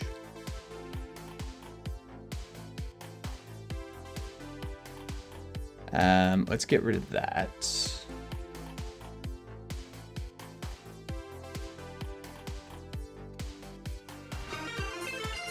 What up, Sokam? How are you doing? G'day, you gedunts. Welcome in. Maybe we don't do anything on the card itself. I need something to indicate that it's a new card after the sound effect. Because if they skip the opening, you still want to indicate which cards are new. Like an achievement? Nah. We'll have something different for achievements. What up, Gil? How's things? Welcome in. Back-to-back raid. How's stream today? Stream's going good. What were you streaming today? Same with yourself, Gil. What were you streaming? We are improving our opening UI stuff. So when you open a bobble box or a card pack, anything new is clearly labeled as new. And yeah, we're getting 2D UI stuff working with 3D in-game stuff. Still my little side project, Tower Defense. Learned a lot, I think. Nice. Love to hear it. We need to rework.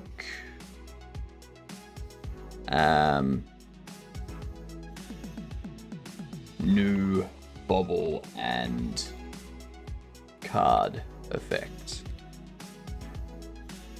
to be a label that appears in the correct location. No, not a label. A texture that appears in the correct location of the HUD. For cards, these also need to tween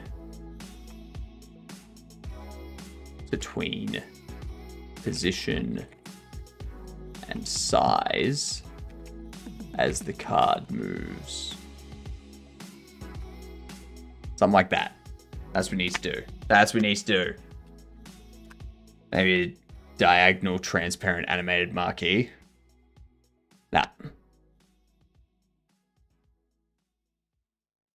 Nah.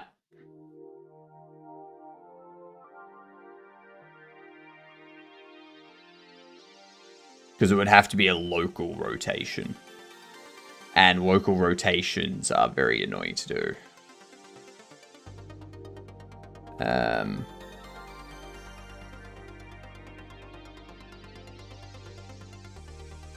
And also, oh,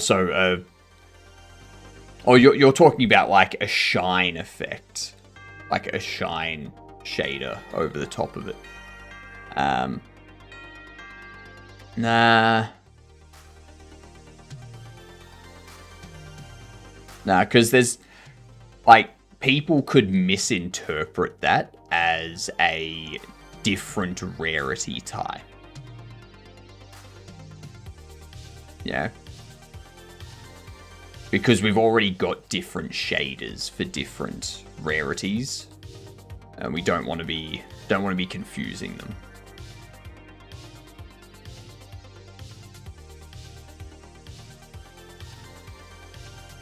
That reminds me.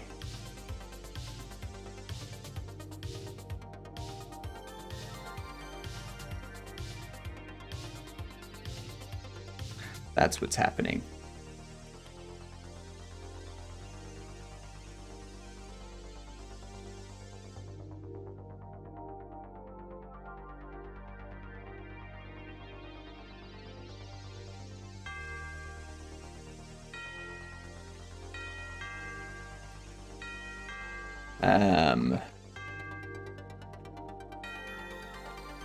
Material duplicate.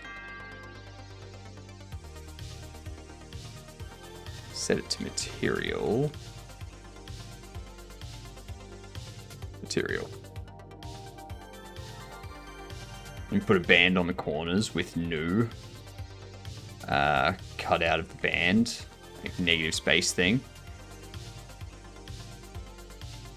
So the reason why I don't want to do, like, it would still have to be a 2D thing. I don't want to do it in 3D space, because if I do it in 3D space, then it needs... I could do it in 3D space.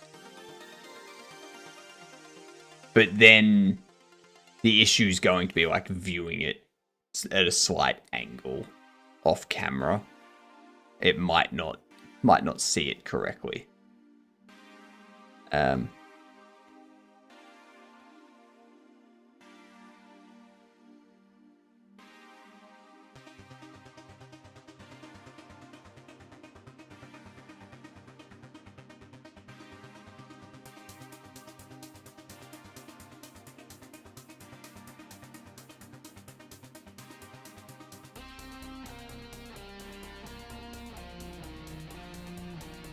I think that's what we need there.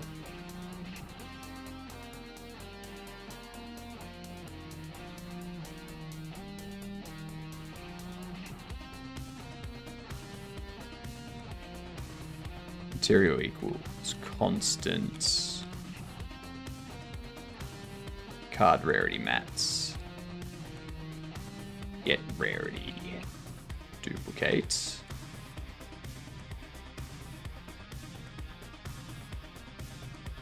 Oh, hang on. It's an array, not a map. So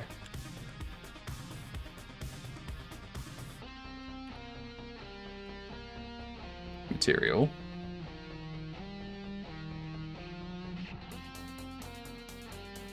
But this is a shader material, isn't it? Oh no, it's just a material. But we're assigning it to a standard material 3D. We'd have to do that.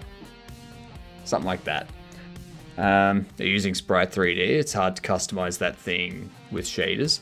I'm not using for the new label and stuff. I'm not using Sprite 3D. The image that gets displayed on the card is using a Sprite 3D, but it's not impacted by the shaders, if that makes sense. Because to do it any other way requires one of two things. It requires one of two things to do it any other way. The texture, like the entire texture, would have to be unique to that bobblehead's card. So its image and its text and all of that are built into the texture. Or I need to change the entire thing from 3D space cards to 2D UI cards that animate.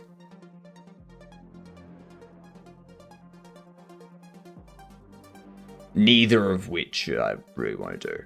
I don't want to change it from 3D to 2D. I like having it 3D just because it looks It just looks nicer.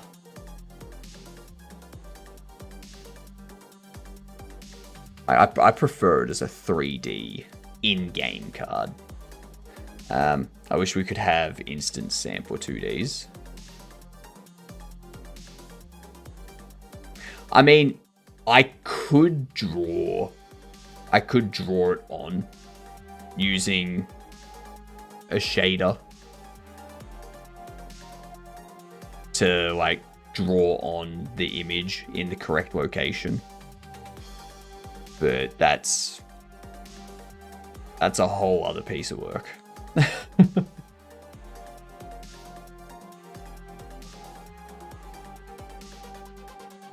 Thanks for brainstorming. No worries. No worries. What's the issue? There's no issue. There's no issue. We're just talking about like different ways to have stuff appear. Like different ways to do the card unpacking. Like at the moment we've got it as a 3D, like 3D cards in 3D space that are like coming out of the card pack and moving around. The other ways we could do it would be like 2D cards. So like create a texture for all of our cards that we then display in 2D. Nah, stick to 3D. Yeah, that's what I'm doing. That's what I'm doing. We're just discussing, just throwing stuff around. Yeah. Never used, but there is a label 3D. There is a label 3D, and I'm also using that as well for the name and the text. For the text. Yeah. What was the error? That's right. Yeah, we had that bug.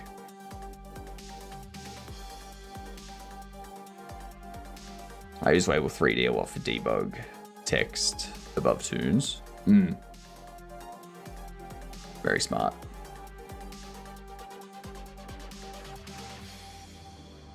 It's wild how that thing works behind the scenes. Yeah.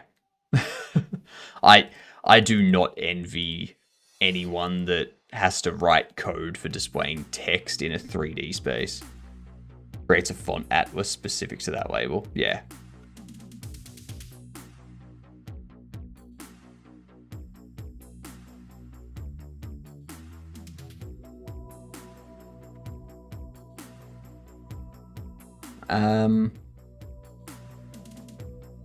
Oh, actually, you go back in here. So I'm getting rid of these. I'm getting rid of the Bobble the VFX thing. I'm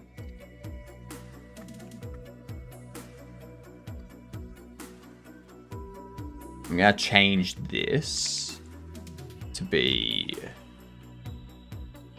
opened VFX.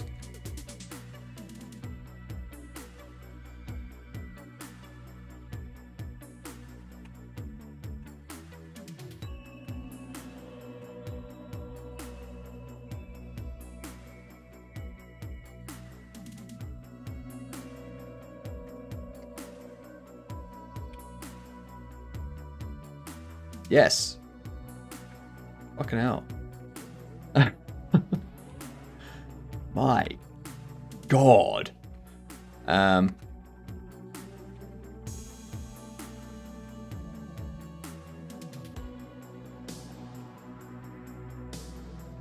we go. That's fun. Under the hood, you just use a quad and a shader to display the text. We did in XNA and Mono Game. Doing it in raw C++ is actually a lot of fun to do. It doesn't mean I envy the people doing it. Not something I'm really keen on getting involved with. What does this still get used by? Shop settings, money changed.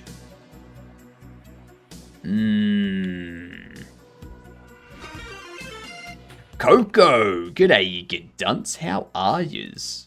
What's going on? I'm noticing that my my stream title's not updating this morning with Raiders. That's unfortunate.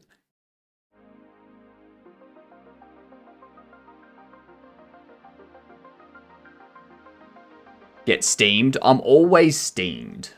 I'm always so steamed. Super duper steamed.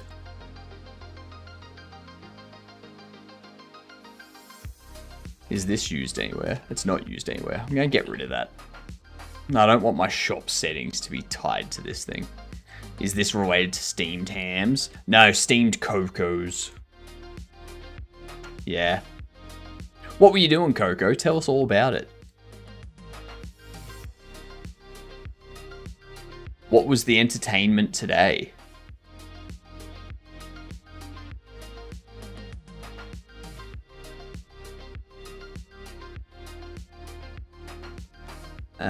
We can get rid of these.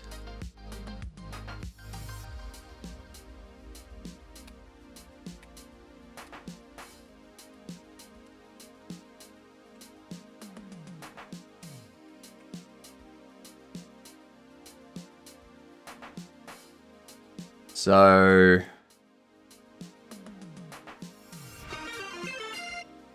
Frantics! G'day, you good dunce. What's going on? How are we?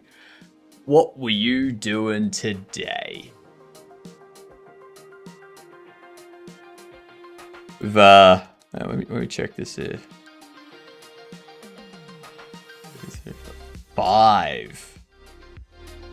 5 raids in the last 45 minutes. God damn.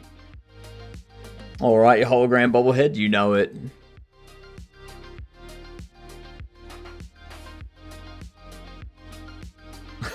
Look at this guy, Mr. Popular. Yeah. There's a saying. All raids lead to hypnotic.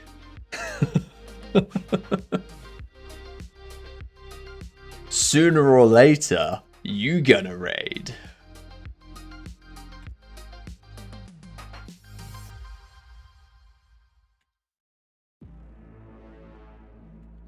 I'm trying to figure out this bobble opening stuff. Because, like, we'd need to have 2D stuff. I could have it as 3D.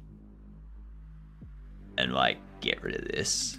But then I want it to be the same thing for the bobbleheads that open.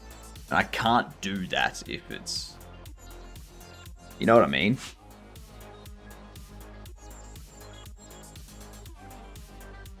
Another sim game, Coin Maker Simulator.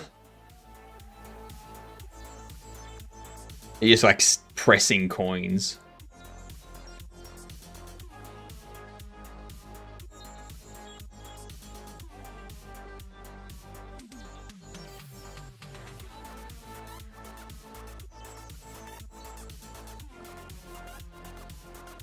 Interesting.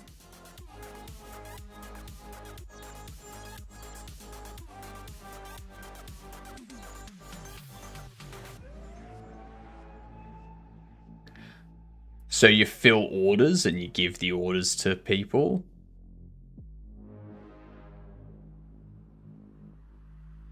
I like that.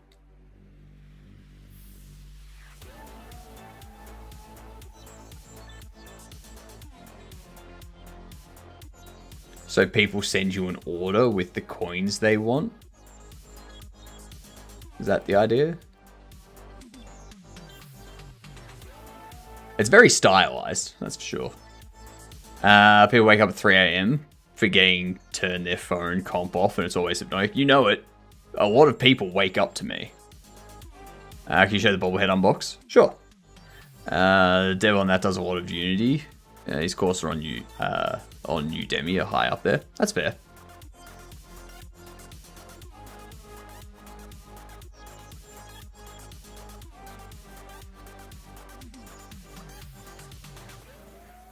So I think one thing they've done with this that's a smart idea is they've removed the NPCs from it.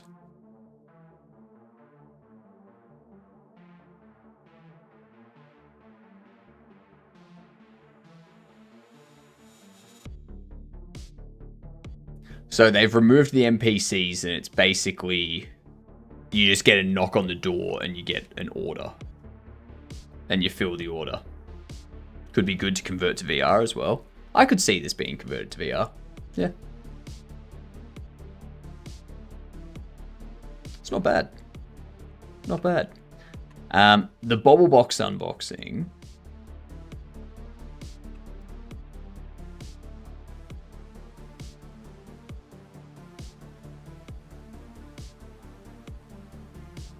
Is this. And I'd have like a new sticker appear like here or down here. I'd have it have like, I'd replace this text with like a new sticker or something. What is that doing? Ah, yeah, I haven't gone into the bobblehead and changed, into the box and changed that. Yes, I have.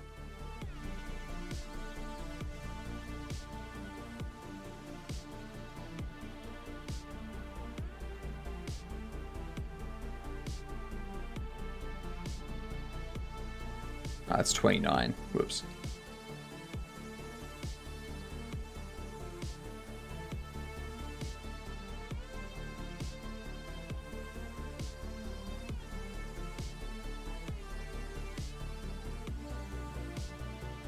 Ah, there it is. HUD instance.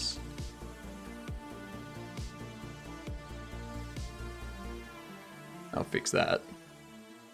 Fix that right up. Back way to offer another RT session. Okay, Mike, enjoy it while it lasts. There's not many left. Okay, not many left. So make the most of it. Have as much fun as you can with it.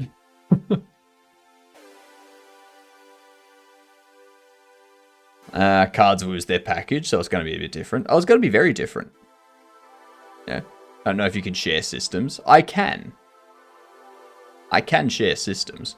So the only thing that's going to be different is, let me just check here, make sure everything here is good.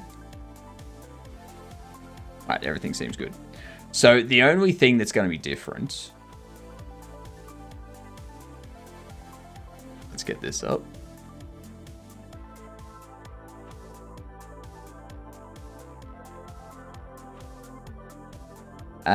When the Bobble box opens,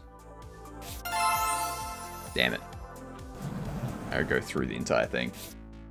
Gotta go though, up for work. Fair enough, Frantics. Thank you again for the raid. Much appreciated. Everyone check out Frantics and Gil and Coco and we got so many. So many. So Socam, Fiora, HTML Decoder, Connexus. Yeah, check them all out. Check them all.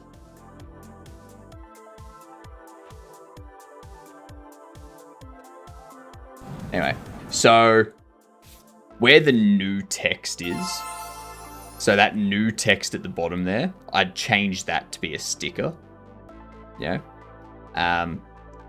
And it would be a 2D sticker. Yeah. So it'd be a 2D sticker that appears. It might appear down the bottom. It might appear in the top corner. Who knows? But it'll be a 2D sticker.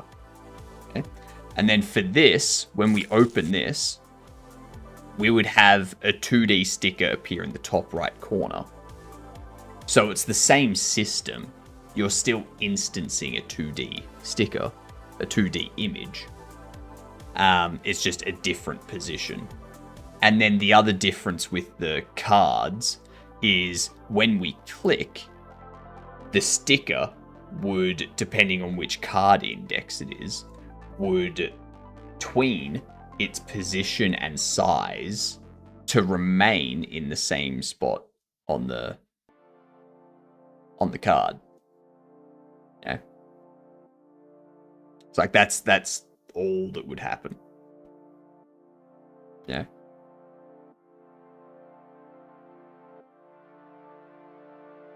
I want to see if we can get a...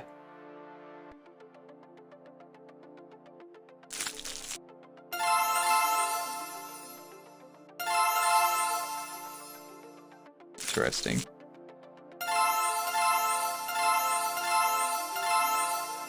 Why is it always going off? Oh, I know why it's going off. Yeah. Because my check is wrong. It's going well, Squee.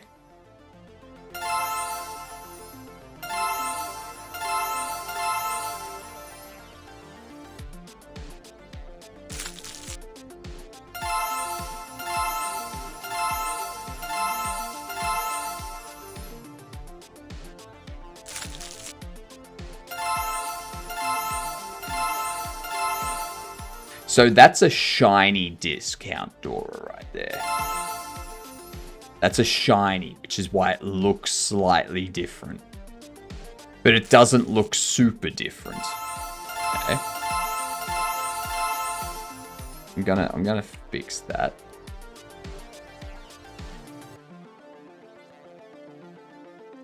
Where is that is new check? Like that. Squee with the prime, much appreciated.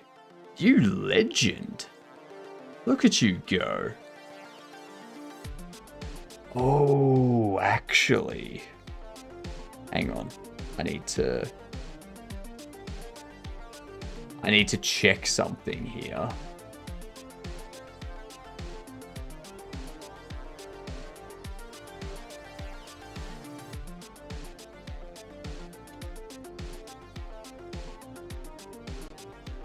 I wonder if my... No. Cool. Chat hasn't been changing. So the chat's fine on YouTube. I was concerned that since the blip with Twitch, maybe there was an issue with YouTube chat. So I wanted to just double check YouTube chat was not broken.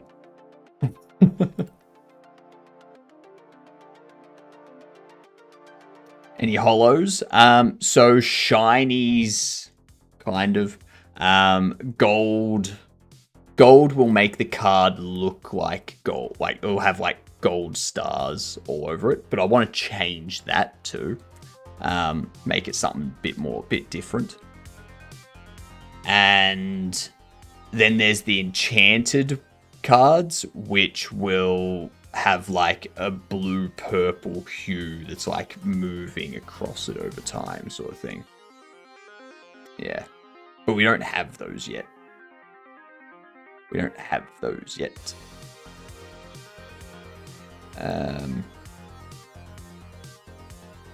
So what I would need is a texture rect, be new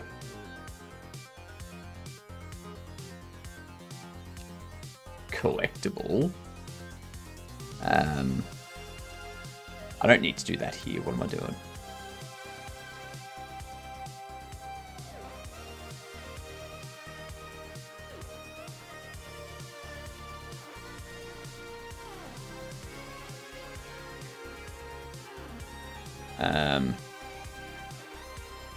Is Bobble.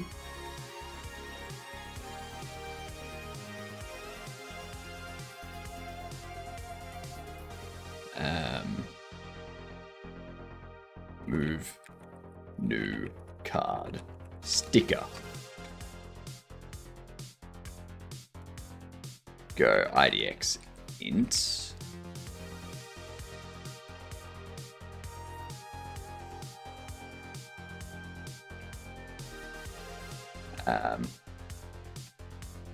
Finish opening, which is open complete, but open complete. Oh yeah, instance opening complete, cool. So what we would need to do is keep track as an array of texture rects. Under here, we'll go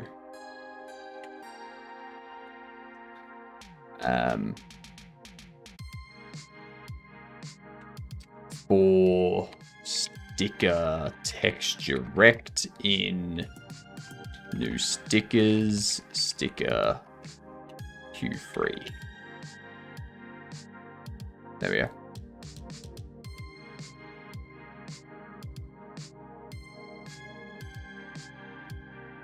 And what we'll need to do is create new sticker. Go text direct, like so.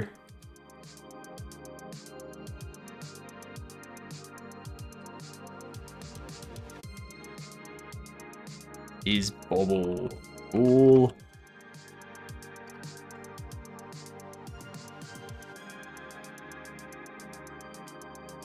Sticker position would be a vector 3. No, vector 2. We'd go new stickers, append sticker, and add child sticker.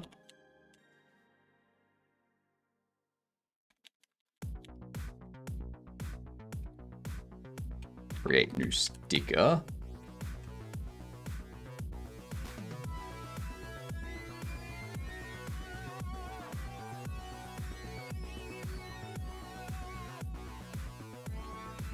Is Bobble.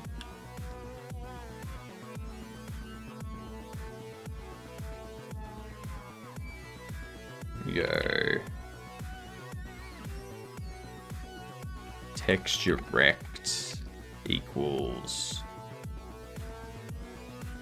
new stickers get IDX.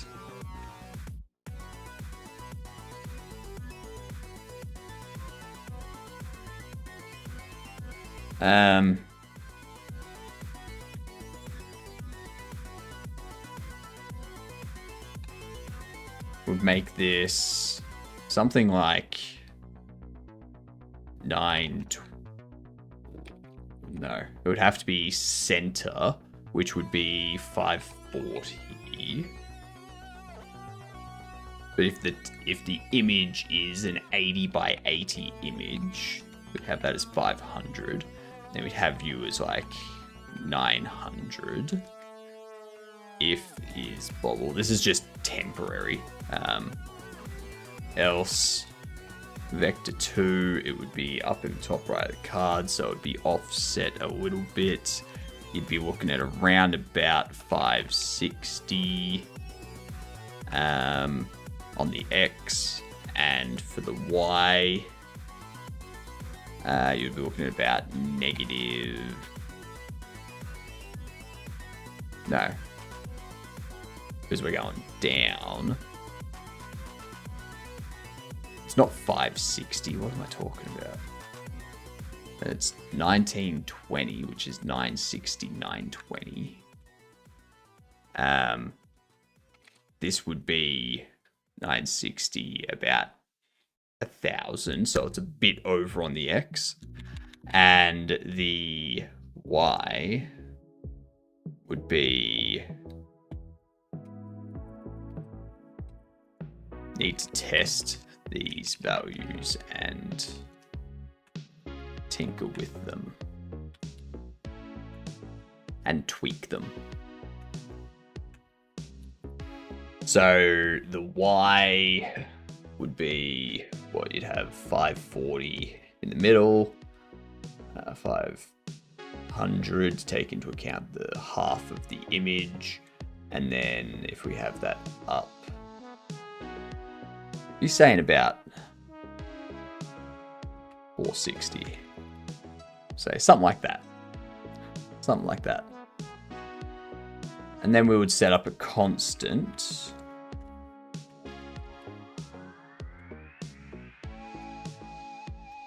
This will be card sticker was a dictionary of int to vector 2. We go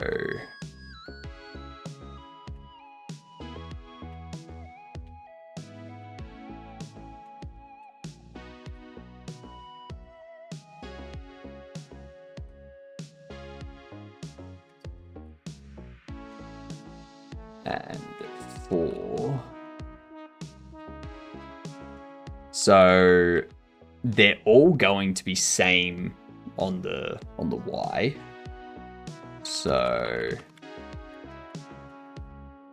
god damn it. That's gonna be what? 540. Probably like 520, 510 maybe.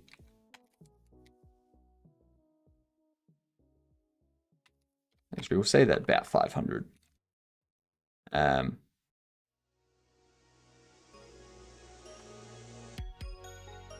Whoops.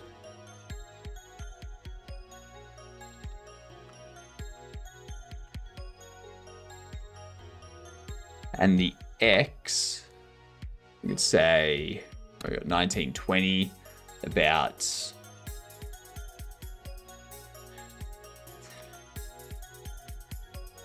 we'll say 100. Well, it's not 100.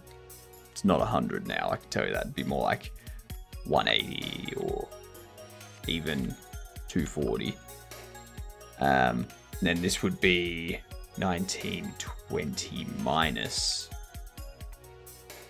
I'd say about probably 1820 for you. This one would be just off on the X, so we'll say somewhere around about like 40. Maybe even 60. Oh, actually no. It'd be 960, 1020. So 960 plus that. And then this would be, what's the last one I need? The either side, 240, probably something like somewhere around 600, maybe 660, who knows. And this one can be something like 1480, who knows, something like that. It just needs to be temporary for now so that we can go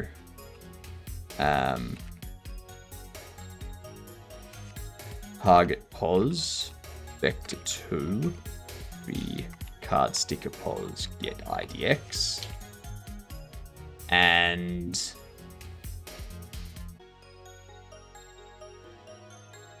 create a tween.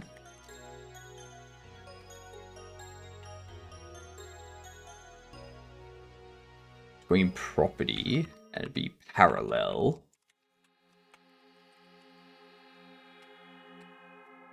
This property will go, well, it needs to be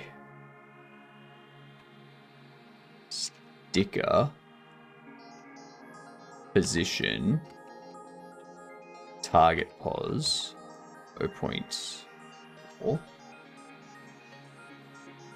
and tween parallel, tween the property of sticker scale to something like 0.75 maybe. I don't know. Tweak these values after testing.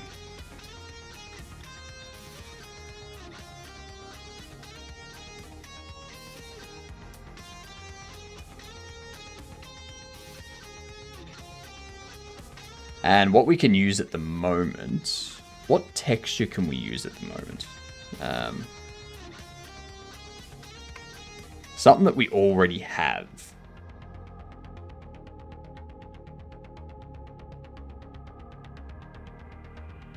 The star. Wallaber! Good day, you good dunce. How are yous doing? Welcome in. How was your stream today? What were you up to? Tell everyone about it. Welcome in y'all. Howdy, second favorite. How you doing? I'm tweaking some different bits and pieces here. Good stream, working on 4x4 in a furniture store. I love the name of that. It's coming together real nice. I'm changing my stuff. Changing little bits here and there. How big is this image?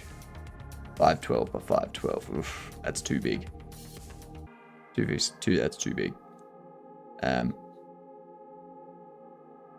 I'm essentially...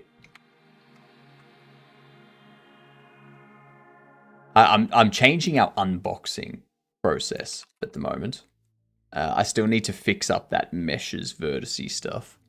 Did quite a bit of UI refactoring today. Felt good, but doesn't look too different from where I started. Nice. We have this. UI is always the stuff that I struggle the most with. I don't know about you, Wallaber. This is what we've got. I hope it doesn't break because I've got some things that I've altered that I haven't tested yet. So, yeah. There. Look at that. Nice. Nice. And you can also just skip the entire thing. Yeah. Skip over it. Whatever. Doesn't matter. The tear anime is cool. Thank you. That is, that's just some blendering. Oh, look at that. The one on the right, that's a rare. It's a rare. I need to, I'm going to change that shader. I don't like that shader. I'm going to change it. I just don't know what I'm going to change it to. You know?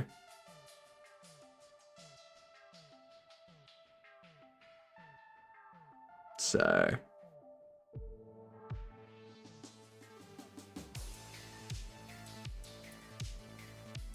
I'm also wondering if I should have the cards, like, face the camera, you know? Have a great rest of your stream. You enjoy the rest of your day, Wallaber. Get some rest, get some dinner, get some water, get some exercise, do all the things that us game devs usually forget to do throughout the day.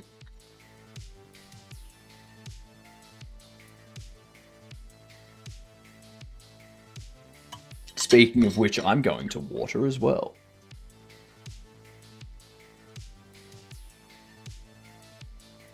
Let me just alter some stuff over on this screen here. There we are.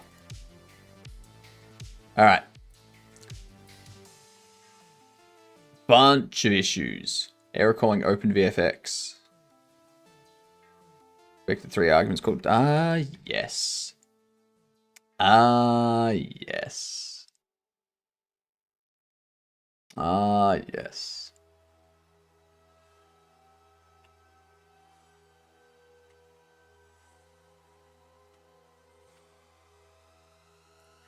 Do that as false, and then we go into the box mesh here, and where we do the OpenVFX, we go true. Lovely. Why no Twitch chat? The overlay disconnected from the WebSocket when Twitch servers had their issue. So yeah, we don't have it at the moment. Do not have it at the moment. I can also get rid of this.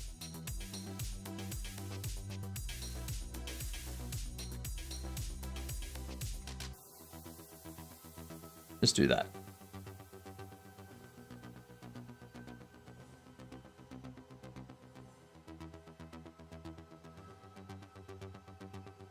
This one here would be true as well. Oops. What has happened?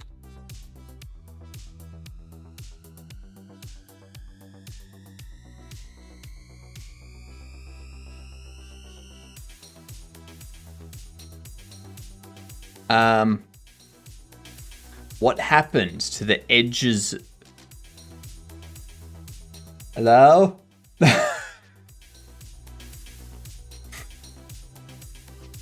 There we go.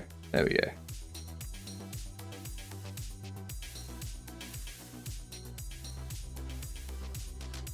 That concerned me. I've never actually clicked that button before. So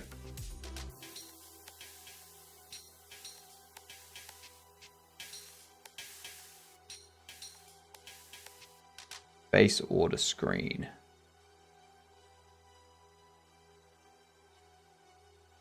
In 51.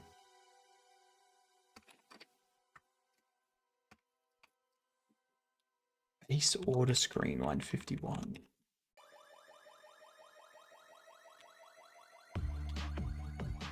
Base order screen.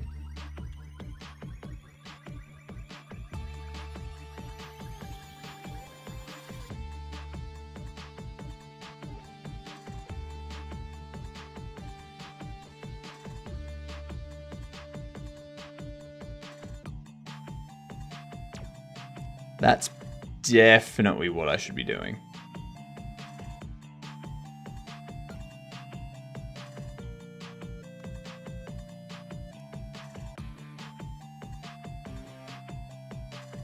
Why didn't that have that though? That's very interesting.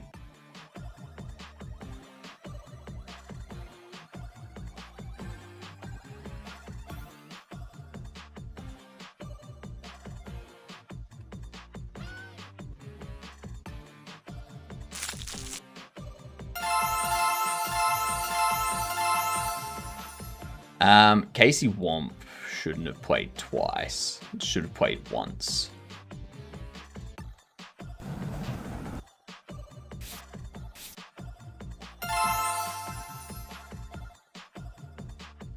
Q3 on previously free instance, HUD 118.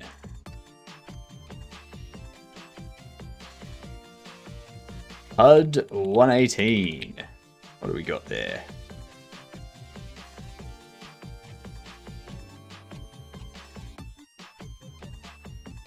Sticker Q3. Where do we Q3 that?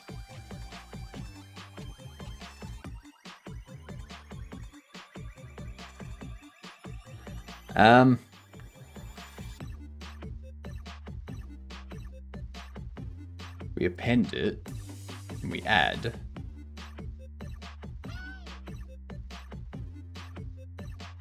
Unless it's Q3 because it has no texture.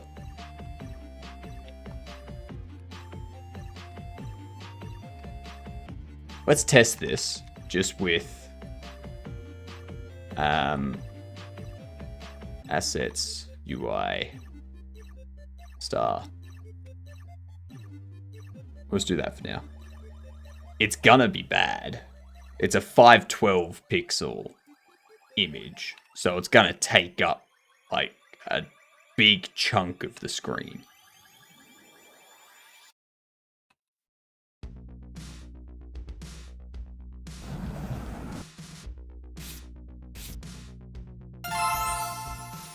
All right.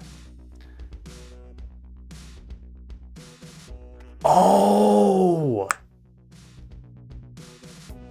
No. No, that's not why it happened. What? No, we don't need to worry about that. But yeah, so I think if the texture rect doesn't have a texture, it's automatically Q3'd after it's added there. Game's looking like it's coming along really well. It is. It is. I just need to figure this out. Which we'll probably have to finish that off tomorrow morning. But what I want to do, I want to get like a label or a sticker or something that I can like put over like the corner of the card or at the bottom of the bubble box or something that just says new. Like maybe like a ribbon kind of image. that like says that it's new on it, like a red and gold image with new. Put that in the corner of the cards or at the bottom of the box. That would actually look nice. That would actually look really nice. I just need to figure out how to draw that now in Critter. Let's see if I can do that over the break, actually. Over my 5-hour break, I'll see if I can get that created. And then we just need to tweak these positions. I need to make sure these are right. Once I know these positions are correct, then I can move them into... I can like move this stuff into constants once I know they're right. Yeah, I like that. Alright. Snooze those ads. Snooze them. Get rid of them. They can go away.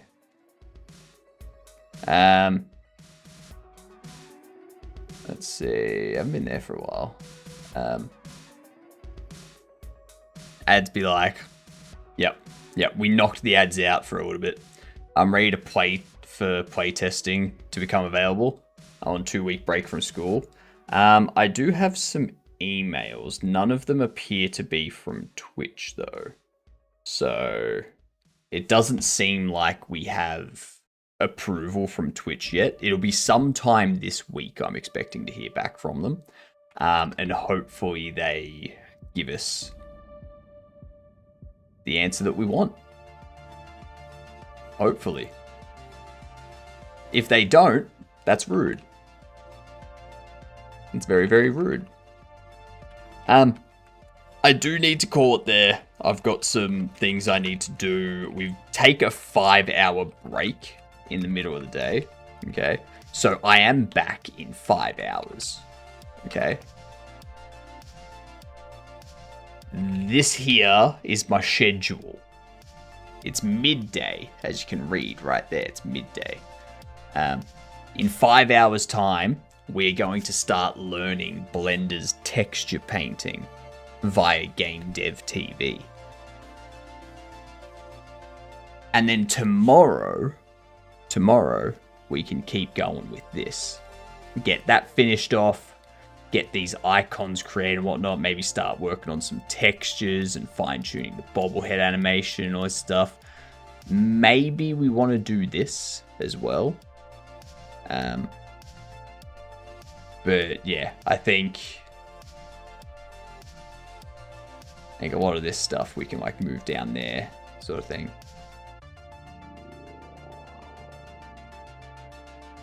Yeah. Start doing that. Yeah. That's our order of priority. Are you guys going to use UC Paint? We will. But I will see you all in 5 hours for that, okay? Have a great day, you good dunce.